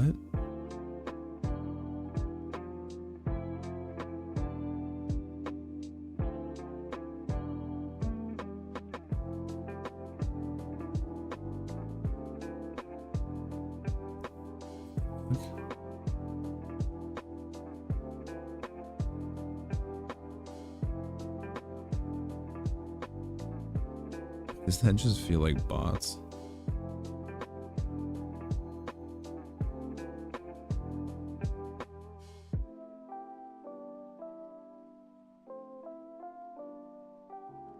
Whatever.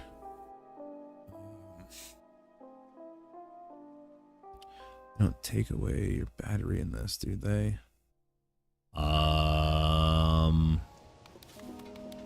That's a good question. I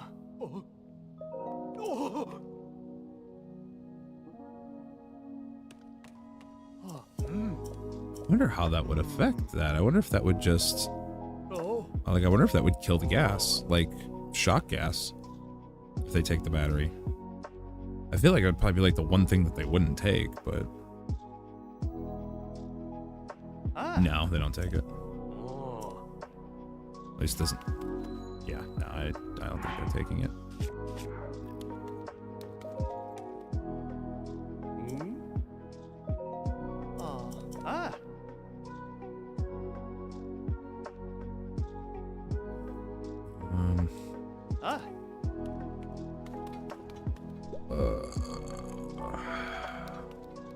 Yes. The thing to try would be, I guess, see if I can get it with the shields that I have. Oh, too late. Yep.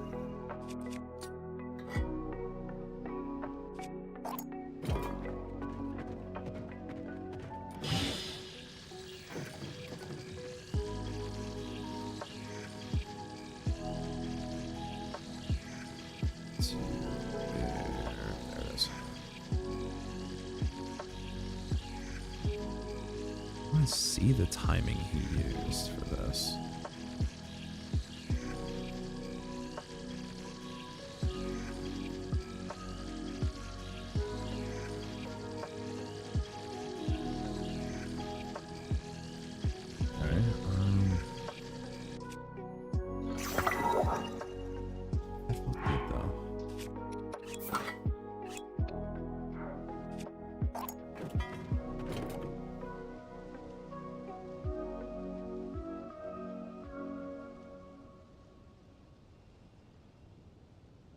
Monero FE with portable culling is way more lenient. You go early and doesn't actually fuse. Oh yeah, I suppose that would be the case, huh? There we are. Hey Alex, appreciate it. Alright. So now, alright, so we've got the shield. And then we need to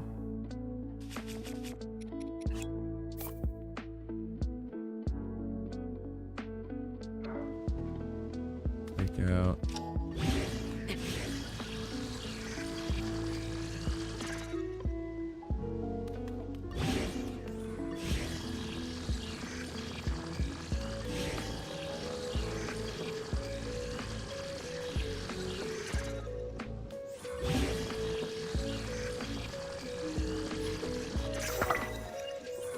well, that's unfortunate. You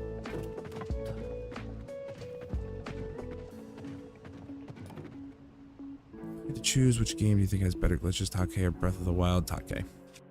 Breath of the Wild's got definitely got some neat ones, but like the way the glitches work and like interface with each other in this game is just an entire thing in and of itself. Yeah, it felt too early.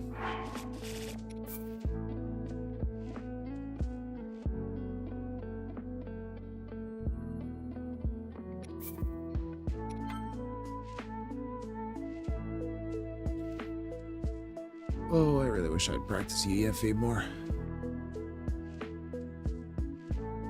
That's the part of this that's gonna suck.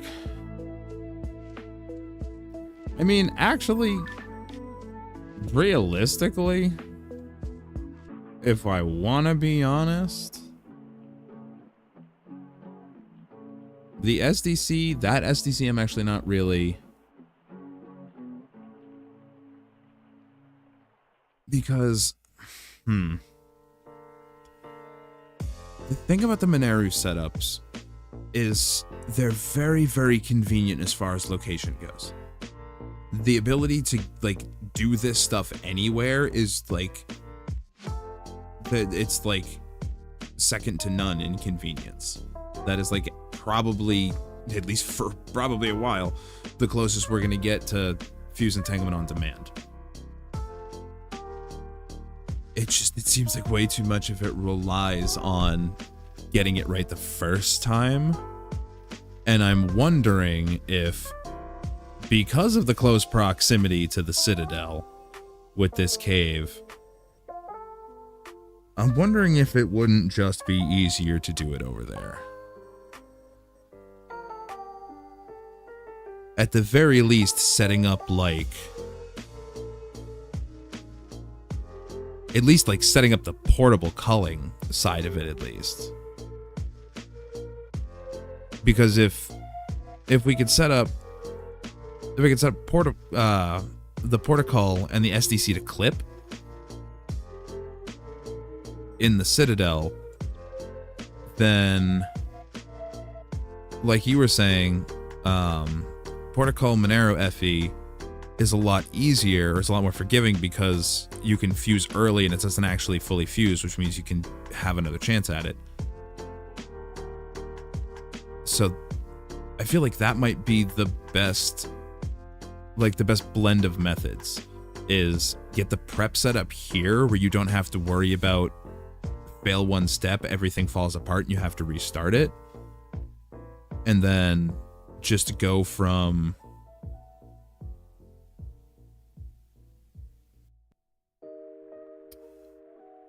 and then just go from, and then just set up like gas itself in there. So I think I'm gonna give that a try.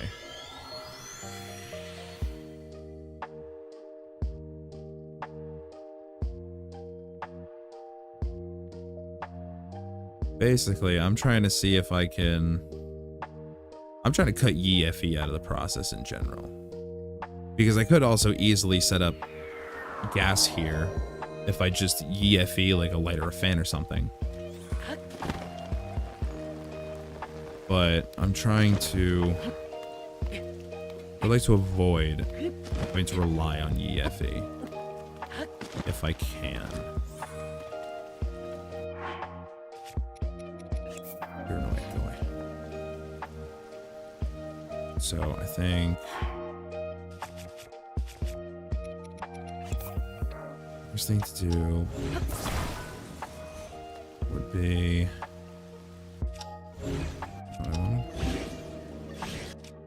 Also, I feel like an idiot for having literally never just thought of this.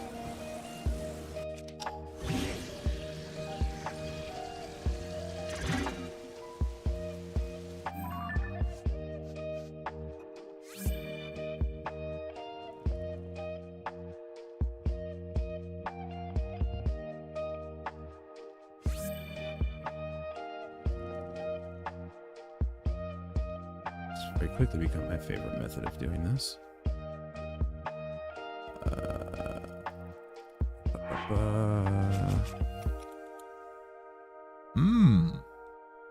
Probably. Oh yeah.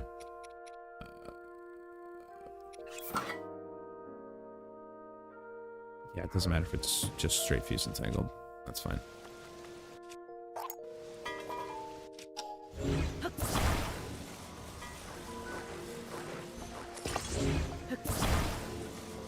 You two live over there. Good, good. I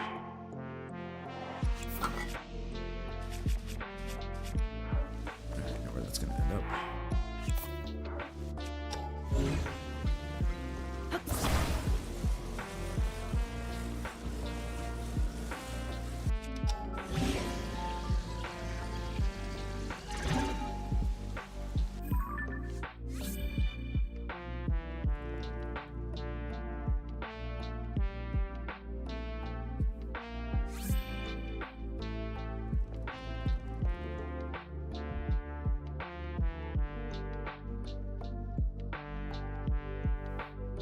And then this protocol is just full fuse storage, right? I'm not mistaken. Come on. Come on. Really? You can do this to me?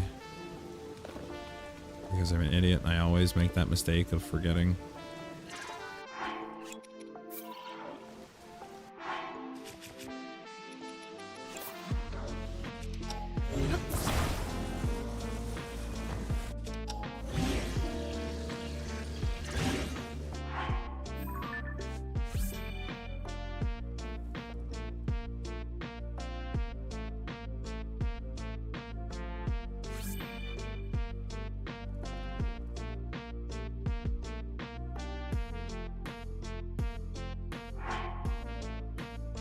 Oh, I am an idiot.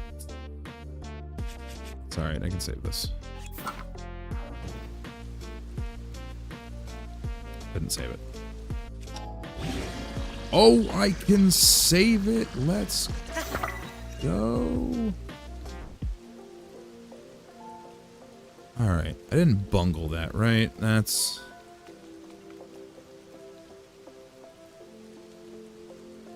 No, I totally bungled that. I did the wrong kind of protocol. Oops. Shit. Whoops.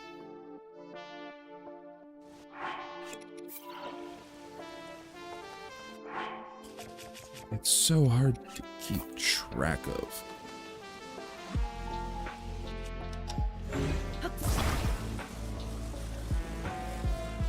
What was other protocol I need? Wait a minute. No, which protocol is that I need? Is that like, is that cold fuse protocol? Is that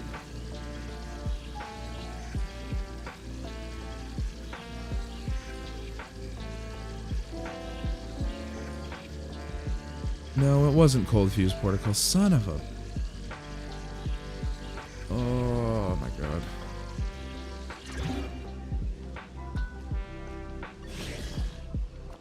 So you know I've been at this for too long. And I just 100% had it right. And I just did that. No.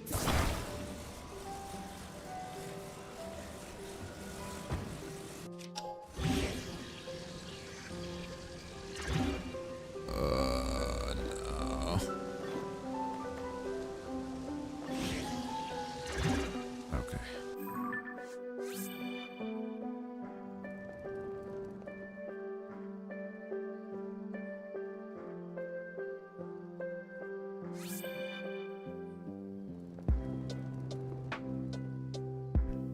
And if you notice again, also fucked it up this time because I forgot to put my weapon away. Now it's gonna fall into the ground. At least I can access it this way. Yeah, no, that was exactly the protocol that I needed. Alright, so now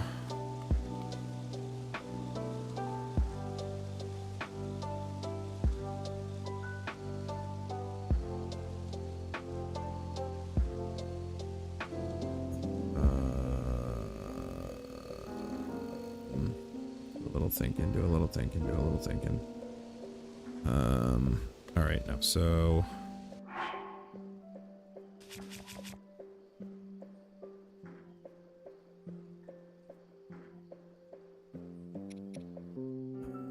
I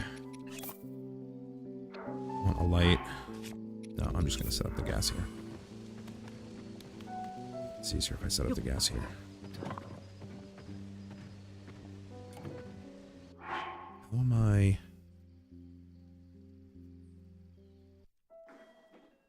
Oh, wait, no. I'm okay. No, I'm good. I know what I'm doing.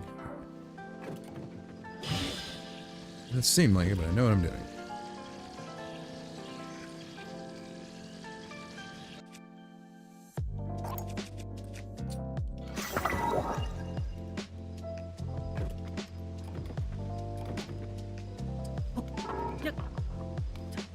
Just that.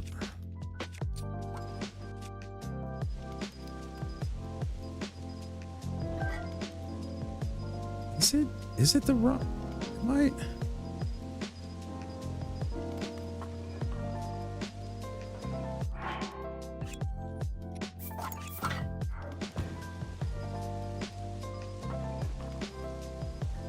I don't. Yeah, I think I'm messing something up here. I feel like I got the wrong protocol going on, but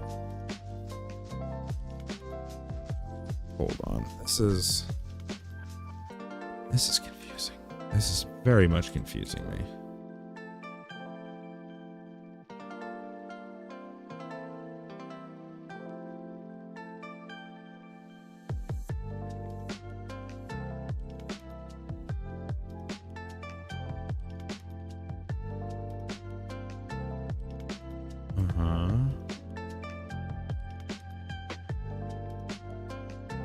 What the hell did you fuse it to?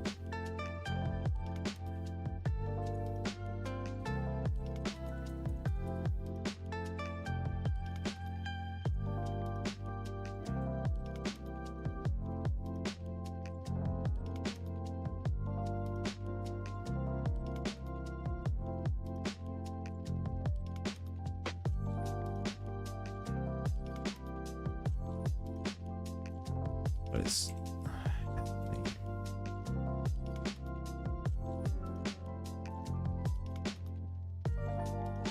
What the fuck? Hey, Shinobi. Yeah, so I'm just kind of like... I'm getting confused by shit here.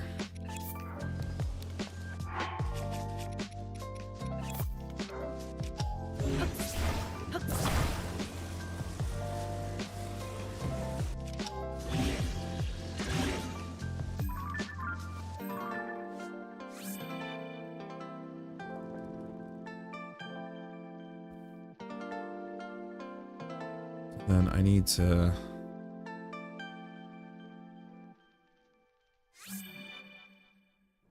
Then it needs a cold fuse it? Is that the deal?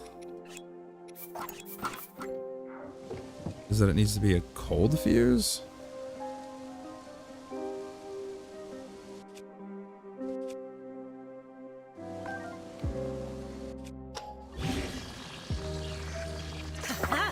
Because it was fused to the shield.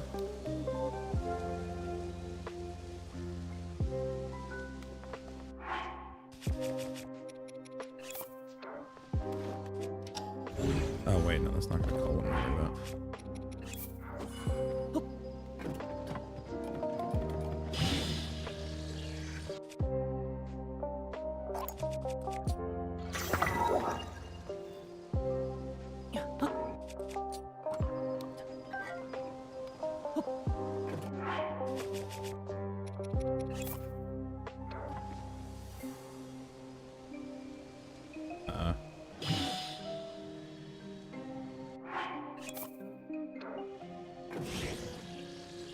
It spawned down there.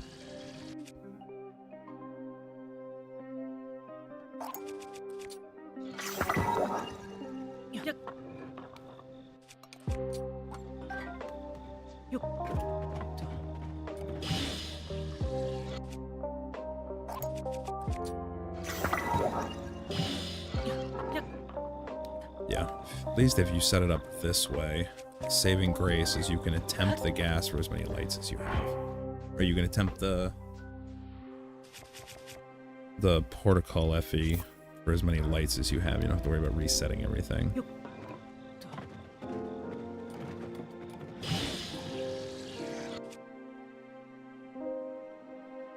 I ain't gonna bother. I know that was too late.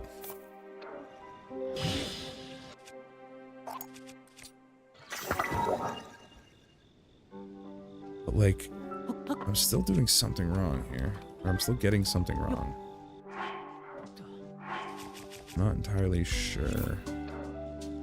That was what I wanted to do.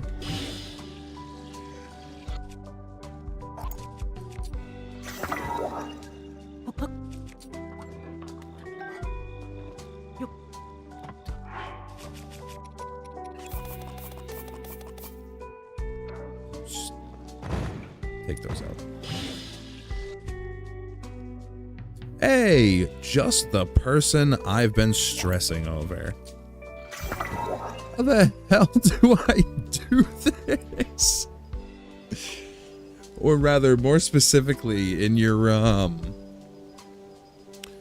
gas setup for the Hestu scamming. I guess first and foremost, is that protocol is that a cold fuse to the melee and then a full fuse to a shield? Oh my god. Oh my god. Oh my god. Oh, that's how you know I've been at this for almost fucking 6 hours today. You know the big step that I've been forgetting to do and the reason why all of this isn't working and why I'm slamming my head against this wall with no new results? I'll tell you exactly why. Because I'm expecting a non-SDC'd steering stick to fucking call me. Like a crazy person. That's what's happening.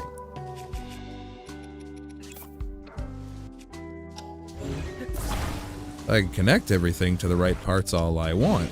Yep, should have seen that coming.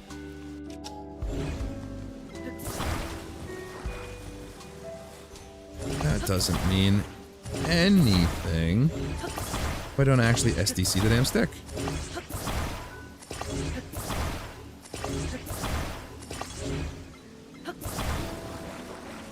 Blob can go over there. Stick.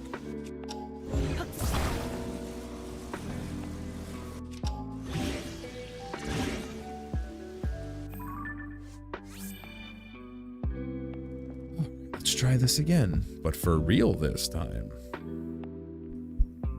You know, actually doing all of the steps.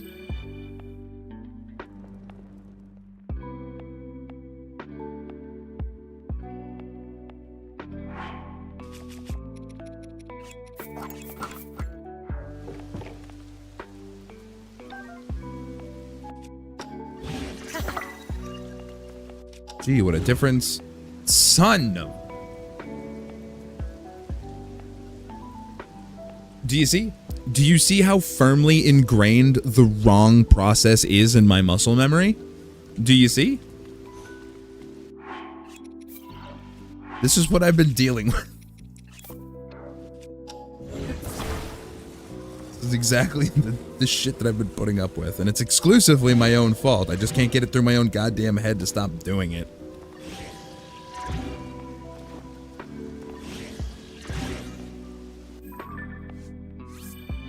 I'm not going to be able to drop that, I don't think.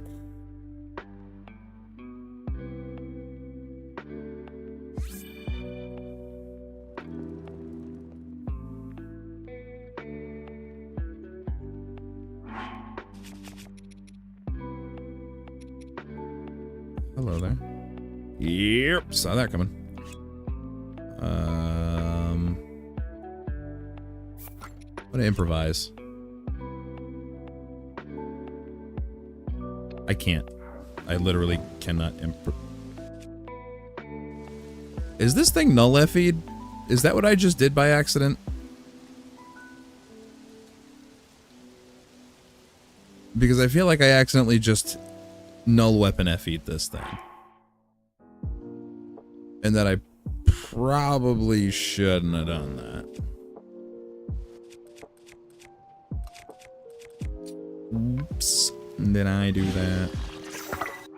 Yeah, we're just gonna pretend that we didn't see anything. Hey, look, we're starting fresh. For the first time.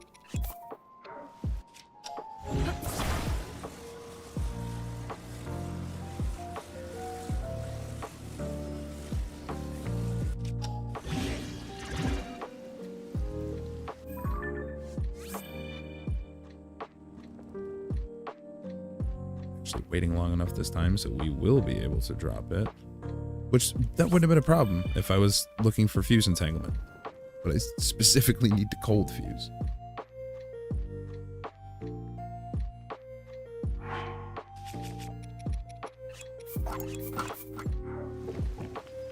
Yeah.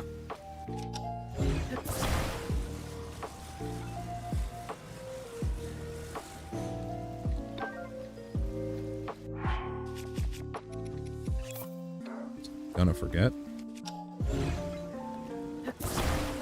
Uppies.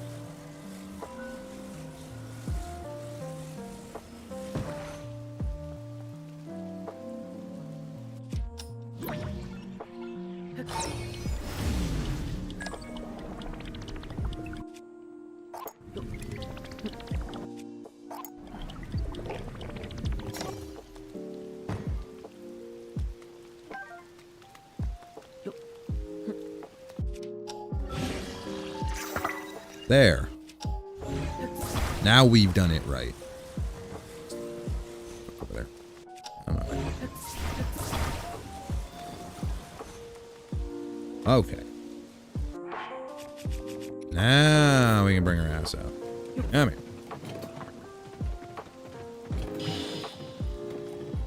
You know, this world is cruel and unfair.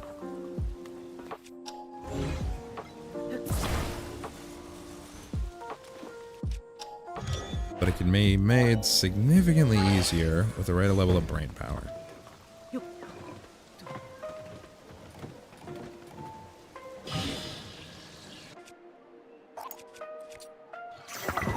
Wow, first try feels ridiculous.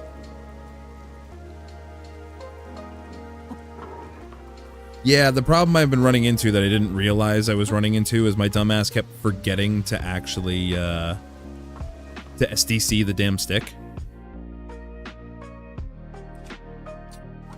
So, like, that kept happening. I mean, at this point, I'm done with the protocol. I don't actually need to worry about that.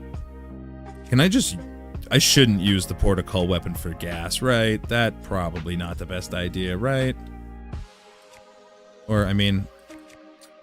break the portacle, there should be no problem.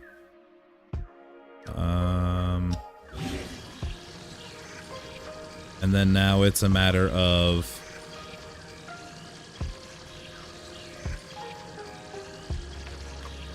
So now I need to... No, now I just need to... I fuse it normally, and then I gas when she recalls, right?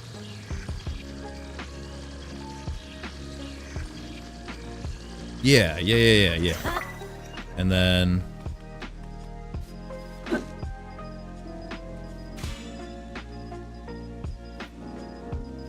And now, if I just get rid of her, it stays on, right?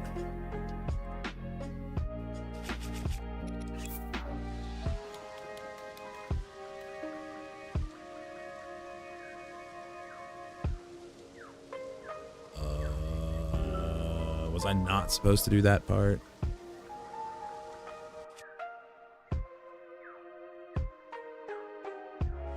Oh, you're right. Detangle. You said that earlier, and I completely forgot about it. Yep. That makes sense.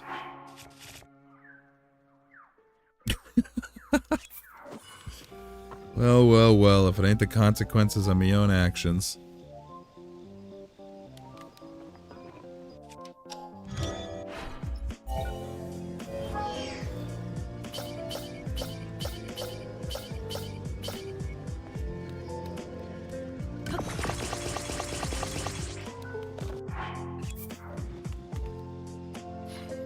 There you go.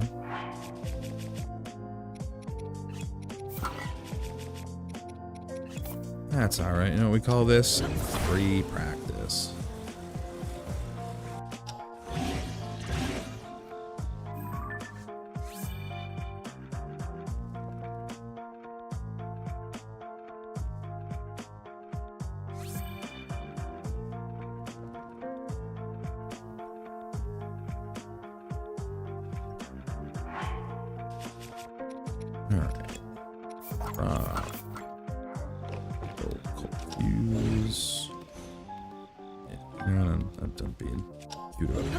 Stay there, it can go up.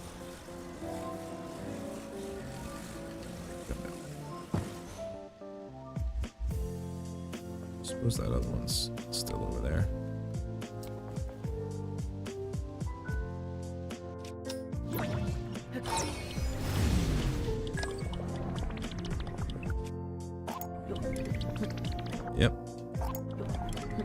Yep, that's on par.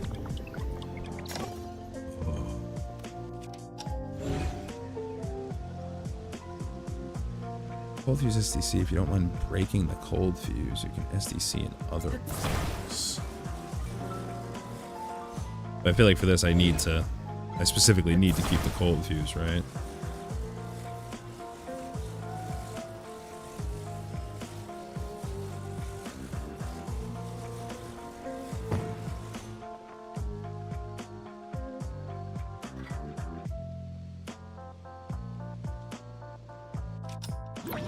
Yeah, I usually try and like hug into like the corner here.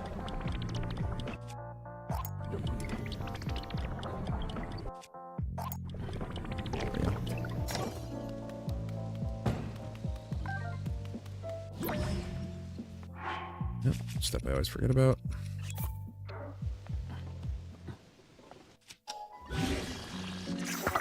All right.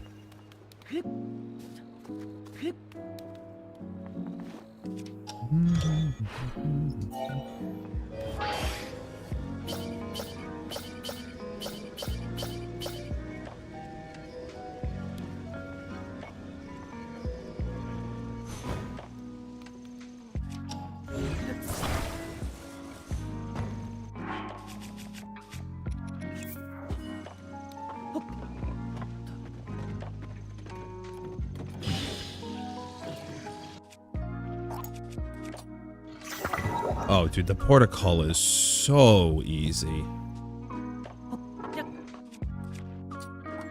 That is, like, criminally simple.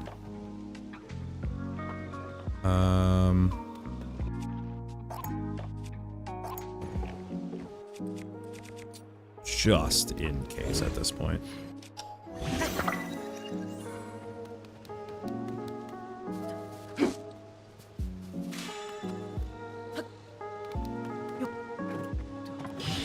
And then you said fuse, just fuse over it?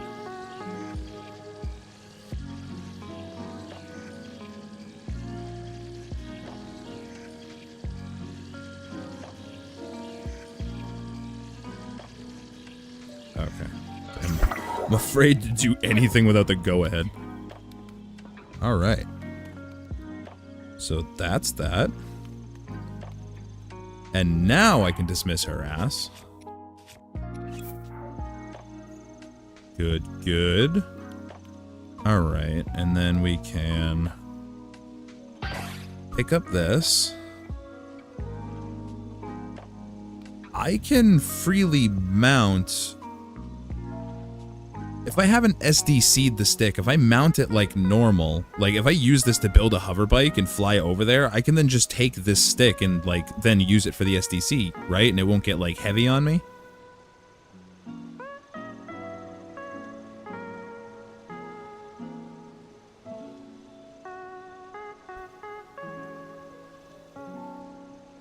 Alright, yeah, that's what I figured. Or rather, I can't see any reason why it wouldn't. This is seeming like the most practical way to do all of this. And we need to go literally that exact direction. Wait. This was, this is almost what Tahatano did. He set up using, he used just straight up, YFE. He did FSFE to set up YFE, and use YFE to set up the gas.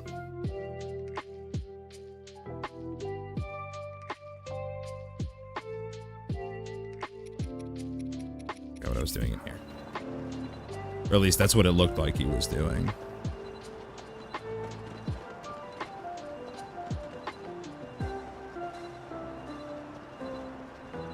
I do love that I'm not actually on the stick though.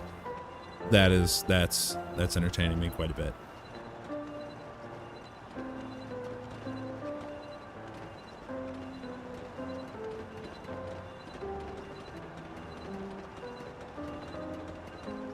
Love that his hands aren't moving either. They're just kind of frozen in place. Oh shit. We need to start our descent. Just using EFE as well at first, but it's just better for the gas instead.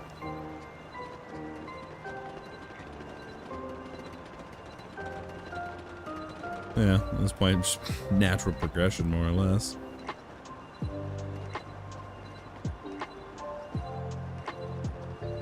The downside is I can't just crash land. So I need the stick.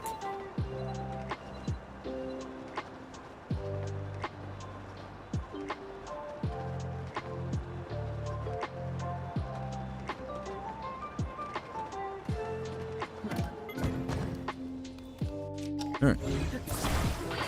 Now, because I'm dead convinced. Come on, you can make it. Squeeze.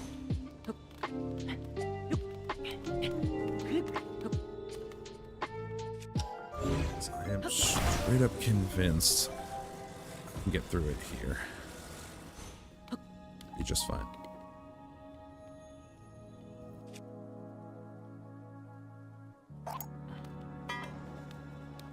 Whoa. Okay, I think I learned why we don't do that so close.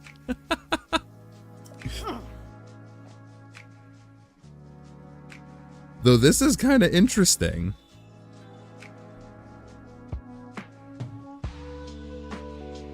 What did I get stuck on?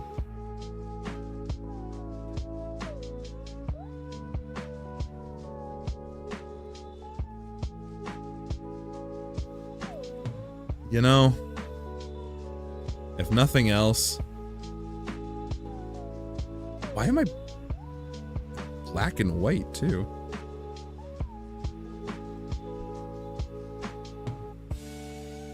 If nothing else, this feels like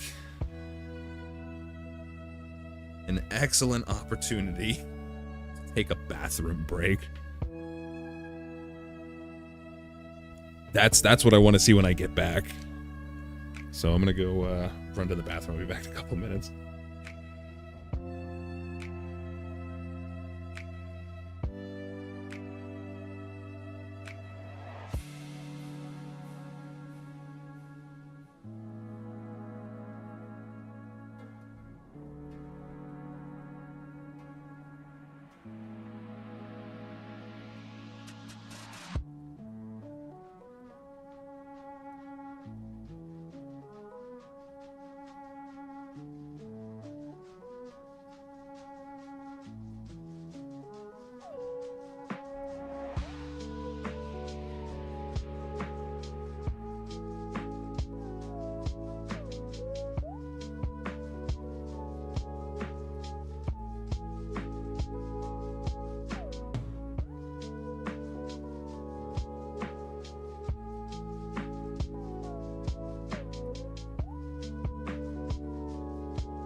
Right.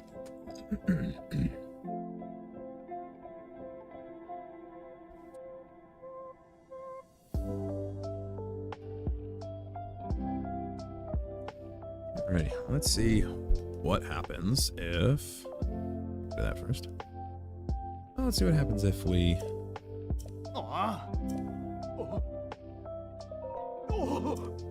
Step the quest from here.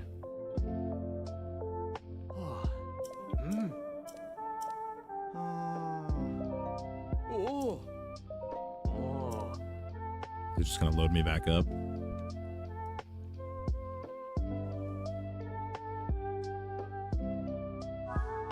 Oh?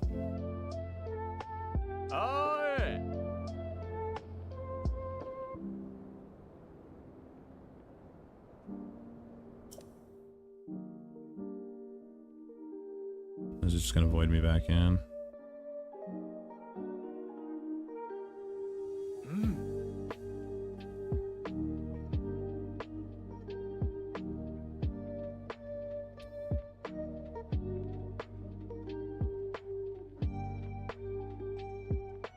Yeah, I'm all set. I don't want cheap viewers.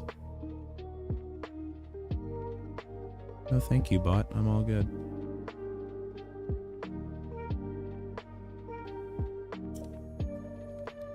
Yeah, that just resets me.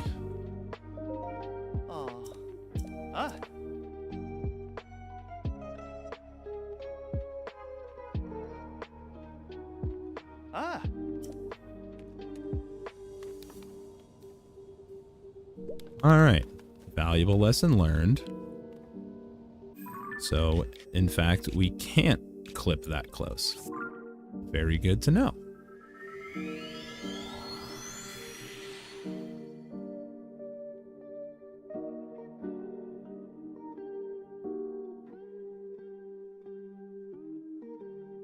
So this time we'll go and we'll do it the right way.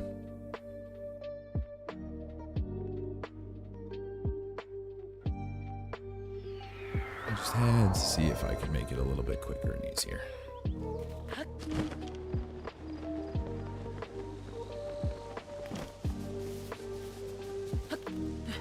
There's part of me that was also kind of hoping that the heat would also eventually start affecting me and I might be able to burn to death in there.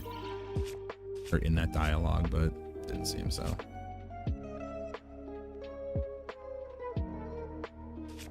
Oh no, I don't have enough shields. I need to save here. Did you lose gas from that? Yeah.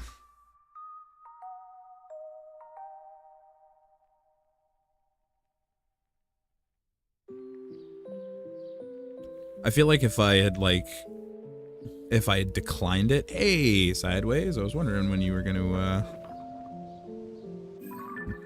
join us, or I should say when you were going to be around. Yeah, I feel like if I had like declined to start the quest, I probably would have kept the gas, but I would have been stuck like well below bounds, or like at least stuck down in the depths. I would have had to find like an ascend point.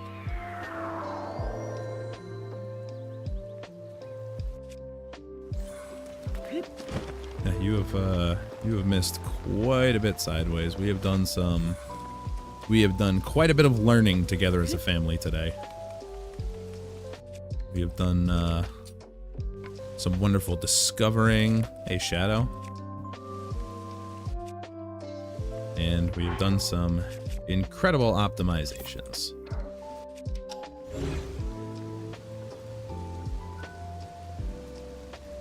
Say what you were thinking. When were you going to crawl out of the dungeon you were having a sleep/coma in? I mean, yeah. We're going to try and be a little more graceful about it, but...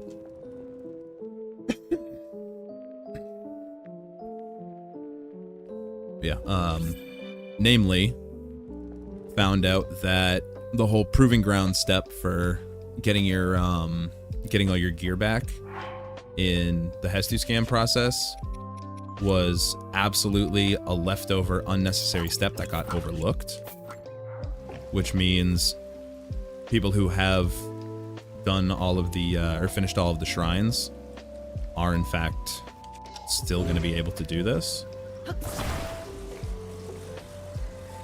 And now we're working on, or namely, practicing the method that gets rid of the other minigame, or like the minigame requirement.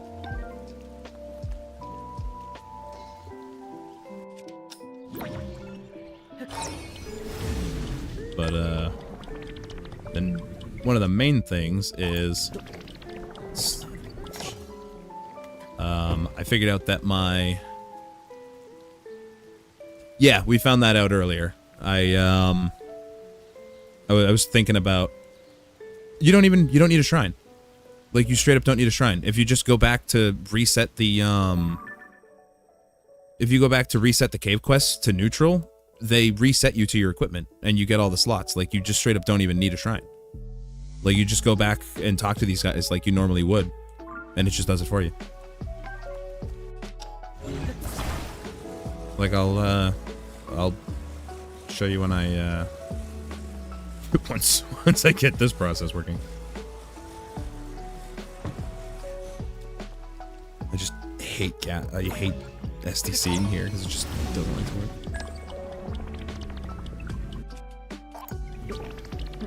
Dude, come on.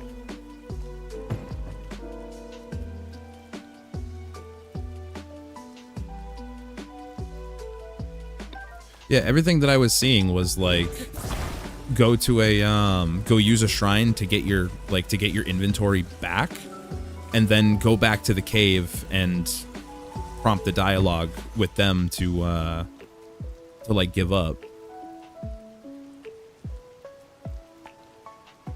Oh yeah, I was doing the glitchless method.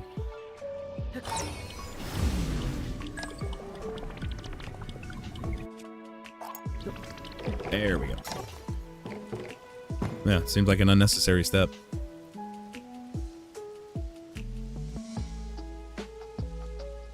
Is Black Mars another Mars? What? No, Black Mars is like the Black Mars. Like the one, the only. As always, the step I always forget.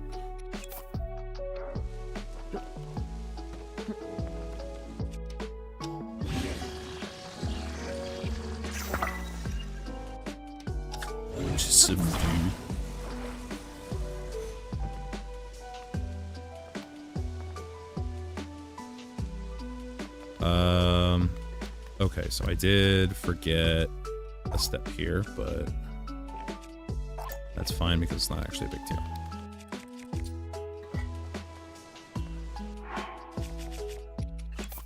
I just forgot to prep the actual clipping stick.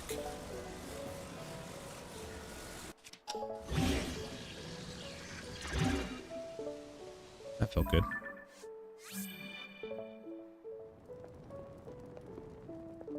Yeah, I mean, that's pretty much my my approach to most of these is you do them enough until you're good at them. Thinking about a Mars, and now it's Black Mars specifically, so I wasn't sure. I think you might be thinking of Maz.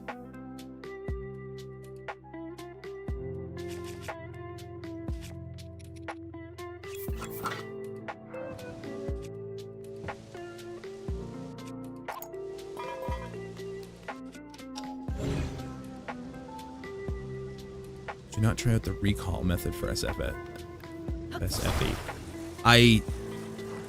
When you told me about it, I had tried playing around with it, but I think what happened is I was trying to do it on like my regular version on either 1.1.0 or 1.1.1,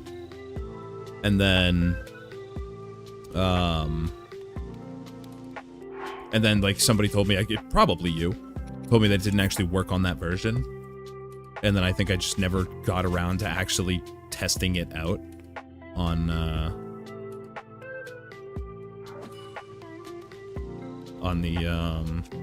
current patch.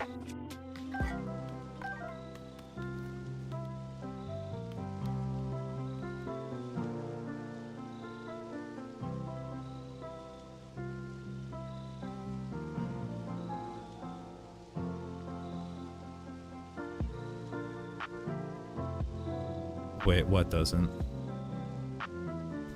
No, what are we talking about?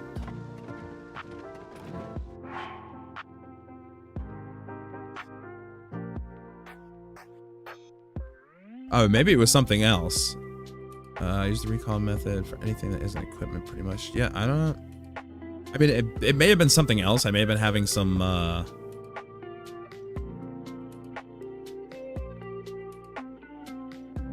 It may have been some other issue. I don't remember. I just remember there was some reason I had, like, stopped working at that for a bit. Oh, it's so easy, dude. Why is that just so easy?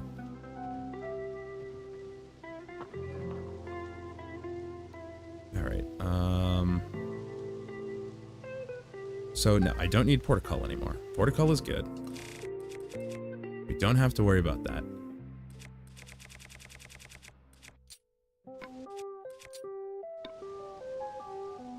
If anything, I want the shield off. So now... Please. Please, no, come back.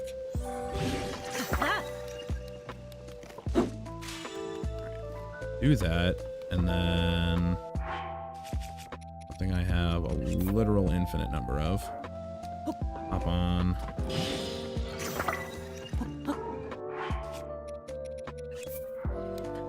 Bam. I'm getting this now.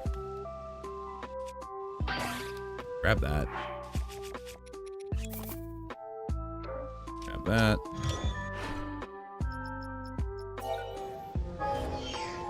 Put one of these. And off on our special adventure.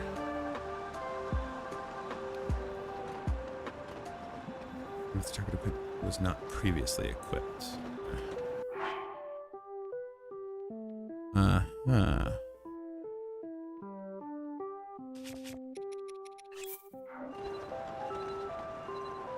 Yeah, I'm always just a little hesitant to completely break the protocol setup. God forbid I did something wrong and I have to go through the process of making it again. I should be headed in the right direction. Yeah.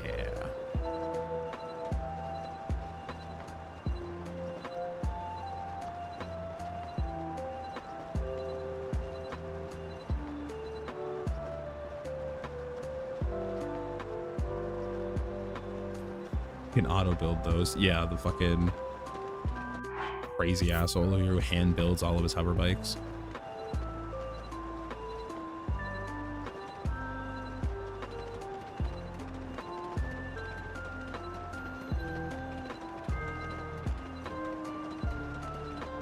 Also, why have I never thought of just zuggling a light shield, like zuggling a gassed light shield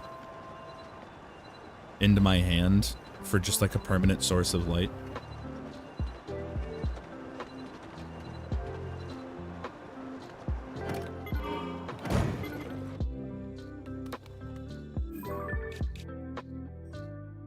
This feels about right. Maybe battery usage, right? I mean, initially, yeah, probably battery usage, but like, since we figured out the culling gas, since we figured out cull gas, like, it's a fairly, it's not a bad way to do it. All right, so what, I want to be like about here, I figure.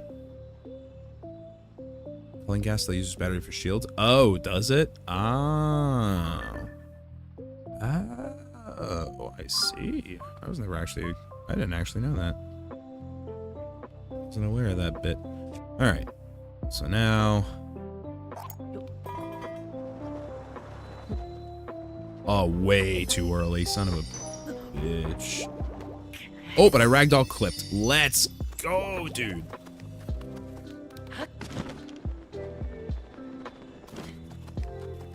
Yeah, for real. There's ever been a true poggers moment, dude. That was it. All right. Now, I don't want to get too close. How close do I want to get to these guys?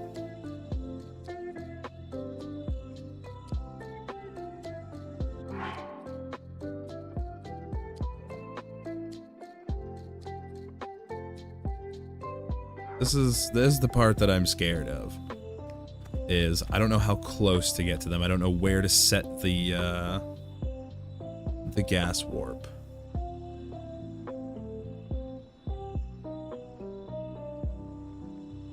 That's the only sketch part.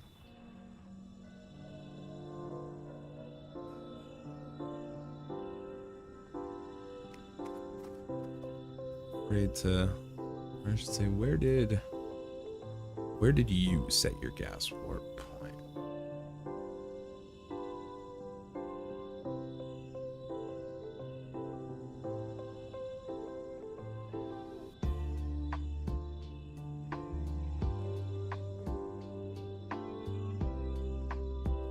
Oh.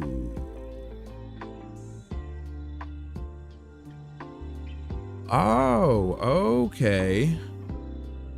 Okay, so if I walk in them and talk, there's an invisible wall that'll keep me from strolling out of here.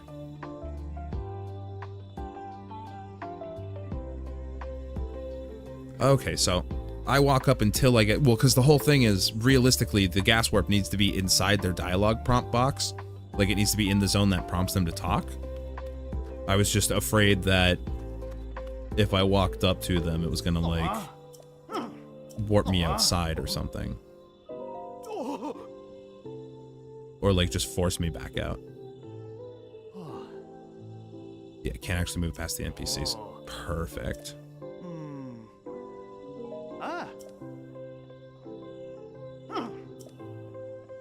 That is so convenient.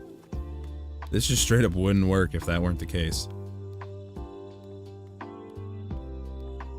Alright, so now I can go right here, which is definitely in their dialogue range. Send up.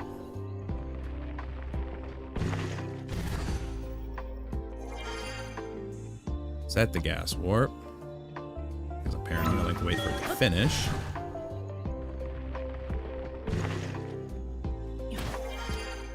And we can hop out.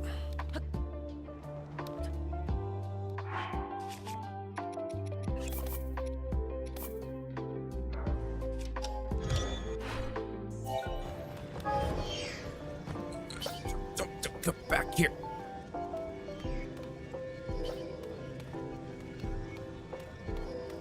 Runaway wheel.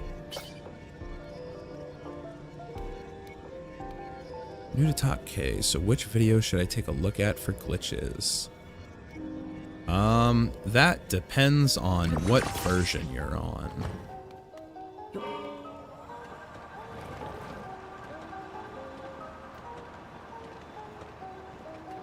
Exactly, I wasn't people talking like that. He was really highly speaking like that. Alright, now we need to go for a little bit of a stroll.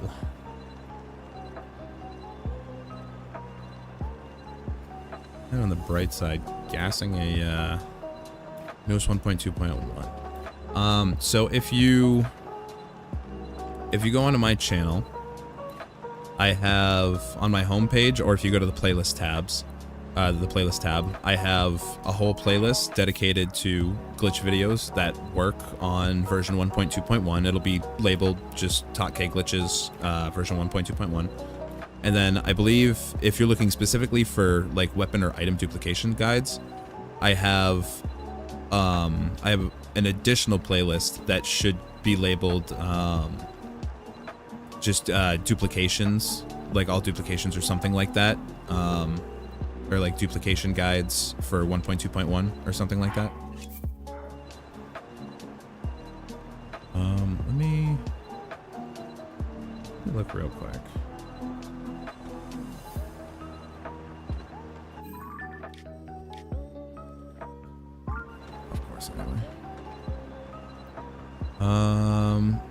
Tears of the Kingdom 1.2.1 dupes. That's right under my, like right under the videos bar on my homepage, and then right below that I have a list of all of the playlists by version number, going from most current to oldest. Yeah, no problem. I try to make it Try to make it easy to navigate as possible. And I do keep those playlists up to date. Like every time I upload a new video, I make sure to drop it into every playlist that it's like actually applicable and viable for. Newest one is the best. The newest one is just particularly covering methods for fuse entanglement and zuggling on the current patch. Yeah, that's going to be a lot of advanced stuff. Well, a good portion of it is going to be some advanced stuff.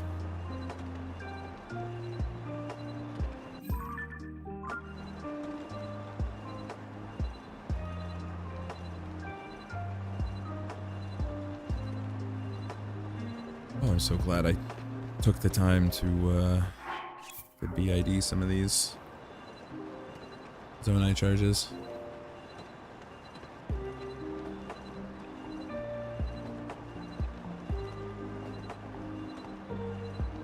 Yeah, the glitch that I'm researching right now is probably going to be one of the more in demand,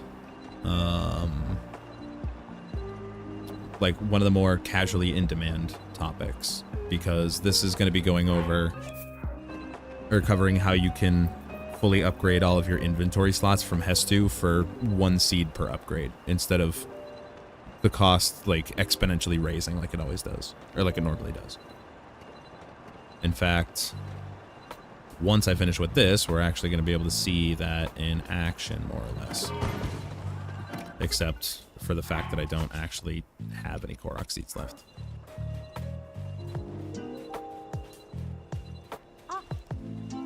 Ah.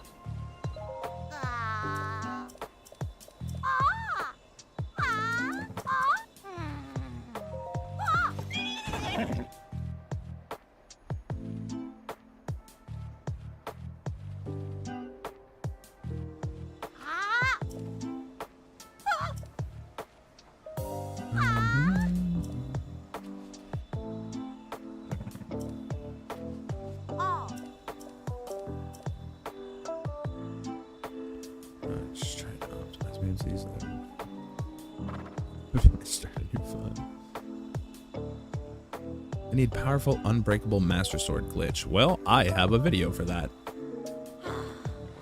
Oh, god damn it. I wasn't paying attention. I have, I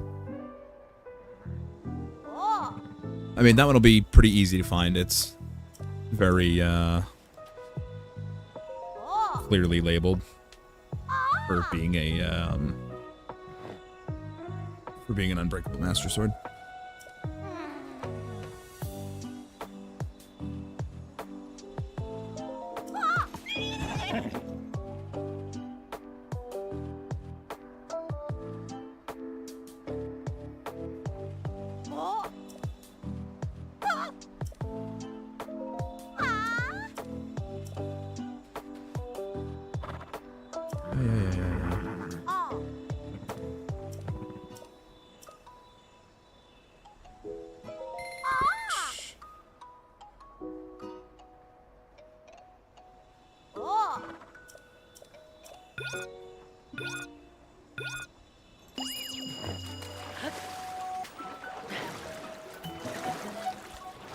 I feel like I should, like, vegetate here for a minute.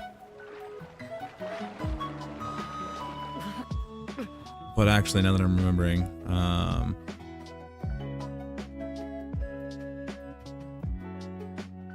I believe I'm gonna get a prompt.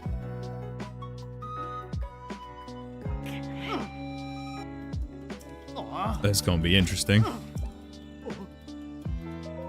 There's gonna be a lot of dialogue queued up right now. There's a part of me that's amazed that even this is playing.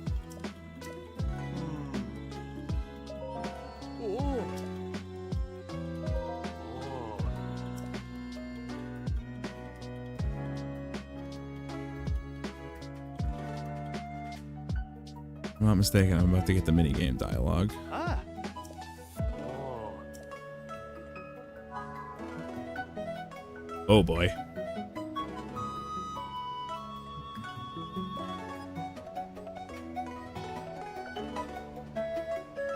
Uh-oh. Uh-oh. That's not good.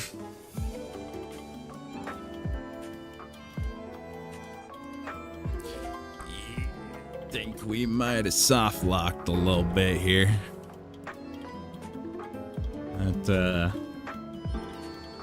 That's not great. Yeah, I think I soft locked myself. Whoops. So then the question is, why did that soft lock? I feel like the easiest to answer, you do if this happens, you don't use this minigame. You close the game and you restart, trying desperately to see the screen through your tears.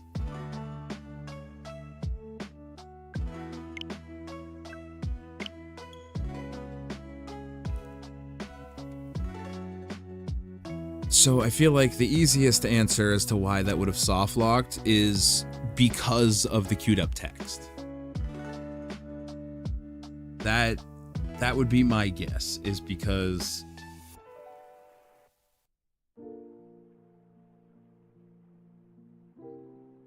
yeah, exactly. And like, I know there's another minigame where this works, specifically because Tahatano showed off one in what looked like this the Hebrew region. I think it was actually like the shield surfing one, if I'm not mistaken. But I don't want to just copy that one, especially if I can find something closer. But I guess that's the question, is if I had to guess, I think the issue is specifically that the NPC was trying to queue up dialogue.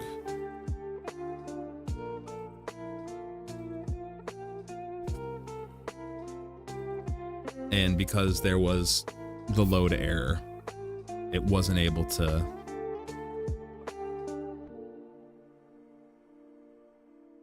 actually do that.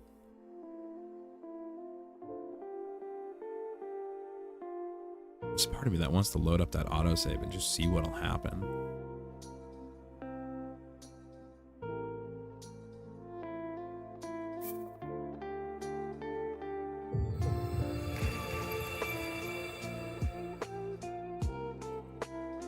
Imagine I load up the autosave and everything is just in the proper state.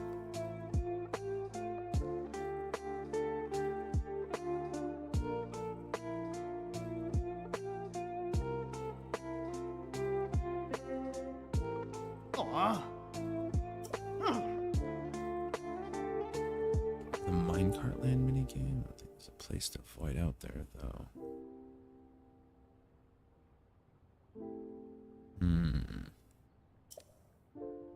Aw. Oh. Oh.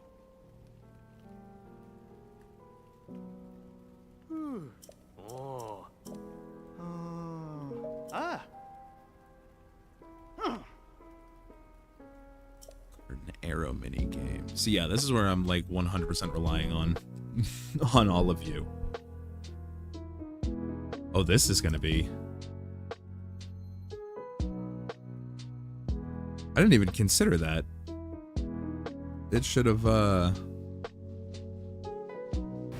it should put me in here first. Huh. Interesting.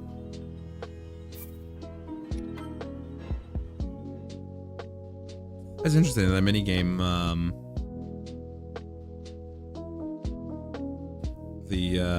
that minigame took priority over the Phantom Ganon fight.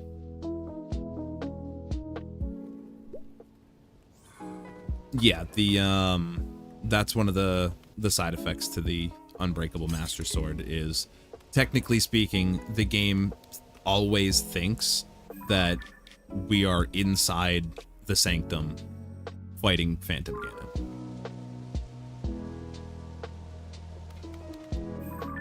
Yeah, this is the thing. I don't know where there are literally any mini games.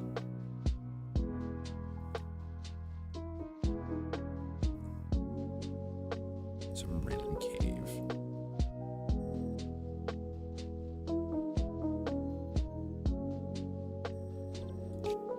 Yeah, that's...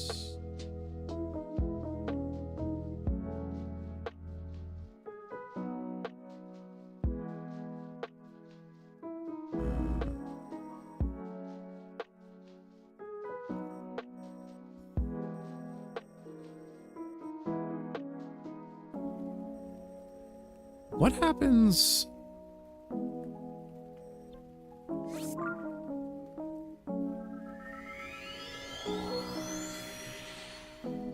Let's see something.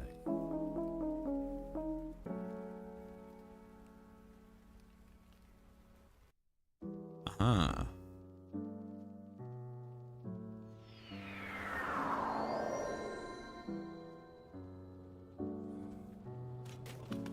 I want to see what happens if...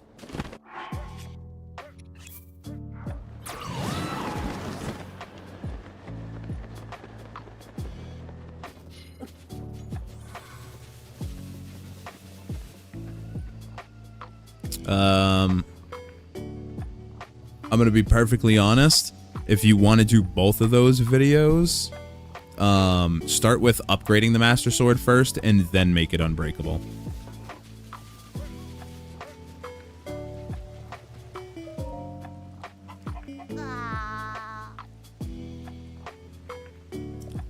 So, number 1 is the process to actually make the sword unbreakable. Number 2 is what lets you put, like a damage, like an attack up modifier on it, like the attack up plus 10, which will effectively, gets doubled. So it gives you an additional 20.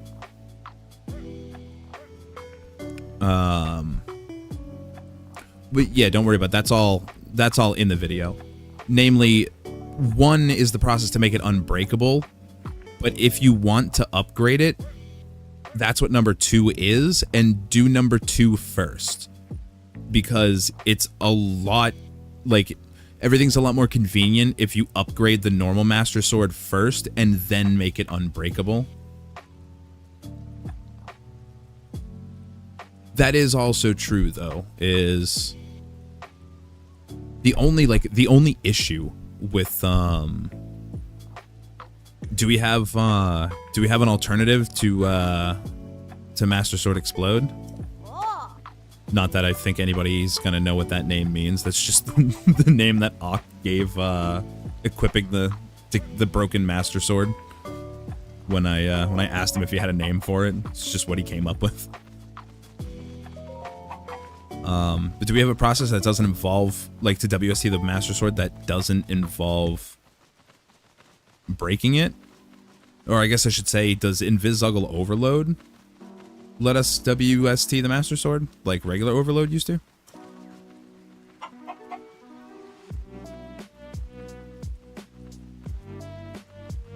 Just an ad? You shouldn't be getting ads. That's not okay. I have ads turned off on both of these streams.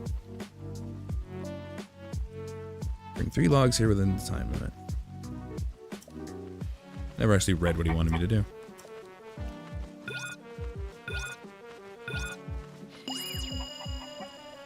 How do we do the infinite damage glitch on the infinite damage glitch? What's up, Joe? On the Twitch side. Yeah, do we have, like, whoops, an alternate method for upgrading it? Like, that doesn't involve breaking it? Because that's the main reason why upgrading it is more convenient. Okay, so Invis-Zuggle Overload will just work.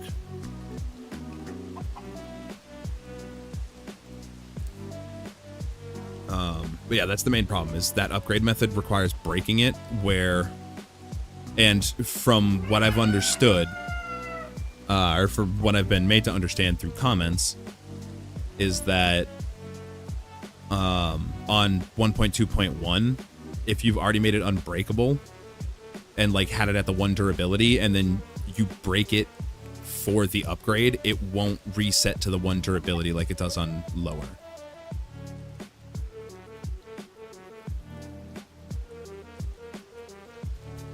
Is there any Zonai device duplication for 1.2.1? Yeah, we have MTD and we have ZISD. 31 is the absolute maximum that you can get of any device through straight duplication at a time. But realistically, that only applies to the big batteries.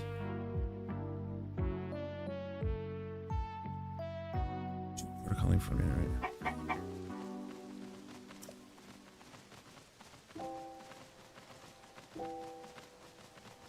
Okay, yeah, no, I think it literally is just a case of that NPC.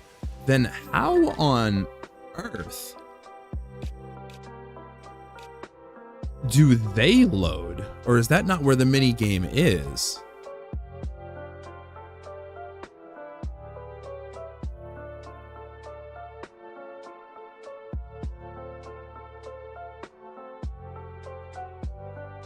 Like,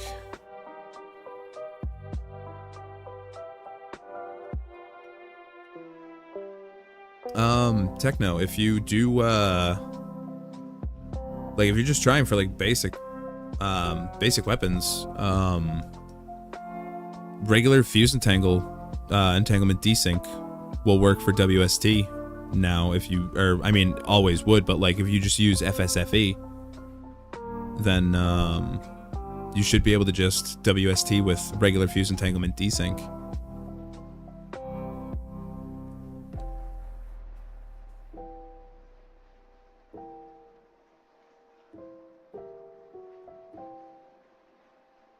Yeah, like FSFE is like stupid easy. Did you watch my most recent video on it?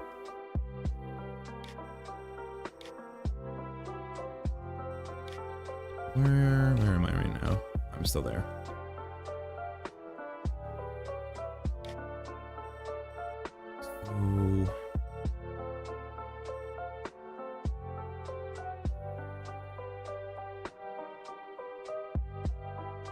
So currently, you start this quest by talking to.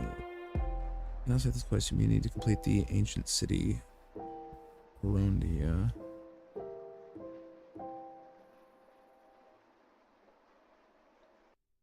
Is this minecart minigame repeatable?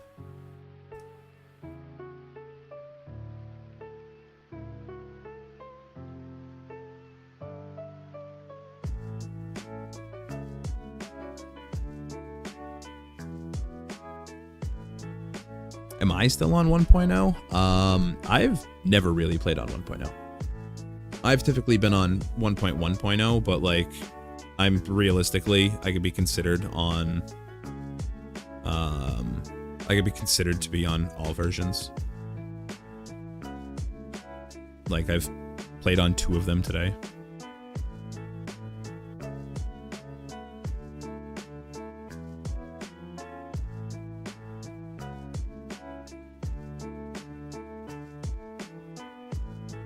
I mean, yeah, I can hop in Discord if you want to hop on stream and help me figure out this minigame shit.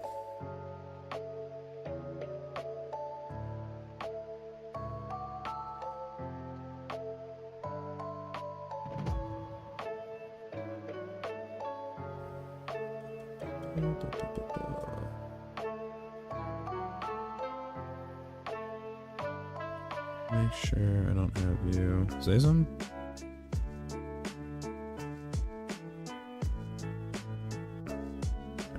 Down just a little bit. And let's bring your ass to the people. There we go. What is the best version in my opinion? 1.1.0. I mean, interchangeable with 1.1.1. They're basically identical, but those are the best versions in my opinion. 1.0 is like an easy like second place. The only reason I don't like it over 1.1.0 is because of like some like really niche restrictions that, to be completely fair, do not affect the average player. But like little things like ABCs being significantly slower, WST not working the same way, things like that.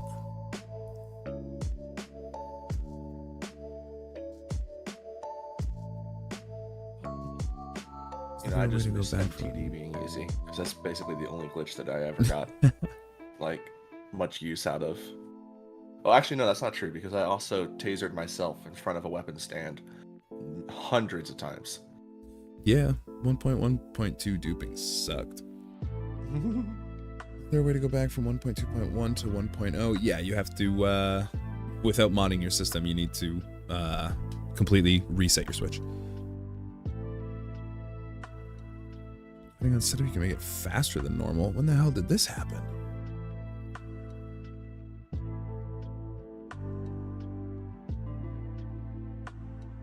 I mean, realistically, the only thing that 1.0 has that I wish 1.1.0 had was infinite pocket rockets. What's the fastest way to get here? Probably flying down from the mountain. I wonder if there's a the object map isn't going to be able to identify mini games, right? That seems like a stretch. It should be able to. There should be a button for that. Like, I'm very disappointed in the object map. It's nowhere near as useful as it could be.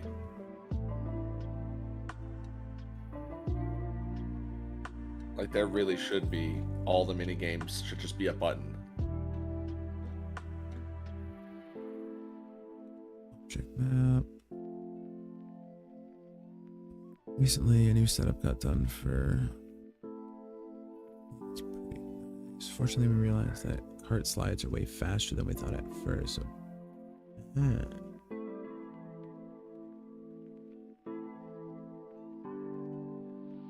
I'm assuming you're talking about BID, Joe.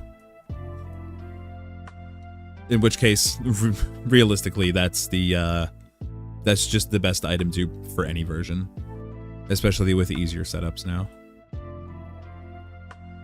I mean, you're literally pooping items. Yeah. Just non-stop. Like, I took a break to dupe a couple hundred items earlier. Like...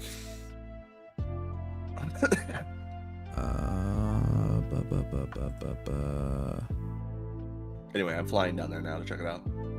Mini games. I did put a link in chat, by the way. You must have missed it for the... No, I clicked on it. I don't know if it's a repeatable mini game is the thing. Oh, well, like I said, I'm on my way over there. I have Tulin. Why am I just flying? Oh, wait. Is that one much closer than I thought? Is that the deal?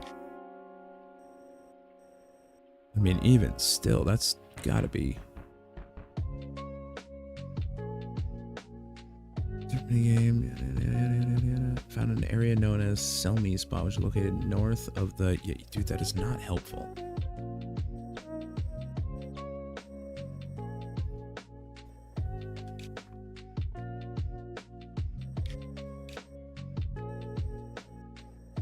Like, can I get a coordinate?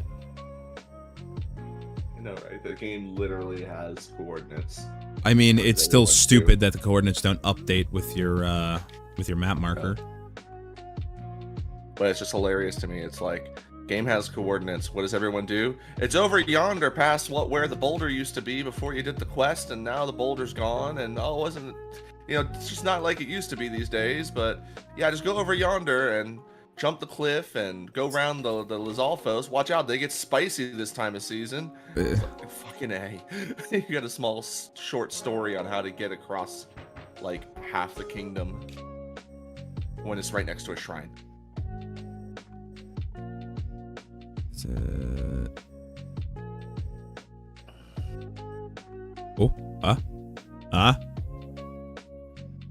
I think it's right here. How does this, like, how does that distance work But this distance doesn't work. Maybe something to do with the way the Unless there's no prompt that's tied to a loaded NPC. I was gonna say something Hey, like Slaughterhouse. Right now we're trying to look into optimizing and making the process for Hestu scamming significantly more accessible. this has got to be not only one of the biggest freaking caves to not have lava, it's got to be one of the only caves in this region that doesn't set you on fire. That's the other things we need to be able to avoid out there. Yeah. And beyond that, it needs to have a time limit. It needs to either have a time limit or it needs to have like a hard end condition that can persist across the distance. Like that can recognize that we've left and give me the opportunity to leave it without warping me back. Right. So it either needs a countdown trigger or it needs some sort of like location trigger. Something that lets it recognize that or something that lets the game end when I load back into the cave without pulling me out of the cave.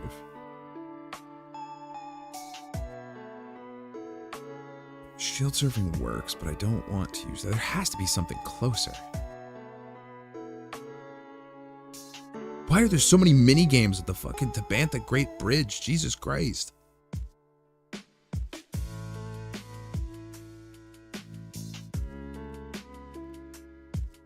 All right, Tulin. Boat race. Thing. Wait a minute.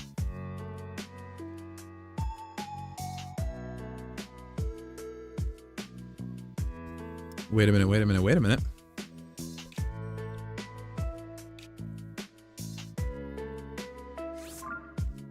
Methinks I may have an idea here.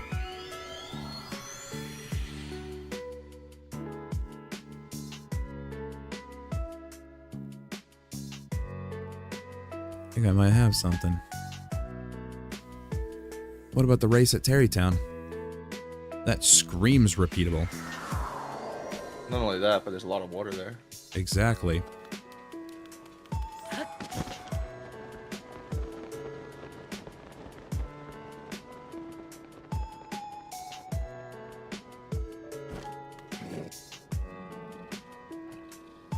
You can't even see me.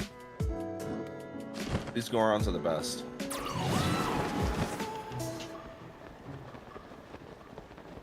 My question is, where the hell is it?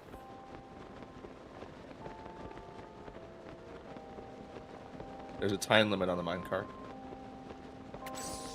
Don't leave the cart until the game's over. Don't leave the cart or the game's over. That doesn't work then.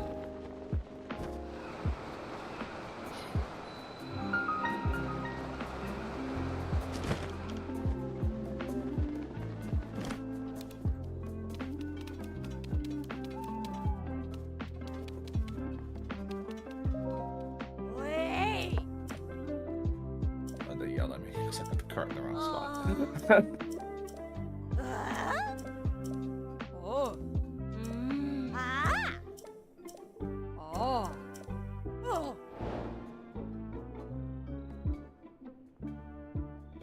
Side quest, master the vehicle prototype.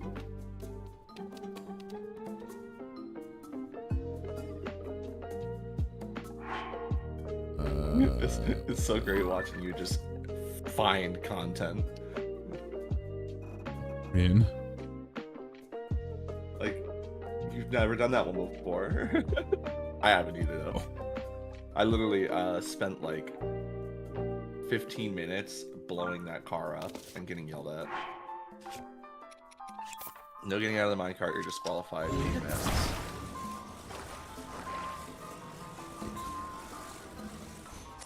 That's the end of the game. Is that it?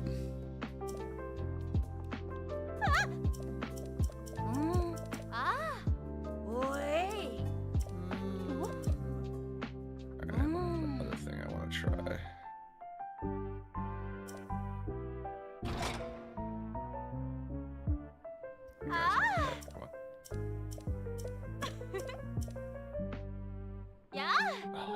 full speech.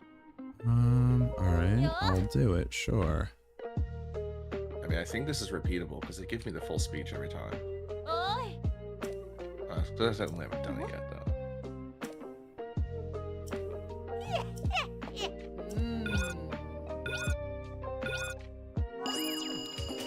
Alright, in the cart. This feels like exactly the kind of thing I would need. Except... They won't let you believe, will they?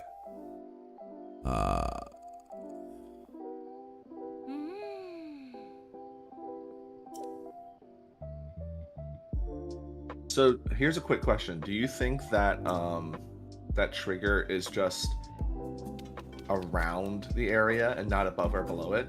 Do it again and use a rocket and see if it goes straight up. Yeah, that was my next thought is, can I get up and over or up and around it?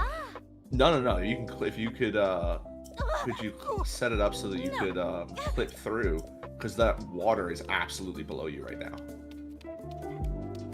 So I don't know how difficult that would be because I'm not good at the clipping, but that water is absolutely good. That would definitely be an extra process. I can tell you that much.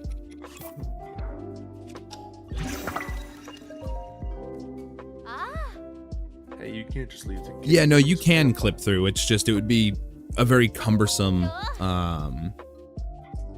it'd be a very cumbersome process.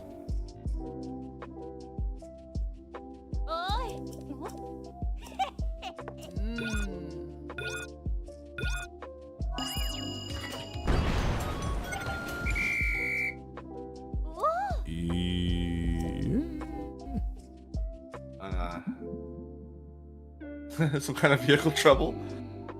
So there's a ceiling on it, but there might not be a floor on it. I just want to point out that my shield is glued to my hand still. That's cute. That's a cute pose. I like that.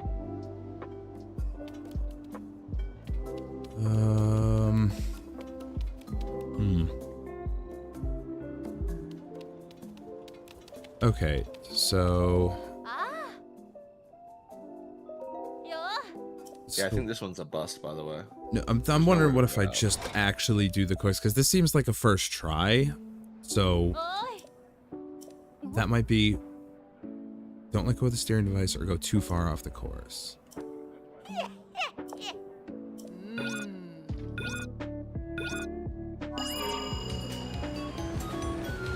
Alright, I'm gonna head over there and scout out. Let's see if there's a puddle you can drown in that might be on the course. Yeah, I figured there'd be additional rounds, and if anything, this may be like with the chicken, where additional rounds might have more leniency on them.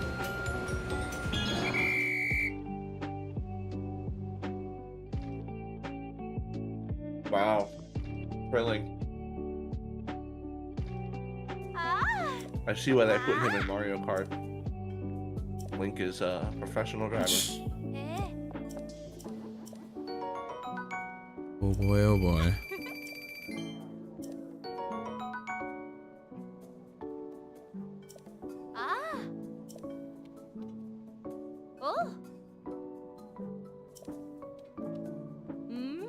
See, you guys over there talking about the easiest way of BID. You guys haven't even seen the easiest way of BID yet. You've seen the method, but you've seen one of the harder locations to set it up at. Must be deep. Well, at least I had a ferry.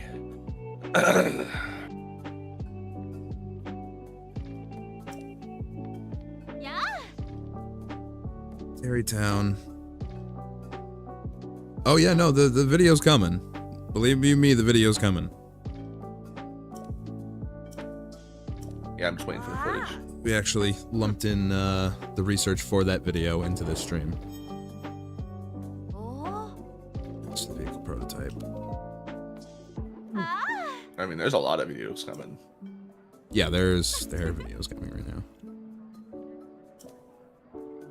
Didn't take long. Rest at a stable. Wow, there really is just a big giant fucking puddle here that you can't drown yourself in. I hate it.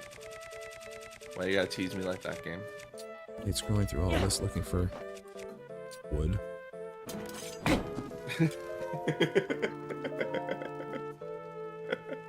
Average what is Tinder night. BID? BID stands for bundle item duplication.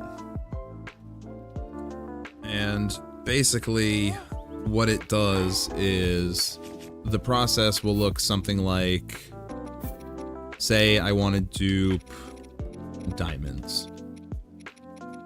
You would be holding like this, and then you would close out, and a bunch of diamonds will say, like, over in this corner is where we set it up for. A bunch of diamonds would just kind of spawn into that corner, and then we would go in here, and we would remove one, and then 4 more diamonds would spawn in that corner, and then we'd go in and we'd add one, and then 3 diamonds would spawn, and then same thing, 4 diamonds spawn, 3 diamonds spawn, 4 diamonds spawn, 3 diamonds spawn, and you just do it you do it endlessly. So basically what happens is you glitch the bundle that he's actually holding, so that when it updates in any way, instead of changing like it does in the menu, it literally just poops the items so that it doesn't, like, out on the ground. Yeah, it forces them out. Are they just not going to do anything until I go to a fucking stable and sleep in a bed? Are they going to be that nitpicky about it? The area probably needs to reset. Yeah, I just slept. I don't know. Imagine not having lodging in this whole ass building over here. Imagine not having lodging in Terrytown. Yeah, right?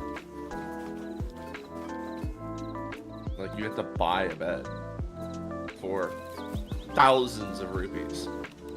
Oh no, they gave me a pass for a free night. I just don't want to use it. Because I don't want to go so incredibly far out of my way. Like, they want me to go up here, go sleep at the stable, and then come back. And it's like, I'm not doing that. I am determined to do anything but that. You don't own me.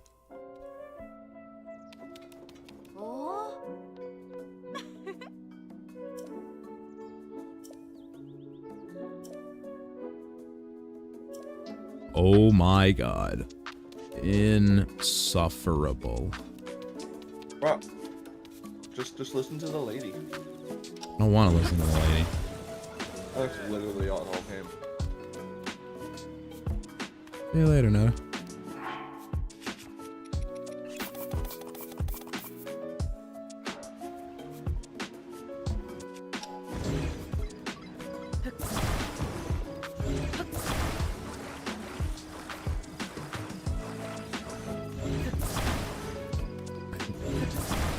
I just look up and there's all the fans. What are you doing? Don't worry about it.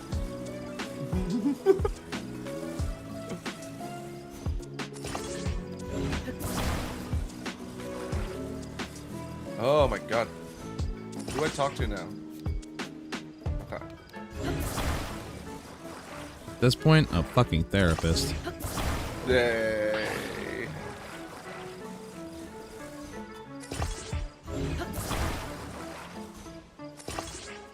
You do BID when you...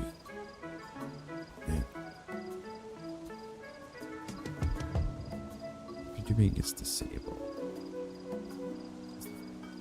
Part of the glitch 10 fan? No. This is me just looking for an entertaining way to get to where the game is trying to get me to go. As opposed to just warping.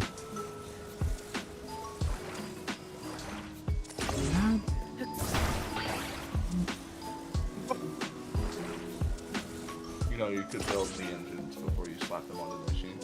Yeah, well, you know. Shut up.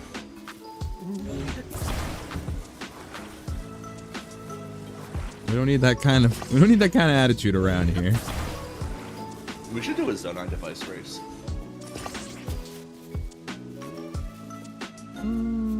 Where we just like build various devices and do various like a Zonai bingo board. Jesus. How fast I'm gonna lose that. I mean, that will be part of the entertainment. I mean, you won the all dungeons race. I mean, yeah, but that's because you dicked around for too long. A little bit, yeah. I had to make eggs. I had to make scrambled eggs. It was just a thing. Some battery assistance.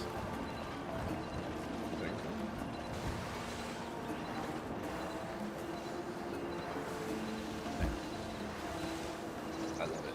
The land speeder. It's a hovercraft. The operation. Oh, right. She wants me to go. All right. You got a head start. Let's see if I can get there first. Oh yeah, drifting. Let's go. Except I drifted my ass down the wrong road.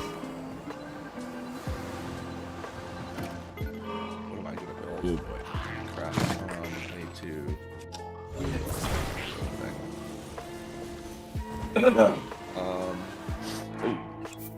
Damn street goblins. But will it fly? You know? I mean, if you put wings on it, it flies. That's generally what I've found out in my you know, engineering days.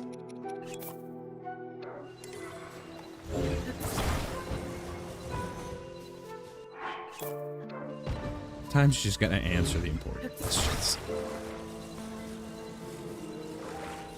Does it fly though? It'd be excellent if there was any sort of snapping point for this.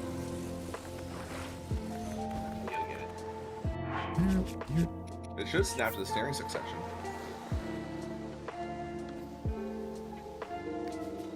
Alright, my trick was nowhere near as fun as yours. I just sprung myself into the air so that I could deploy a wing.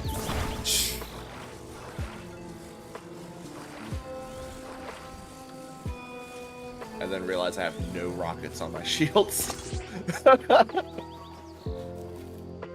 Well.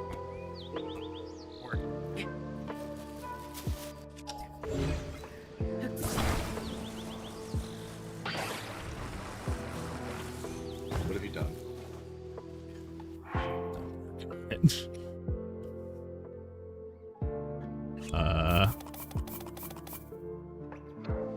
Don't. I don't know where I can find a lot of Don't worry about it.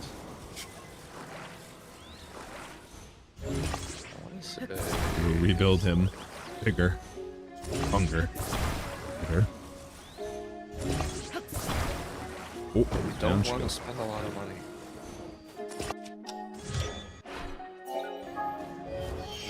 Pay something. Something down.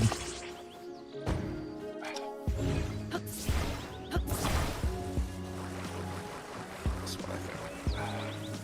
One of these, like, there's one of these sky islands that literally has like a dozen rockets just laying. What are you doing? Don't worry about it.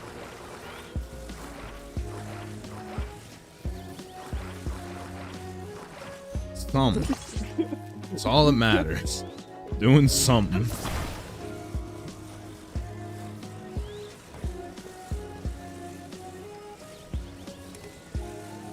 All right. Yeah, I suppose that does kind of track, doesn't it? Yeah, that was why I was so incredulous. Fans. Alright, this is not the spot. It's not the low gravity. Except that was the fan I wanted to keep.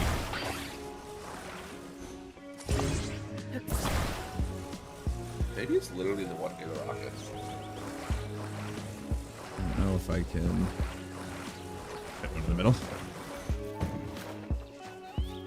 But no, I tried.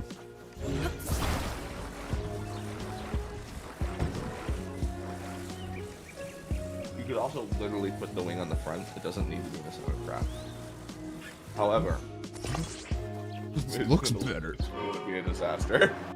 Any which way.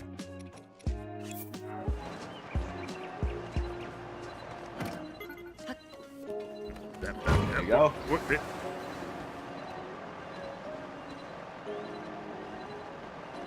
Oh, dude, this thing has one destination, and it's the fucking atmosphere. We're going to space. Jesus Christ. All right. So you've got too much weight in the back. Yeah. And not enough lift in the back. Strap another wing to the back of that wing. Or put two wings on either side of it. Because more wing equals more stability. I feel like what it needs is What it really needs is about Rebalance 10 weight. powder kegs dropping on top of it. But if we're gonna work with what we got, I also just realized that the ones I broke were the ones that were holding these things on. that is the downside to building an engine that is a separate. Is that you can't pull pieces off individually so easily. I mean, if this thing would just like snap properly to the middle. You just gotta, yeah. Close enough. Boy. That was it. That was the steering stick part.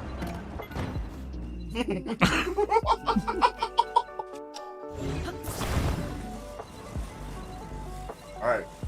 Man, Now you got the opposite problem.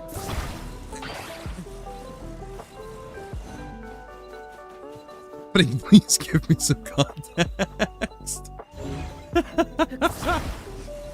At this point, nothing's super important. I'm just trying to get to it.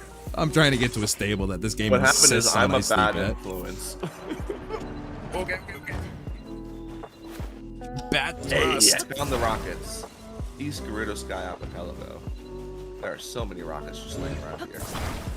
1, 2, 3, 4, 5, 6. This is a perfect place to load your shields up. Love it. Damn it. I'm a little scared. That's alright, embrace it. Don't worry. Yeah, imagine if you're a Korok, even like anywhere near that area that sees this going on. Fear is how you know it's working. We just need to get a little bit creative with it. Creative got you into that problem. Nonsense. You just don't believe enough. Believe enough, I'm getting ready to go over there and make my own. Too much up, too much up. Too much up.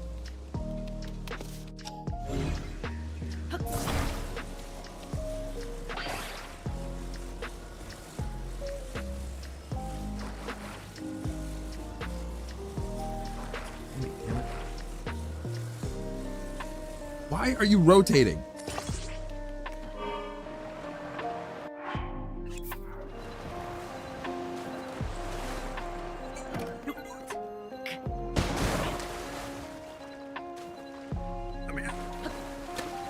Alright, what do we have here? We have at least a dozen fans. A sled. We have 14 fans. Okay.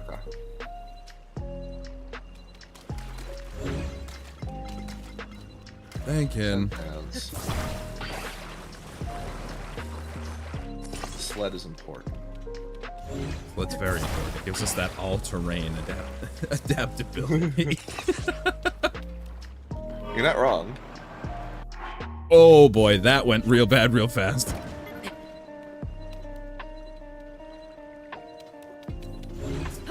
Bitch. We will adapt. We will persevere. We will make it work. I don't care how ridiculous this thing needs to get. Catching up to you. Building engines right now. Much as I realize I'm 100% getting one guide. Someone's like, make it fly. And I'm like, oh, okay. That's not going to get us anywhere. I love when I hear you say something and I look over and I get live action replay. Because the YouTube is delayed a little bit. I think it's so lopsided. So, They need well. When did I get so far away from that building?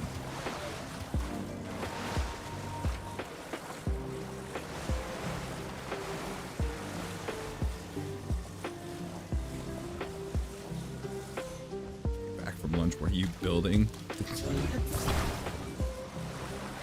Construction of your nightmares?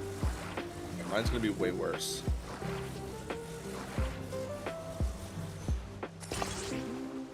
Are you sure about that? I'm making it my mission. I swear to God, if this flies straight. Never mind, I hate it. Oh yeah, fucking Resign. straight up.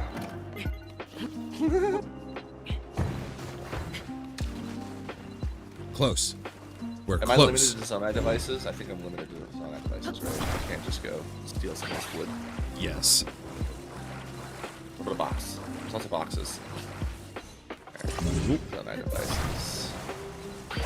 I need support. Like that was the issue. We had too much upward thrust.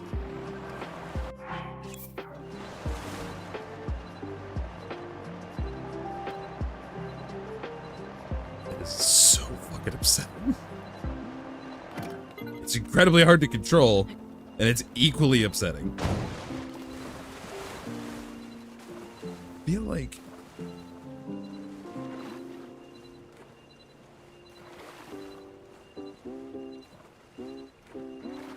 Huh.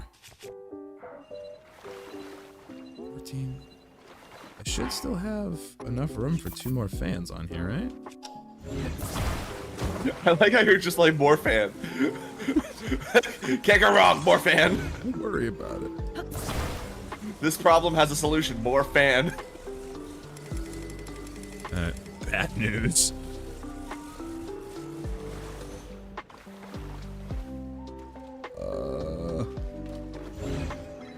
Oh, this is about to get super awkward. Oh, hold on. Maybe I'm onto something here. Hold on. Maybe I'm onto something here. I'm about to revolutionize air travel.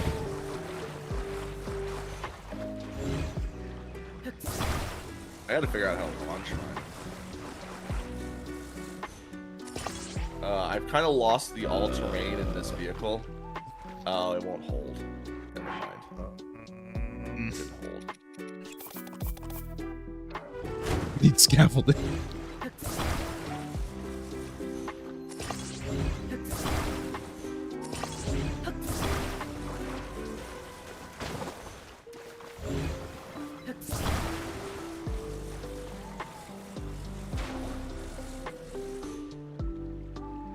Good. You know what? Alright, I just need a Zonai device on the other side. Oh, shit. I got it. I got it. I got it. I got it. That is me. Make sure the engine's on the right direction, because that is mistake number 1. Consider the implications of that. Crap. Alright. Realistically, you just need to come off. You realize, are you using those to build? I'm using them as a fucking platform. I'm using them as a lift. I was gonna say, because you put a hoverstone in your device, it's the last thing you do. You don't go anywhere. Oh, no. These aren't straight at all. Stop judging so hard. Raymond, all in the wrong direction.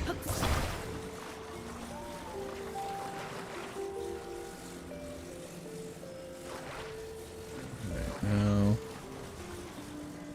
that goes on there. You know what? It's close enough. I have the tiger.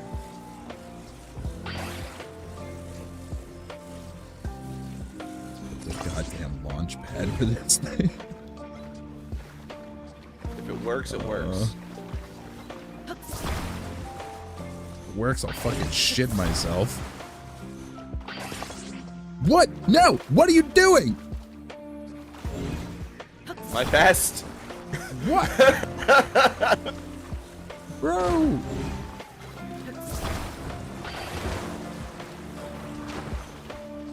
What's funny is we're not that far off on our designs. Alright. Look what it did to me. About to take the Mark 1 into off. Let's see how it Look works. what it's done to me.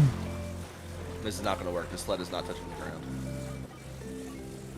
Oh boy.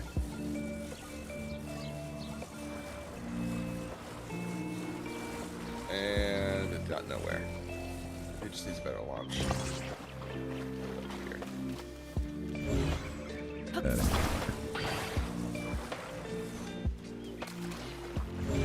No. Mine didn't work at all. So hard to tell where anything actually is, like where it's actually trying to snap to. Like,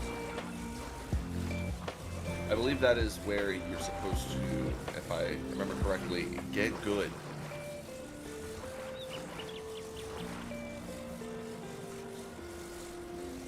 The bullying is real. I will not apologize. is that? You should have heard him trying to teach me fuse entanglement. You would understand. Notice the silence. Yes. See, the problem is that the wings are so fucking wide. Isn't there an attachment point up Wide. to, like...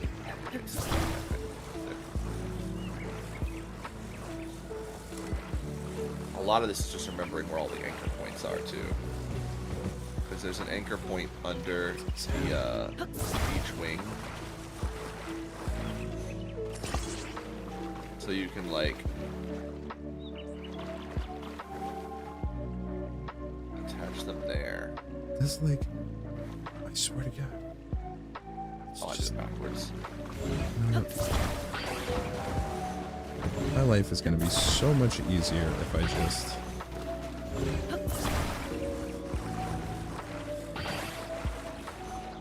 I'm ready to lift off. Bring me back to this.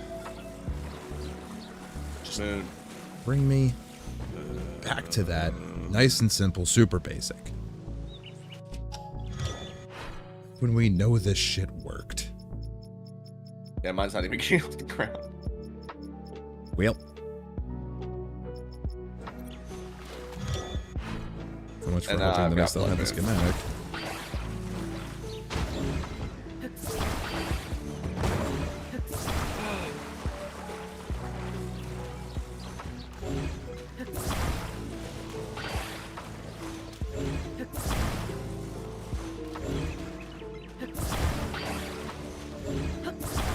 Alright. Let's get this. Fucking slap it on. And it looks like shit.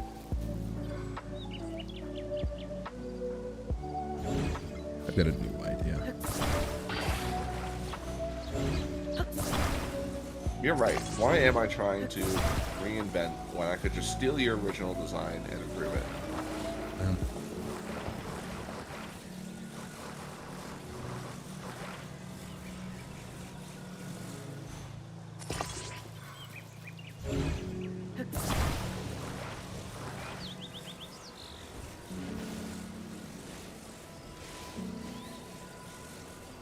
And it only wants to attach there. Why does it only... Oh, because I'm grabbing the wrong one. I know it. So it doesn't like you. And now I can't get the steering stick. It is nowhere near even, but... This is driving me insane. Why are there no intuitive snapping points in this goddamn building system, Nintendo? What the fuck? Game likes you. There are no intuitive snapping points. Get like the most rudimentary snapping points in the world. All I'm hearing is B-. God, imagine playing this game with OCD. That's literally like 90% of players, though. I gotta collect everything. I gotta have all the best perfect weapons. Everything's gotta be indestructible. I can't ever lose anything. I need all the items. All the items. This game is so much more fun when you just let it go and wing it.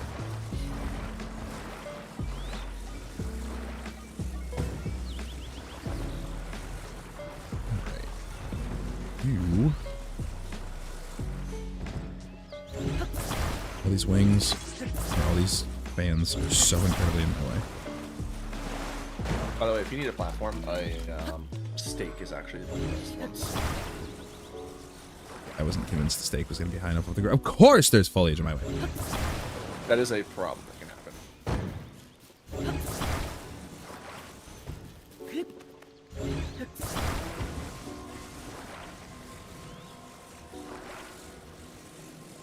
What?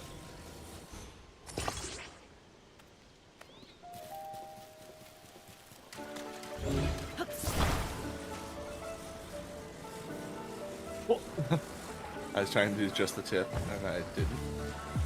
Nice. And then it fell over. That was center on center, right?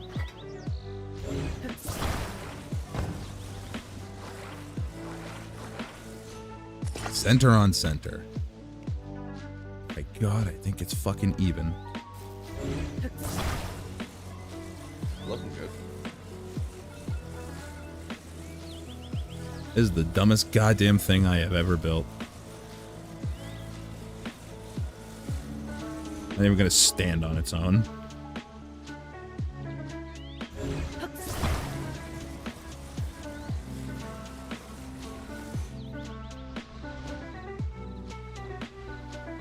Well, if I could ride it like a rocket ship.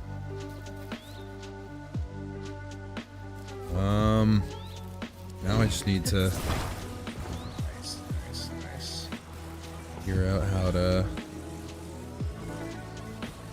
The only concern is...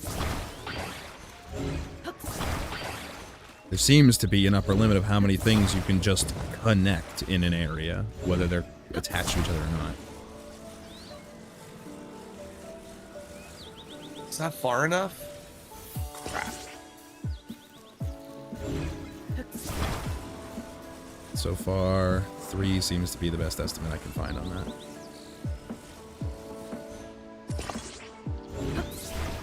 Or the best estimate I've noticed. And I'm afraid to do anything more than that.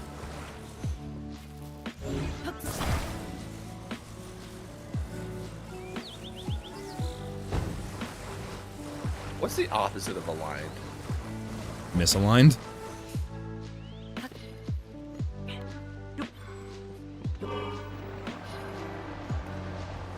Yeah, that feels... That feels appropriate. Alright. Mark 2. Ready to fly.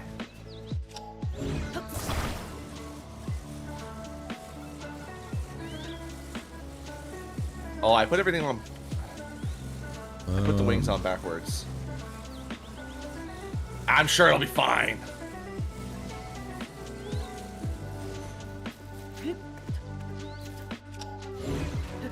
Like the hack for infinite wings, isn't it? When the wings fly backwards, they don't know that they're flying, so you don't lose any durability. Mm-hmm. Beyond me with that. And we have immediate liftoff, and I'm under it. I have designed a flipper. That is to say, a machine which sole purpose in life is to flip. Alright, I gotta change these wings around. Maybe a little bit of rear support will help.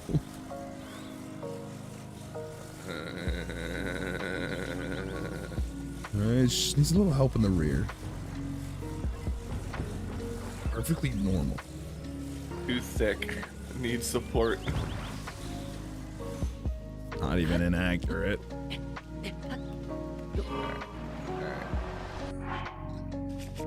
When in doubt, Can't more get the damn wings. thing off the ground. Oh. Unfortunately, I don't have any batteries. I have become incredibly trapped.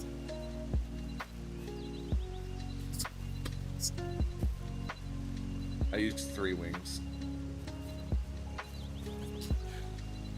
I'm stuck. Oh shit! Like now, I'm okay. I thought it was like actually stuck. Bro, I legit built an airplane. Hold on. I thought I got fucking. God damn. Are you ready for the jealousies? Jealousies.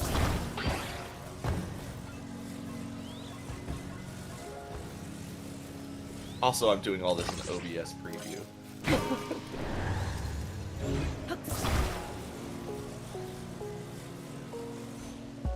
You know when you're ready to see. Oh, you know what? No, don't look yet. I'm gonna land it and then I'll give you the full experience. Damn, it crashes gracefully. I fucking love it.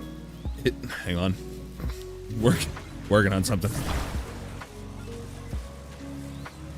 Oh, in the puddle. Perfect. First try. I need to be a little higher up.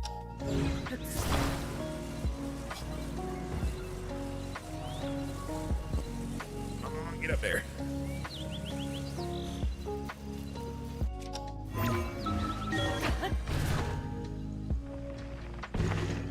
I believe in you. Someone's got to.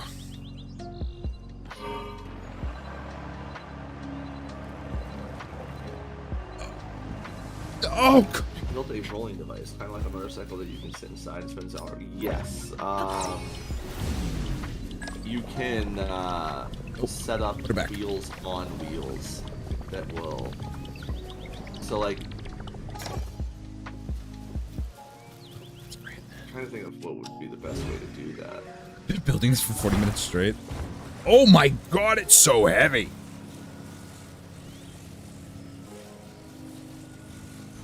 Well, anything is like infinitely heavy when you're moving something that's not actually attached to it. So I think that was their attempt to try and, I guess, stop us from abusing the physics engine or something. Thing is, you'd think freestanding on its own that like maybe this wouldn't be such a problem. But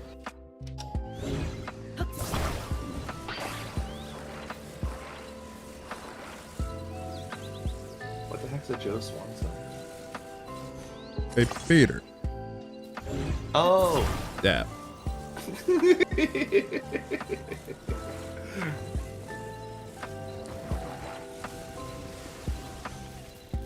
How do you know he's not cripple, you ableist?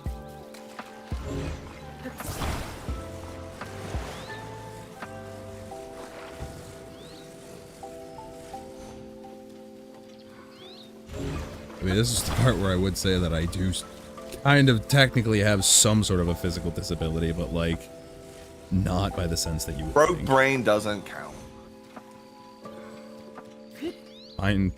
My physical know. disability comes from an injury. I know. You bounced off the car. The car bounced off of me.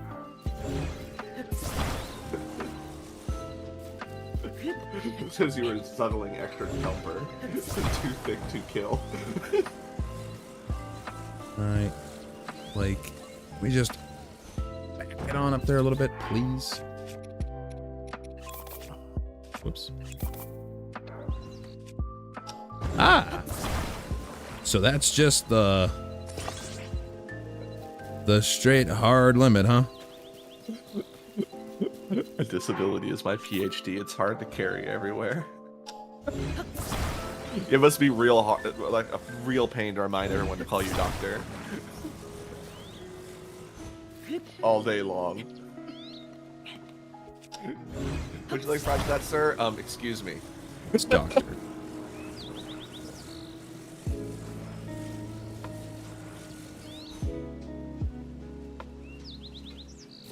Good. Good.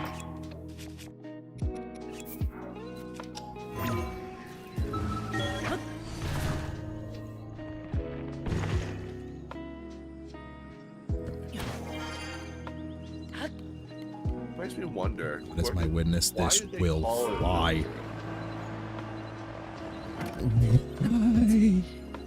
Why do you hate me?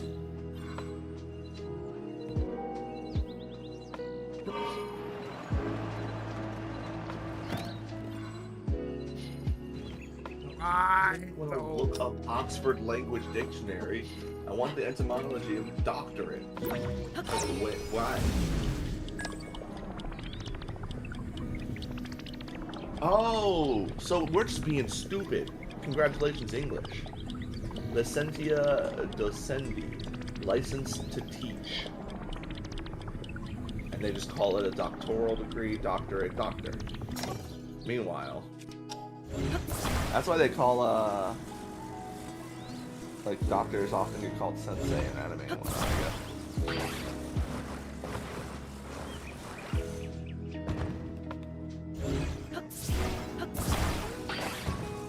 This is also just us. Back fans. Being, Bad idea. did you crash yet? Me? I've crashed so many times. I'm trying to not crash.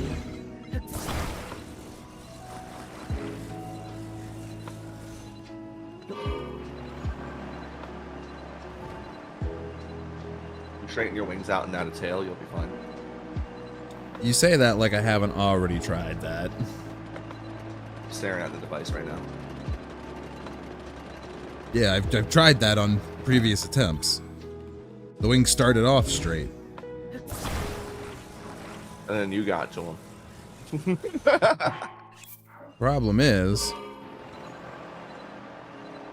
just keeps snagging. Like, this thing will go, I just can't get high enough in the fucking sky.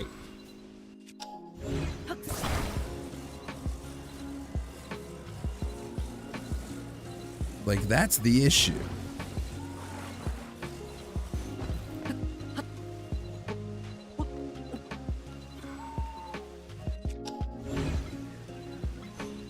Hey, congratulations for saying venom instead of poison.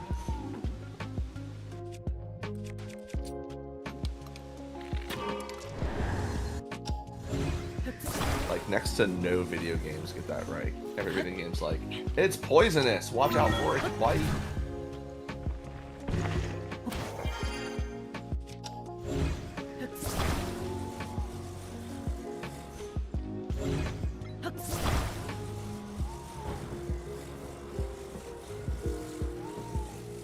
Problem.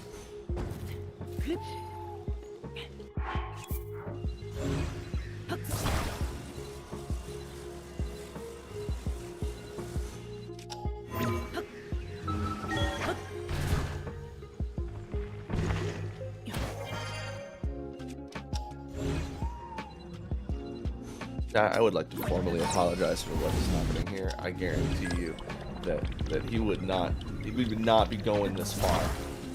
I'm just a bad influence. Mm-hmm. I got him build it. 100% your fault.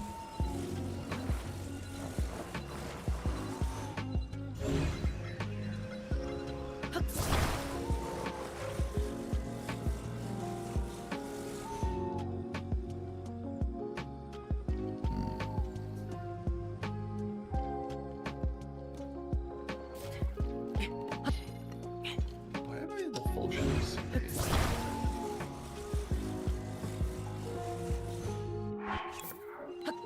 That's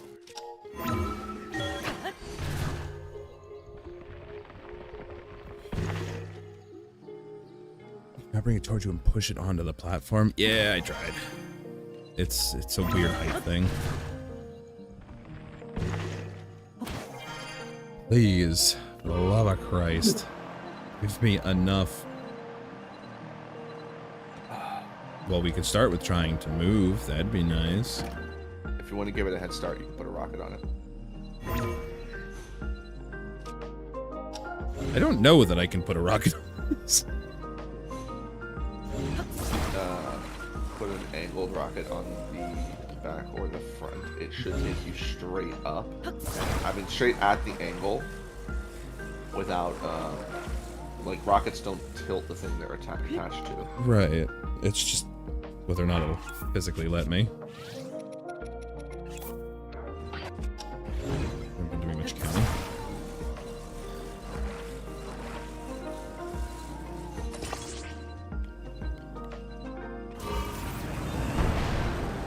I believe. No tilting, you say? Oh, well, that's the fan's fault. God damn it.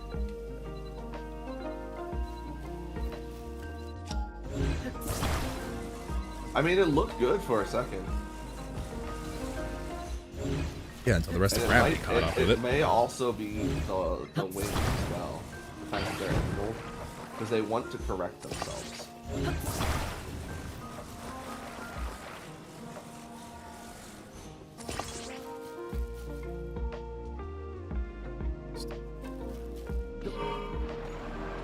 When I was a kid, I was moving a piece of wood. God damn it, dude, I gotta go to the And bathroom. then I felt something on my arm, and I looked, and it turned out that the wood was home to a bunch of spiders.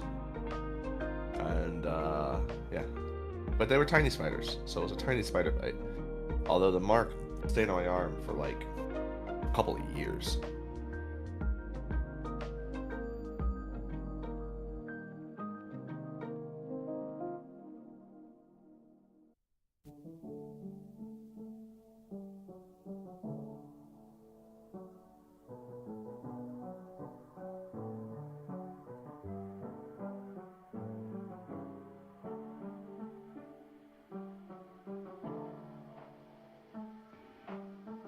Alright, I'm gonna do a quick recording for you guys. Oh, I messed up already.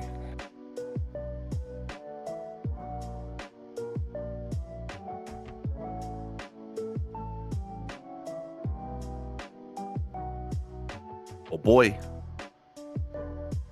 It's time to fly. Here's the device. It's perfect. It's beautiful. I love it. And it will fly. Let's go visit the dragon. And I need free energy. And there we go. Look at that. Boom. Flies.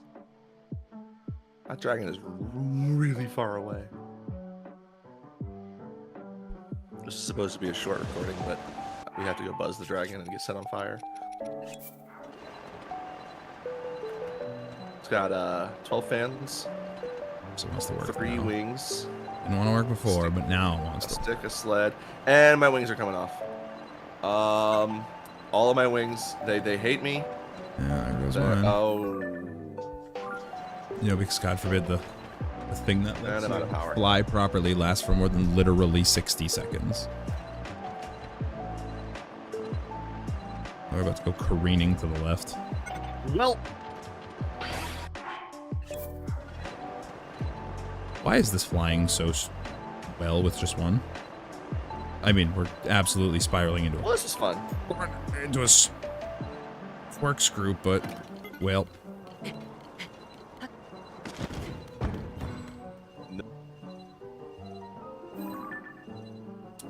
Rip. Oh.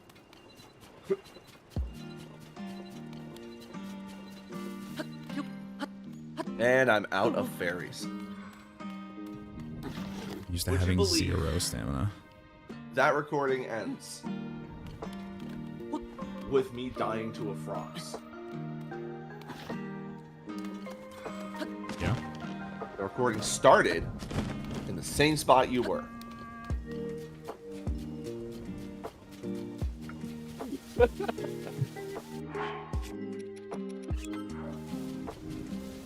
Alright, hold on, let me throw it up on there.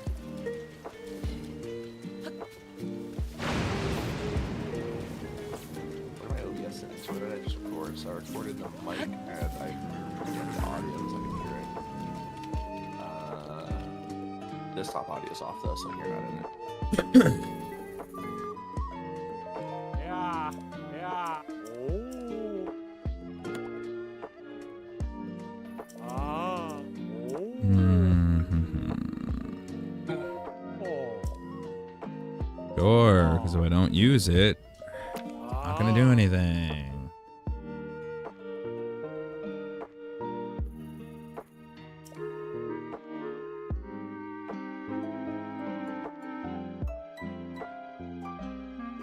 Yeah, as the as I'm sure the hour of random building bullshit kind of Oh. indicated. I am I think I'm pretty done for the day. I have been at this for almost 8 hours. games.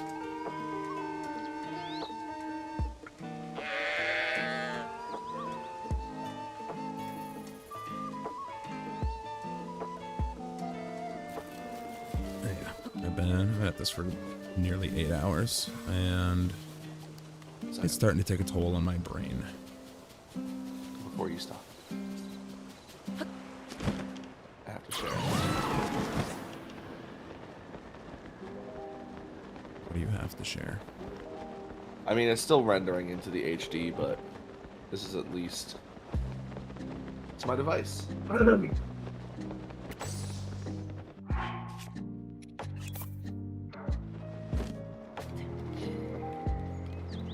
Oh, it's still processing? My bad.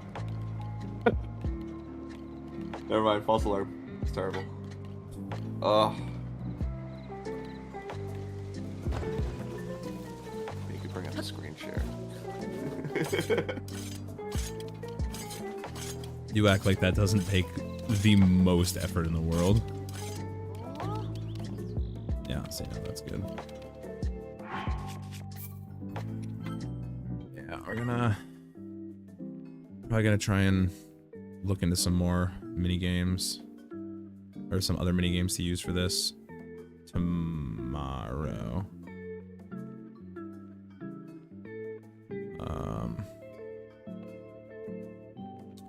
Right now it's working. Realistically, next video should be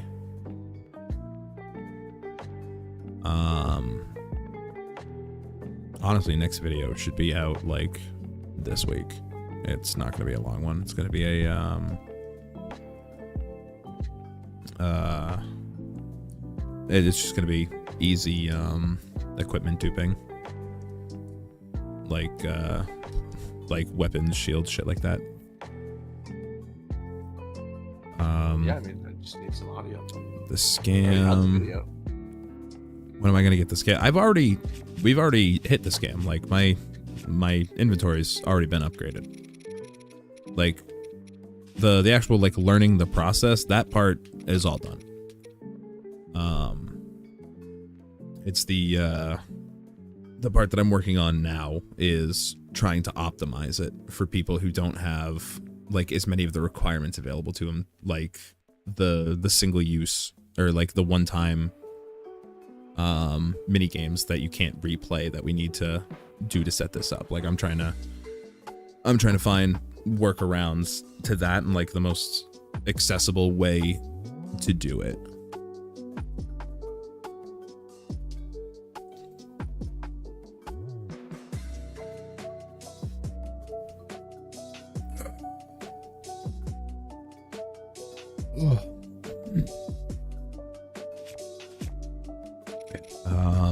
Chances are tomorrow's probably gonna be the last stream for specifically Hestu Scam. That's by tomorrow I'll know. I'll know everything I need to know, and then that video will be. I just gotta throw together a script and whip the video up. That one's not gonna take too long. That one should be out next week. And then I have a few more other projects planned. So we're gonna, after tomorrow, we're probably gonna start looking into some other things that I wanted to take a look at, including some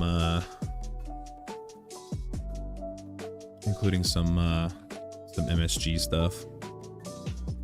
Not getting it on any newer versions, but like there's some like duplication in WST and stuff for the MSG on current that I want to mess around with.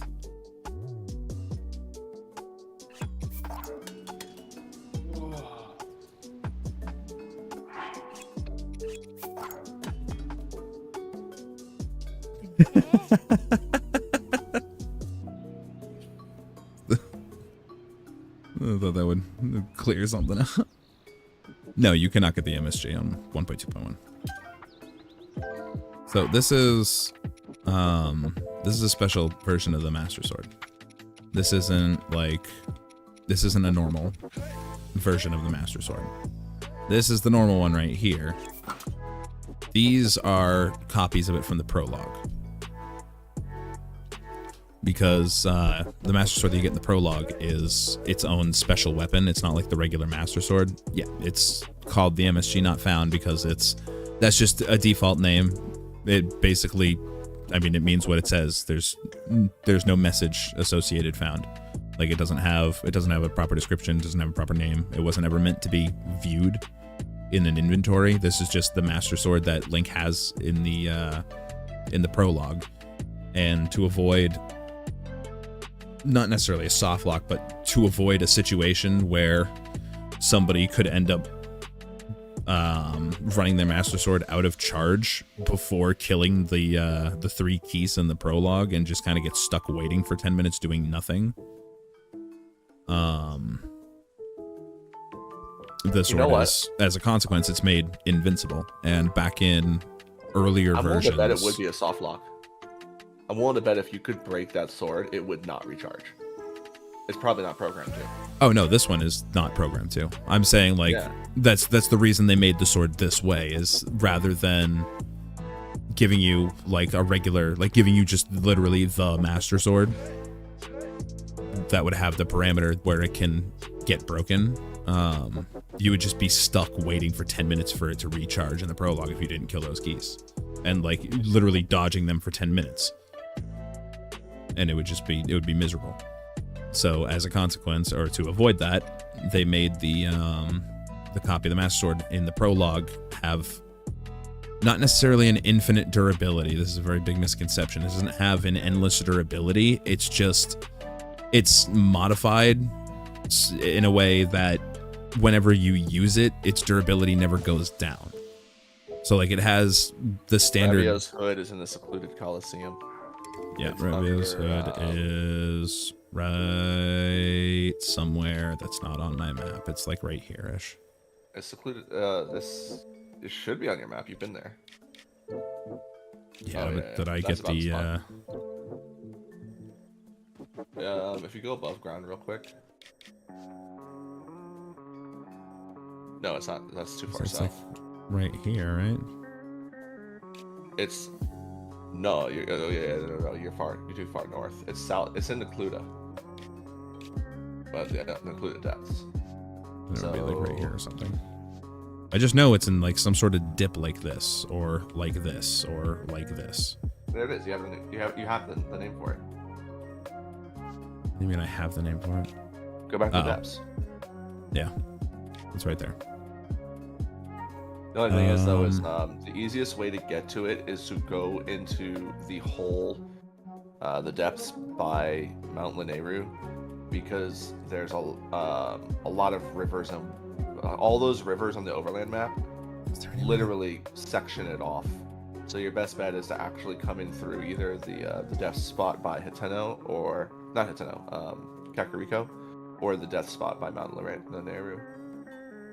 There was something else I wanted to go look at. I saw this.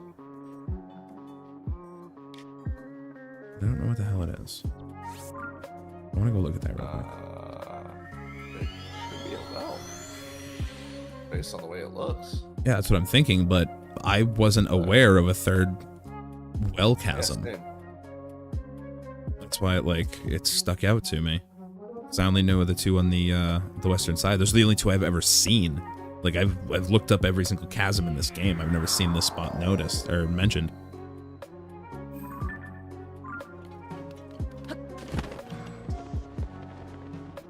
By the way, that's right under Gutenbach.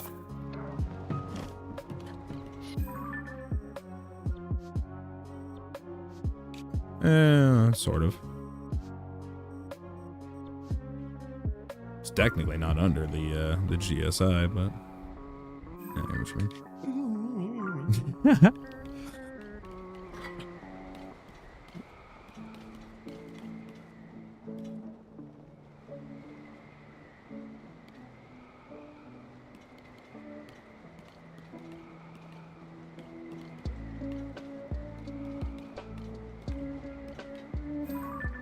Yeah, that's exactly what it is. I've never seen mention of this well before. God, really wish I knew about this when I was theorizing a line video. Yeah, it's just there.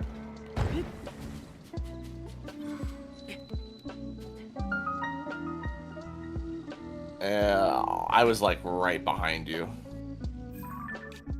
Like, And there's a rusty halberd here? how did I know? I literally just never knew about this chasm. And there's a rusty halberd here. And there's food. Oh, but you know what? This is a dead end. Wait, It's just surrounded by river. There's nowhere to go from here. oh, well, I mean, yeah, that makes sense, but...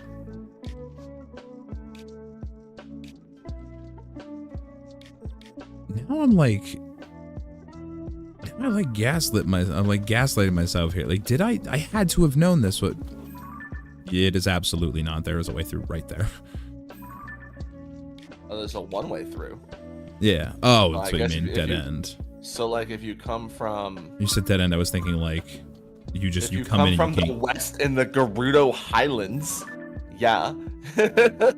What? You would have to come from the Gerudo Highlands, because the only way out of that area is going east. So you'd have to be... Your line would have to come from the west. Oh. So, like, you would need to start in Gerudo Highlands, which is super cold. Oh, so whatever. So you would freeze to death.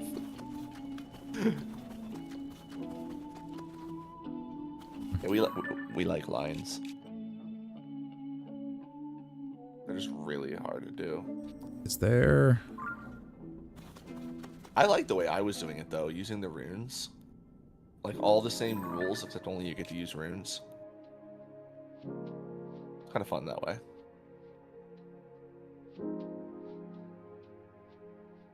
There's also no light rune here.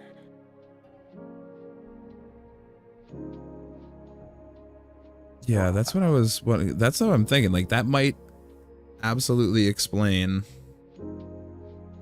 why I never noticed it. Because just there's no light root in here. Because there's no shrine on this island.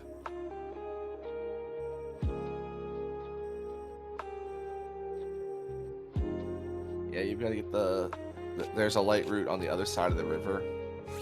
On all three sides, practically. And they just light up this area. Yeah, there's one right there, there's one right there, there's gonna be one right here. There should be one south of you, too. You don't have all the shrines, do you? No, this is a secondary There should be account. one, like, I think on the other side of that river right there. Because there's a shrine there in Breath of the Wild. And I think that's one of the locations where it's like a similar shrine. Mm-hmm. Because there's a lot of spots in that they're not exactly the same, but they're very similar. Okay.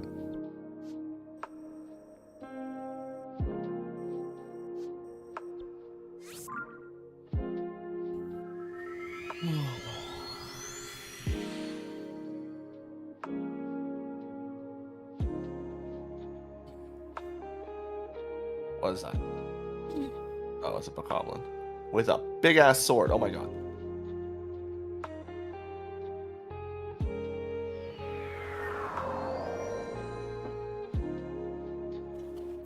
I forgot he had no fairies. Let's do...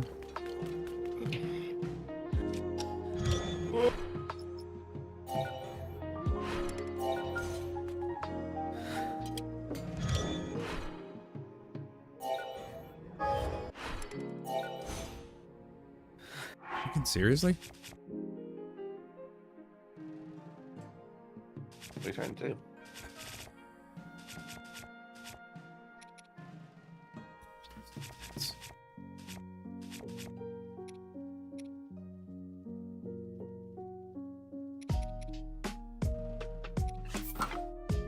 It's not even going to work. Are you kidding me? Oh, that's annoying. Hey, look at that.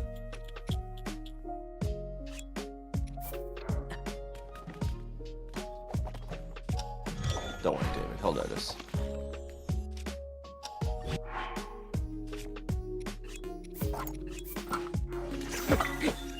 just in the zone right now.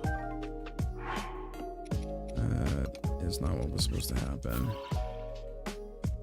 Oh, hey. Thanks for the membership, David. Welcome. Yeah, sorry, I kind of a wee bit distracted here. Need to Brother man, you know what occurred to me? David is getting the most value out of a membership that probably anyone has yet. He's about to be in the credits for like 4 or 5 videos. I mean, yeah.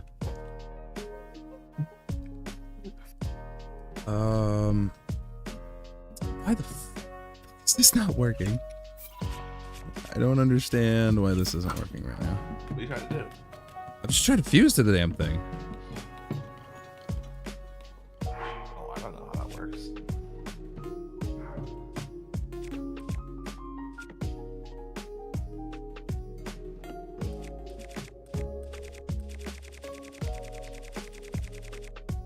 Okay, no.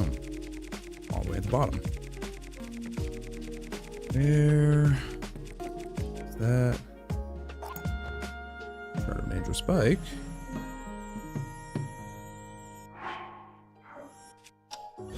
Using the MSG is like, it's simple. Like, oh my god, I'm an idiot.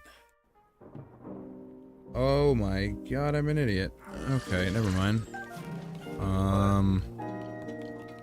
I keep forgetting that I'm on current version. I'm trying to do things that haven't worked since. Oh my god, and I broke that on there too, son of a. You should just stop before you like hard lock your game.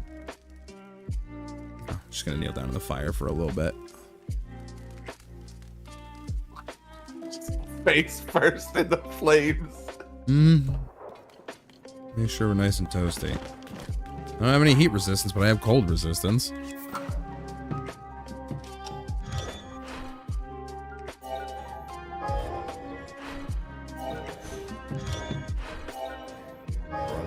Just go get some dragon scales and put them on some buckets or pot lids. God damn it! No, I'm doing it again. I have This is how you know I've been doing this for too long. Again, I'm on 1.2.1 and I'm trying to do shit that hasn't worked in a long time. ABC? I am trying to ABC.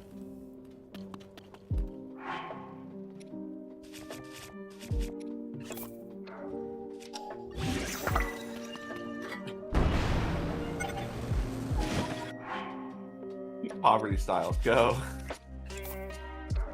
I don't have any other choice.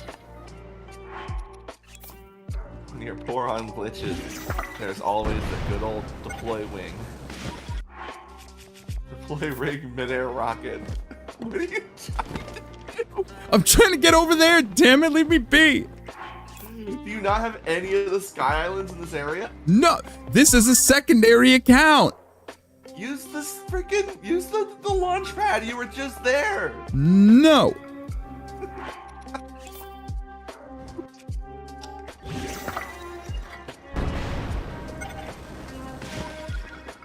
Oh my god.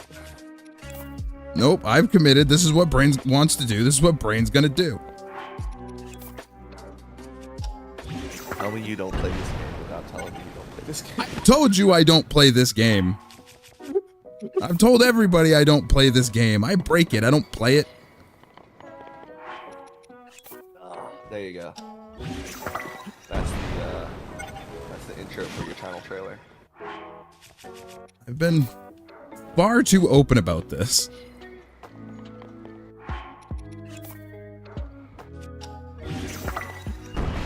But yes, I am going to caveman slam my head against a wall until I get up this damn mountain. Because it's all I know how to do. Boom tube too complicated. Going to deploy 12 wings and 12 rockets. Better because 500 degrees Gerudo Desert. See you later, Slaughter. Yeah, like I said, I'm literally just going over here and grabbing this tower before I end stream. Like I'm very much done for the day. I've been at this way too long. I'm reaching that point where I can't think properly anymore.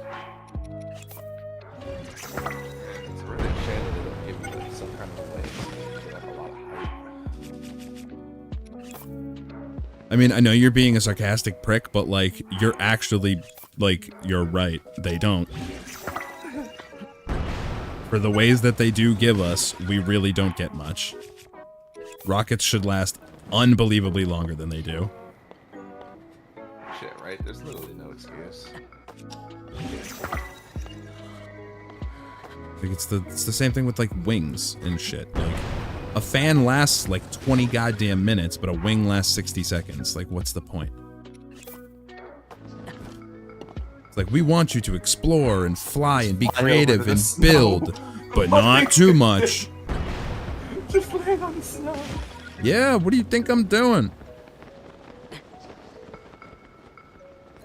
I don't know if you know this. Extreme could do BID or method demo. I mean, realistically, I could show you my method for BID really quick.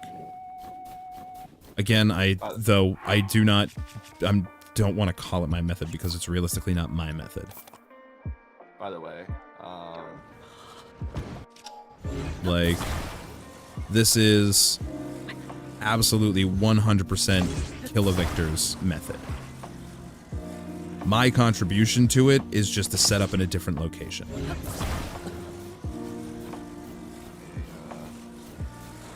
Because I just don't want to be like, I don't want to be like the fucking 5th channel to just copy Victor's setup one-to-one.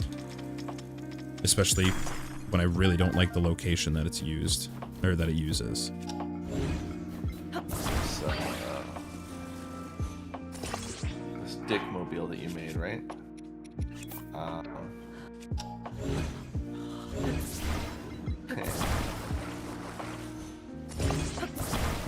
gonna tell me it doesn't work because I have all the proof in the world to know that this works just fine. No, it'll work. It's just like No, it works times just fine. Give up on your rockets. No, I was just gonna mention the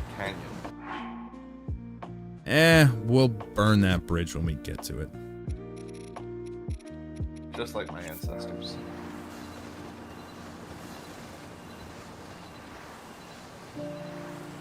If anything, this is like one of my favorite things to do in this game, is just throw some fans on a sled and just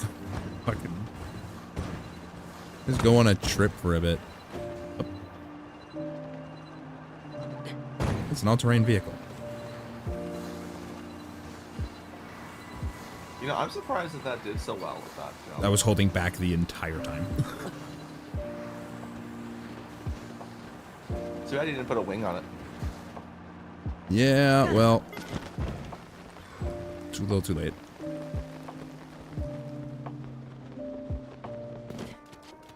All right, so fun fact. You know what I should have done? Fun fact. You can't walk into this one.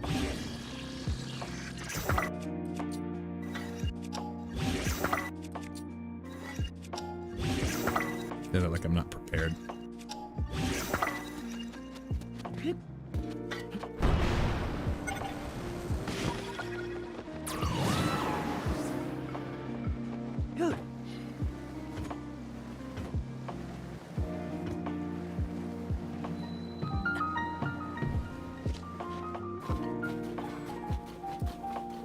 Is this the one that I have to ascend up into? Yep. There's a cave clear behind you. Is it that cave? I thought it was down on the side.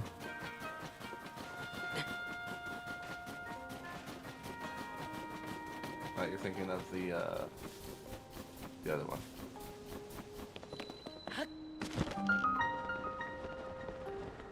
Oh yeah, this shit. You know what I'm gonna do? Round. You can literally just throw a board on the water. Yeah, I know. Fuck it. I'm gonna do what I know works. I don't know that sleds float. I know that sleds float.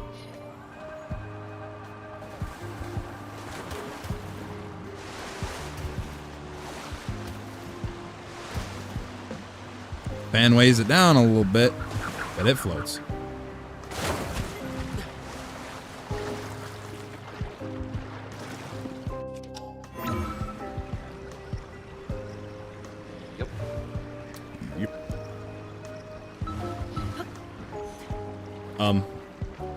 Excuse you? Recall it. It's more so the why it's just suddenly gone from like, yeah, we work to no, we don't.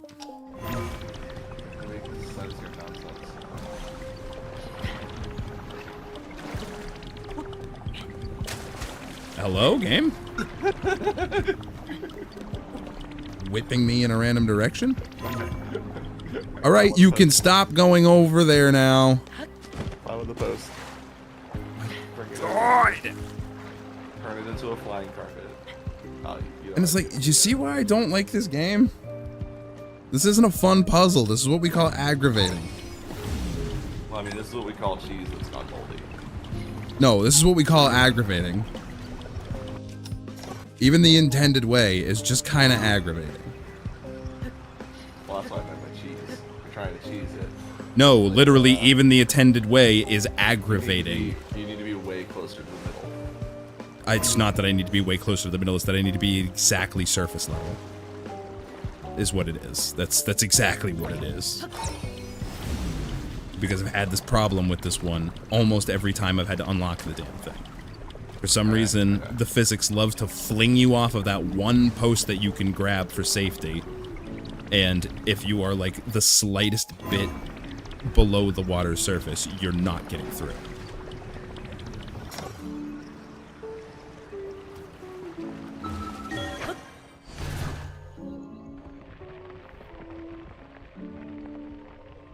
Hey.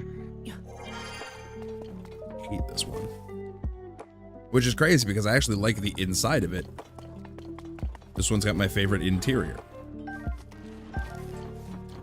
That's pretty good.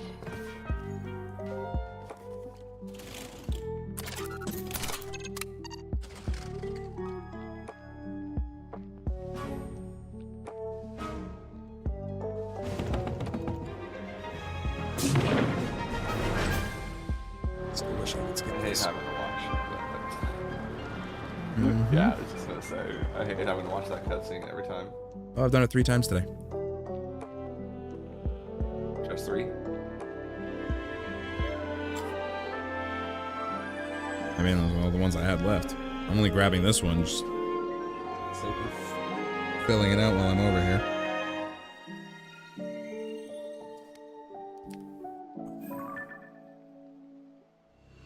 Yeah, come on. Wrong button.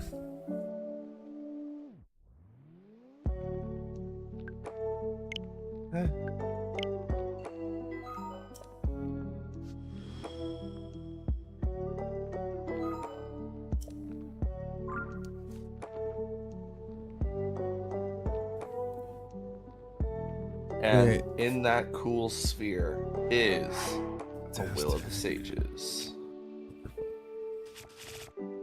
I hate the Will of the Sages. I was gonna say, so you mean useless, right? Yeah. Alright, so I'm gonna go here. Like, there's only one on 2, but there's only one set of Zonai equipment to find. Why couldn't there be more cool Zonai equipment? Here's the biggest question as far as the curiosity for the BID setup. Do you already, like, do you understand, like, the process of the fuse entanglement and all that, and, like, setting up the portable cull?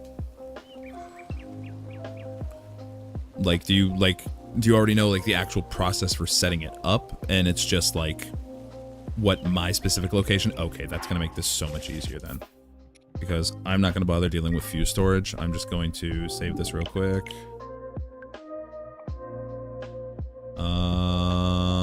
Don't forget your safety save. Very important. We're going to, just because I don't know that any of these things aren't going to just straight up dox my IP on screen, so just bear with me here for a second.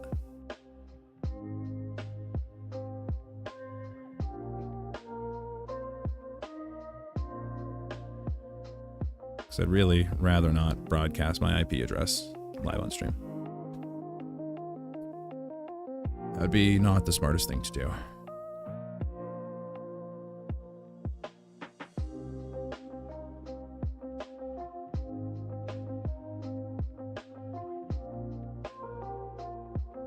Or the method I would use didn't involve fuse entanglement. What? Oh, oh, are you talking about from my,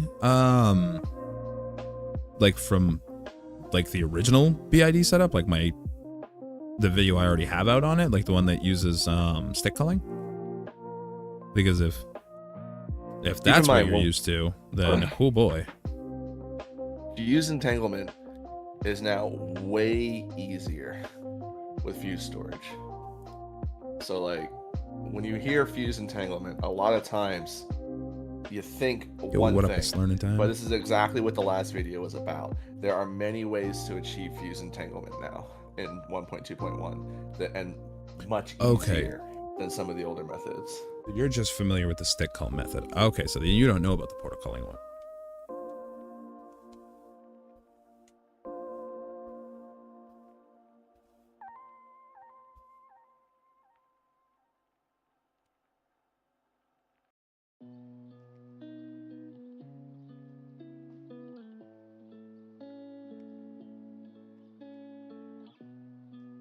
Don't worry, MJ. He's just a little distracted trying to look something up. No, I was trying to deal with my cat and people who keep opening the door in here constantly. But thanks, MJ. The $2. Appreciate it. Videos have been helping you out. Yeah, if you've seen the, you make more dupe videos. Oh, that is... Incoming. You are so in luck. There's item dupe coming, there's weapon dupe coming. Soon? Very soon. Weapon dupe is going to be latest. The weapon dupe should be out this weekend. Latest. Yeah, just give me a script and some audio. I'd like literally just need to write and record the script. Everything else is pretty much set. I recorded all of the footage I actually needed for that video during the last video. So I don't even have to record anything. Yeah, I was literally putting together footage and I saw him do I think it was it the fuse storage? I forget which No, I did FSFE and then I duplicated a and then you immediately ran over and duped a weapon. And then I ran over and and then I duped it with Pelson. FSFE is so accessible too. So my setup for BID is going to be, or the location I'm using for the new setup. MJ, I had the reason I own a Wii U is because Breath of the Wild came out. I ran out and bought one because the Switch was too expensive for me at the time. Man, I had a Wii U for fucking Wind Waker. I got a whole ass system just to play Wind Waker on a new console. Never regretted it. I love the Wii U. I still have my Wii U. I bought it for Breath of the Wild. But then I really used it a lot to play Smash. Smash 4. All right. So for this, the method that I'm going to be using, or that I'm going to be like doing for the video, it's basically going to be. Hang on.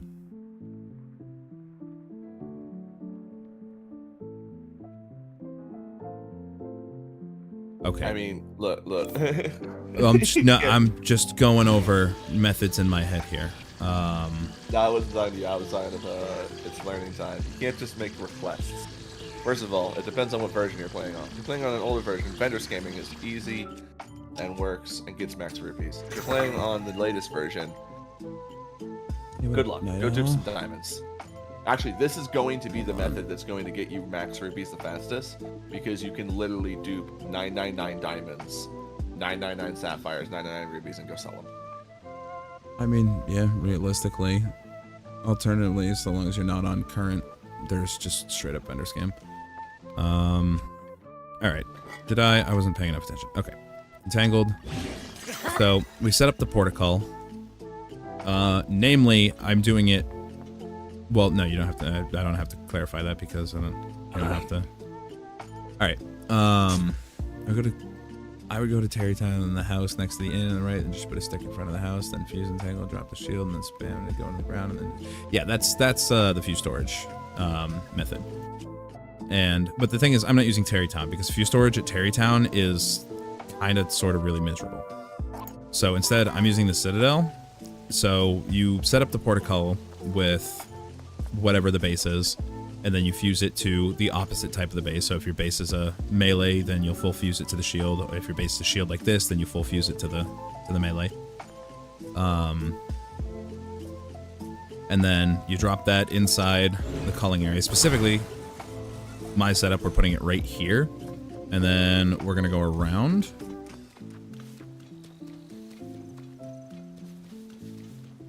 We're going to come up to this. You're going to be kind of careful. We're going to get here at the edge. And then we're going to go in and we're going to hold an egg. Good old egg. And then we're going to walk to the side. Did I? Hold on. This is a habit I keep having. This is a bad habit I keep having. Is I keep forgetting to SDC the damn steering stick. Oh, yeah, you did this. And The SDC is basically what replaces the lifelike. the SDC is what lets the portico replace the lifelike. Yeah. It creates the same kind of connection. See, I remember the steps.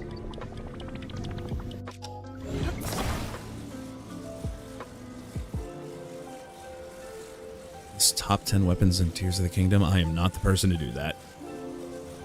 No, that's something. That's more like mine. Something I would do. I straight up don't play the game casually. I haven't played the game casually for like a year.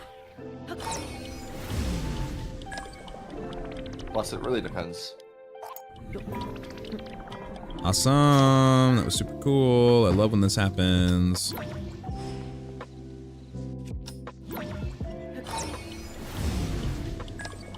No, he's not trying to clip. He's. I mean, yeah, I'm specifically trying not do to the clip. SDC. Yeah. Like that. There you go. Part of the step I always forget. So Silver Lionel Blade and Scimitar of the Sevens is only useful if you're just trying to deal tons of damage. But if you want a weapon that actually lasts, that one's pretty terrible. Okay, so now that I actually have portable culling set up properly, so we drop the base inside the culling area.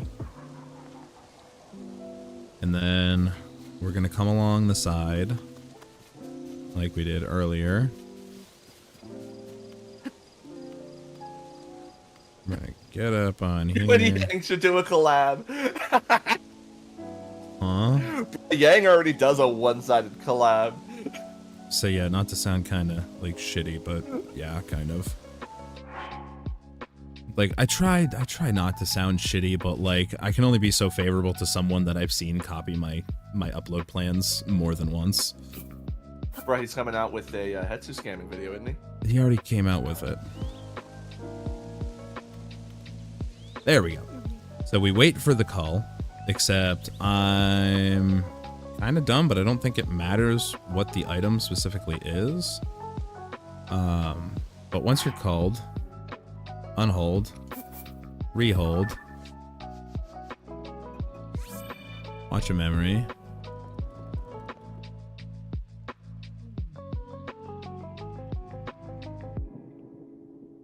And then the egg just kind of drops.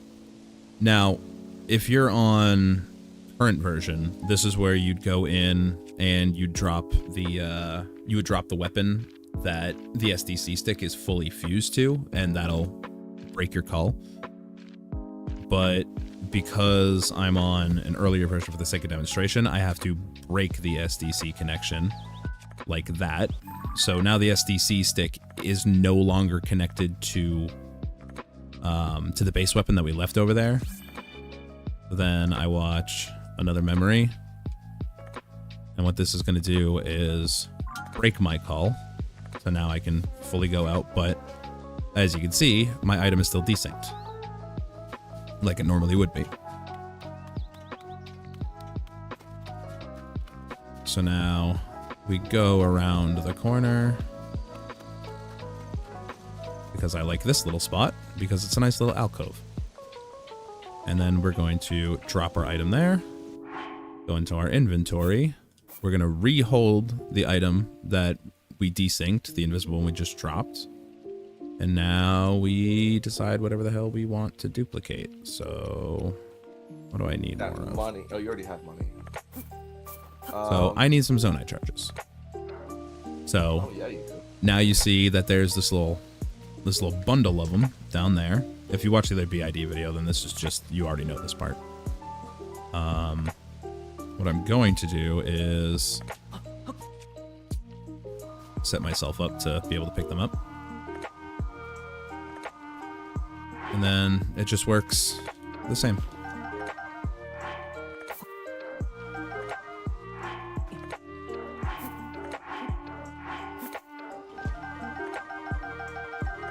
That is a nice little spot. Yeah. And as far as I'm aware, And there's... you could put like a cart over your head too, so if you wanted to do fairies. But I guess you could pick up the fairies fast enough that they wouldn't be able to fly away. Yeah. I mean, the thing about fairies is you just...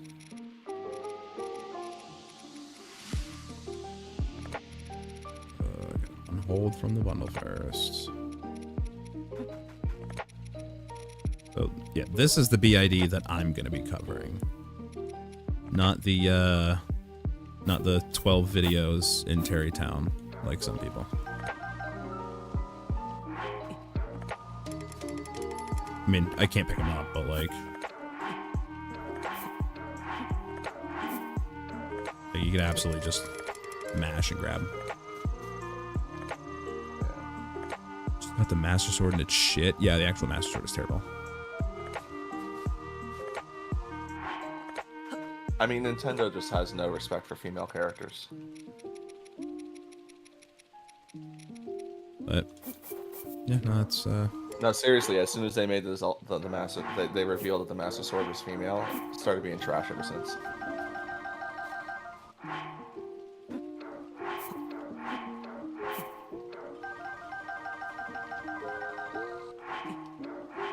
Yeah, Samus has been getting shitty games for the longest goddamn time. Like, have you seen Other M? I was actually I was Samus going is to the say least character ever. Like, she gets no story, oops. never talks. Actually, I like the never talking thing. I like the part where she talks in Dread, but it's but she only speaks in the Chozo language. However, literally that game is like whatever, a Fed Force, whatever. That's not a real name. Samus would smash you. Let's just put it that way, and not in the way that you want. She would break you. I thought I broke this. Yeah, Dread has literally how many repeated bosses? I feel like Dread. I feel like the longer The problem games... was that. So the problem with Dread is they already did a good job with Fear in Metroid Fusion, and then in Dread they completely dropped the ball because I don't feel like I'm afraid in that game at all, except in those special rooms where there's this special bad guy that I can't just shoot, that I have to do the specific setup for, and even then, it's not even that scary. It's just frustrating. Yeah, Metroid Fusion did Dread way better. I just gotta peel the helmet off.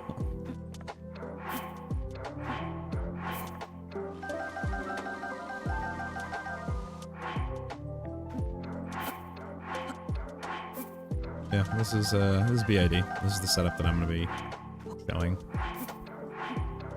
He's by the way, he's just made like 200 of these while we're just casually shit talking Mhm. about Nintendo.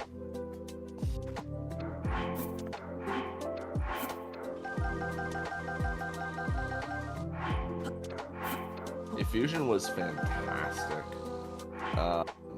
Zero Mission was amazing because Zelda was the second game I probably ever beat, but Metroid was the first game I ever beat on the Nintendo. So seeing that game remastered like that, it's easily one of my favorite games of all time. One of the things I do like about Dread is that it does continue the story, and I'm pretty happy with that element of it. But I own the damn thing and I haven't replayed it yet because I just wasn't that engaged with the actual game.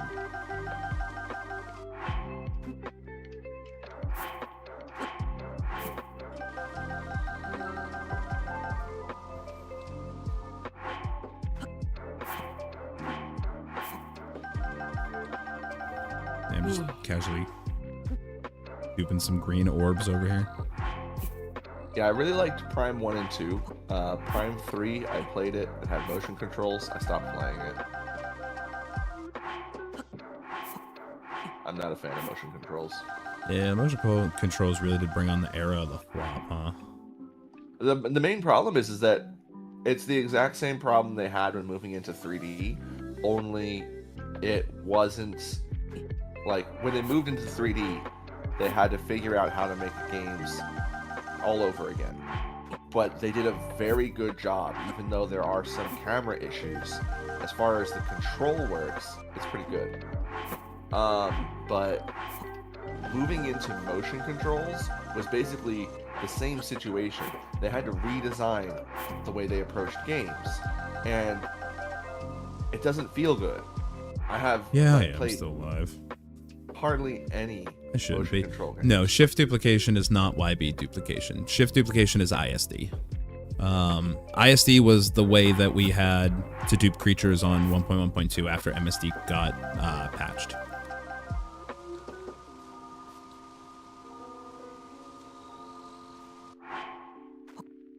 I don't even remember what I was talking about. Oh, alright, yeah, motion controls. So, like, Mario Galaxy is a very simple game. So, like, there's not really a lot of motion controls in that game. And that's kind of what they moved to, was that the motion controls would be more for, like, secondary things. They wouldn't be the primary focus. But, like... Yeah, no, Metroid YB is Prime- mid-air sword dupe. Metroid Prime, you gotta freaking point the goddamn Wiimote at the screen the entire fucking time to shoot. In Skyward Sword, you have to swing that little goddamn Wiimote constantly in order to use your sword. Like, that gets annoying very quickly. Or, like, the thing that really pissed me off was flying with the bird, because it doesn't really explain it well.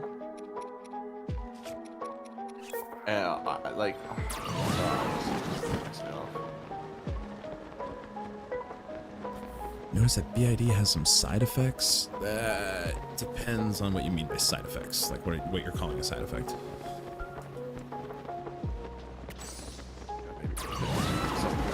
Are you talking about like when you're trying to get out of it and you get into the weird like half smuggle hold smuggle thing?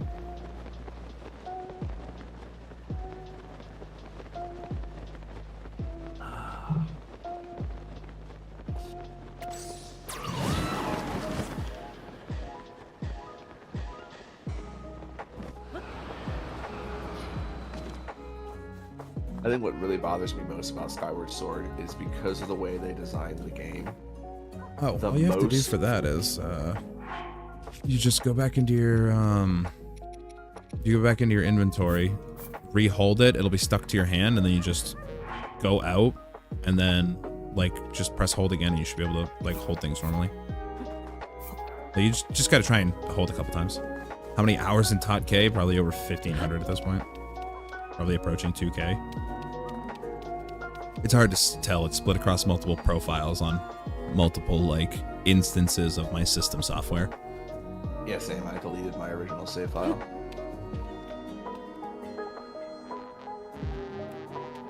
Well, I mean, not my original, like my original. Actually, so I guess my original save file. I could add them up. I'm probably only at like 600 or 700. I mean, DLC when? This Did you is- not hear the news? This is like literally like my job. Like I do this for income. So like that's why I have so many hours. Amber, I hate to break the bad news. Yeah, there's But, no DLC coming. They've said there's no DLC. Yeah, we've Period. known that DLC wasn't happening. We've known it for the better part of like the year.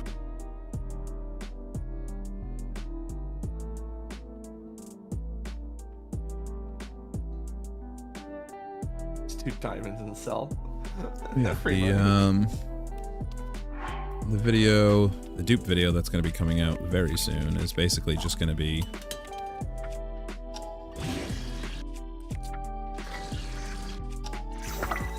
well, you know, it was unbelievably not what I wanted to do.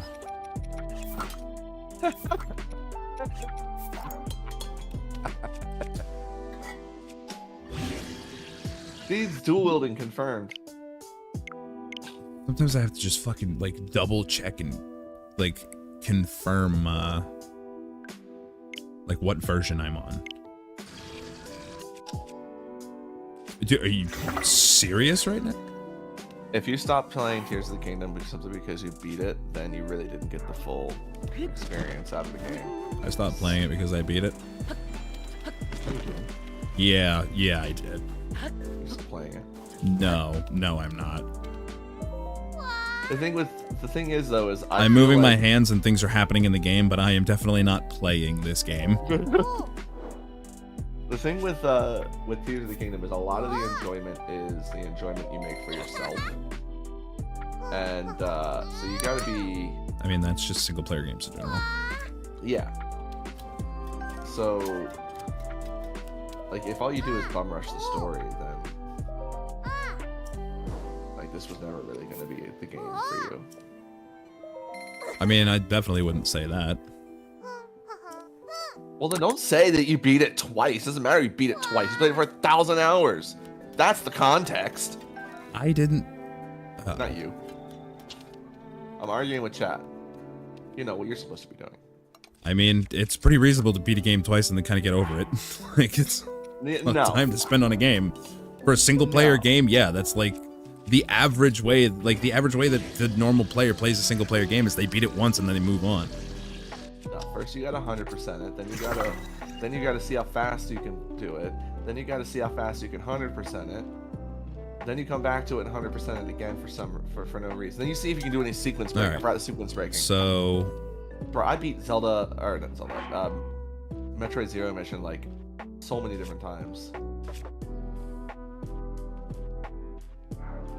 basically, like, you fuse and tangle. You go Oh, don't 100% this game is terrible. break it down. Have him break down the shield.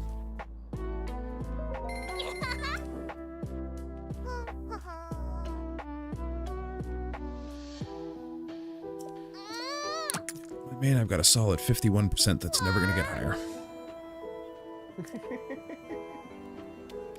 The amount of then things you have to do to get 100% is We freaking still have ridiculous. this. So, like... Now it's real. Now my inventory is full again. And look, there's an extra scimitar on the ground. That's what the weapon dupe video is going to be.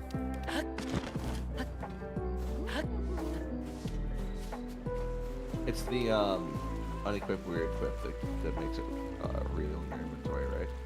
Huh?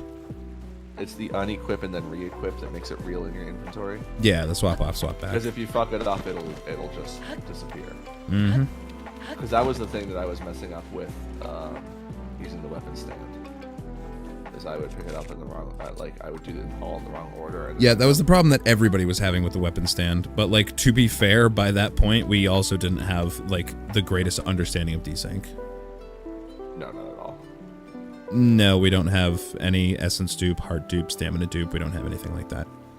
They patched the fundamental exploit that worked off of. And we've yet to get something like it. What's not duping?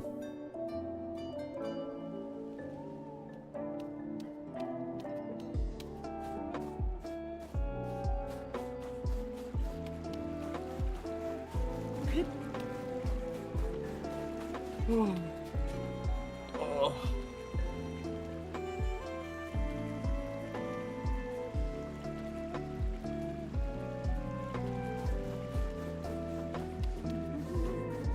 Still don't know what they're talking about. But on that note, I think I'm gonna wrap it up for the night. It's like 8 o'clock. I'm fucking starving. I'm guessing you mean light like stick call. It depends on how many weapons you want to dupe and how good you are Stick at wrangling weapon light dupe likes. is better, or the method you just showed. It very much just it's a matter of, like, if I'm being completely objective, like not taking in a not taking into account like individual like proficiency at doing any particular glitch, it very much depends on how much you're trying to do. If you're just trying to like real quick like make a copy of a weapon, like, or like dupe like 2 copies of a weapon or something, then fuse entanglement probably going to be an easy way to do it, or like not too ridiculous of a way to do it. By like the quickest and easiest way to do it. If you're trying to like mass dupe things, though, again, it is definitely worth noting that I'm pretty sure if we're thinking about the same one, that's not actually a weapon dupe with like stick call. That's a weapon transmute. Oh, the weapon printer Is a transmute. Oh, right, yeah. Good, okay. The only form of equipment duplication, pure duplication we have with stick call is the exact same thing I just did, except you're using stick call to call FE instead of any other form of fuse entanglement. It's one of those things where it's like there's a difference, but nobody else is, talks about the difference between them. Like, I'm the only person who talks about the difference between them, and like nobody else does. So like they're just like synonymous as far as most people are concerned, and it's not the case. There's a video if you want to see it again. You There will be another video coming soon. PIT one more time. Yeah, I mean, the VOD is on DVR. You can absolutely rewind. No shit. Not to give like the shitty cop-out answer. You know what? I'm gonna go highlight that on Twitch real quick and just upload that video. Video over. No. Video done. But like, yeah, no, the you can it's like, realistically, the only thing that you need to know compared to the Terrytown setup is you pause too much. I mean, yeah, that's like, this isn't meant to be like the same format as like watching a video. The videos are very, very heavily edited. Tell me about it. And this is also a process that I slapped together this afternoon. But like, the only thing that you need to know, like, if you already have watched the Terrytown videos, then it's the same process. You're fuse entangling. Fuse entangling? Yeah, you're fuse entangling a steering stick to a shield or a sword, whatever base weapon you want to use, and then you SDC with the steering stick, just like with Terrytown. Then you fuse that SDC stick to an opposite type of equipment to your base. So sword base fused to shield, shield base fused to sword. Leave the base in the culling area, and then the only thing you need from my demonstration was like the actual locations to use. Everything else is the same process. I'm just using a much easier location to work with because fuse storage is just notoriously difficult to work with at Terrytown, at least in my experience. I'm just sitting here watching this dog stand in the rain. Mine's rolling around on his back. Well, he is now.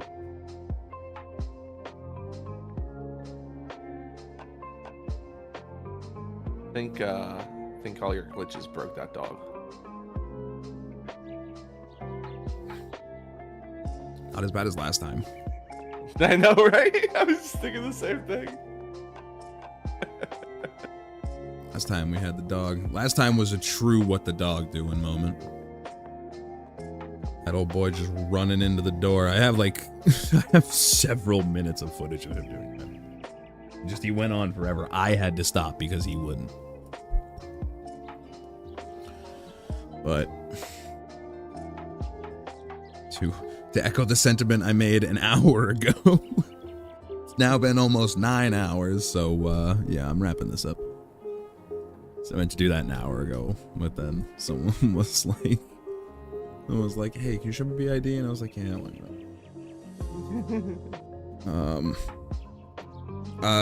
I do want to again reiterate what I mentioned at the beginning of the stream. Obviously, most of you were not here. It's like more or less an entirely different audience watching now than there was then. The VODs for these streams will be going up as member only when the streams go down, but those are only going to stay member only until the video in question actually gets released. So when I get off and this is all done, I'll be putting this VOD up, but it'll only be for channel members. And then once the actual Hestu Scam video itself is released, which, like I said, should definitely be coming out next week, I'm gonna go back and make all of these member only VODs for Hestu Scamming completely public for everybody. Just re-emphasizing that before I start seeing comments and complaints about potentially paywalled content, because it's not paywalled content. No, it's top secret information. You guys are just getting a sneak peek. Yeah, more or less. Like that's what it is. Like if you tune in at the time, like while I'm doing it, then you don't need to pay. Like you just watch for free, obviously. But yeah.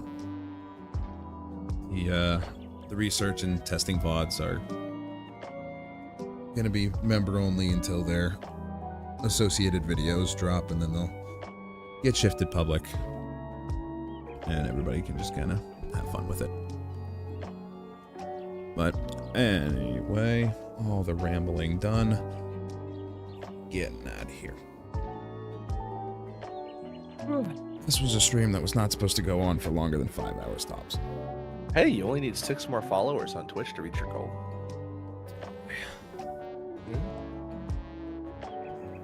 Boy, oh boy.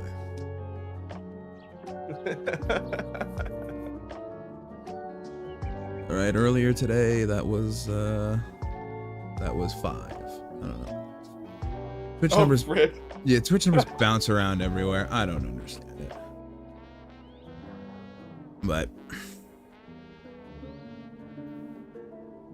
also seems like for some reason,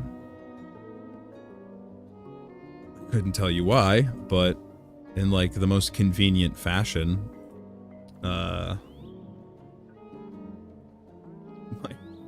my OBS chat just completely stopped giving me any updates on YouTube. So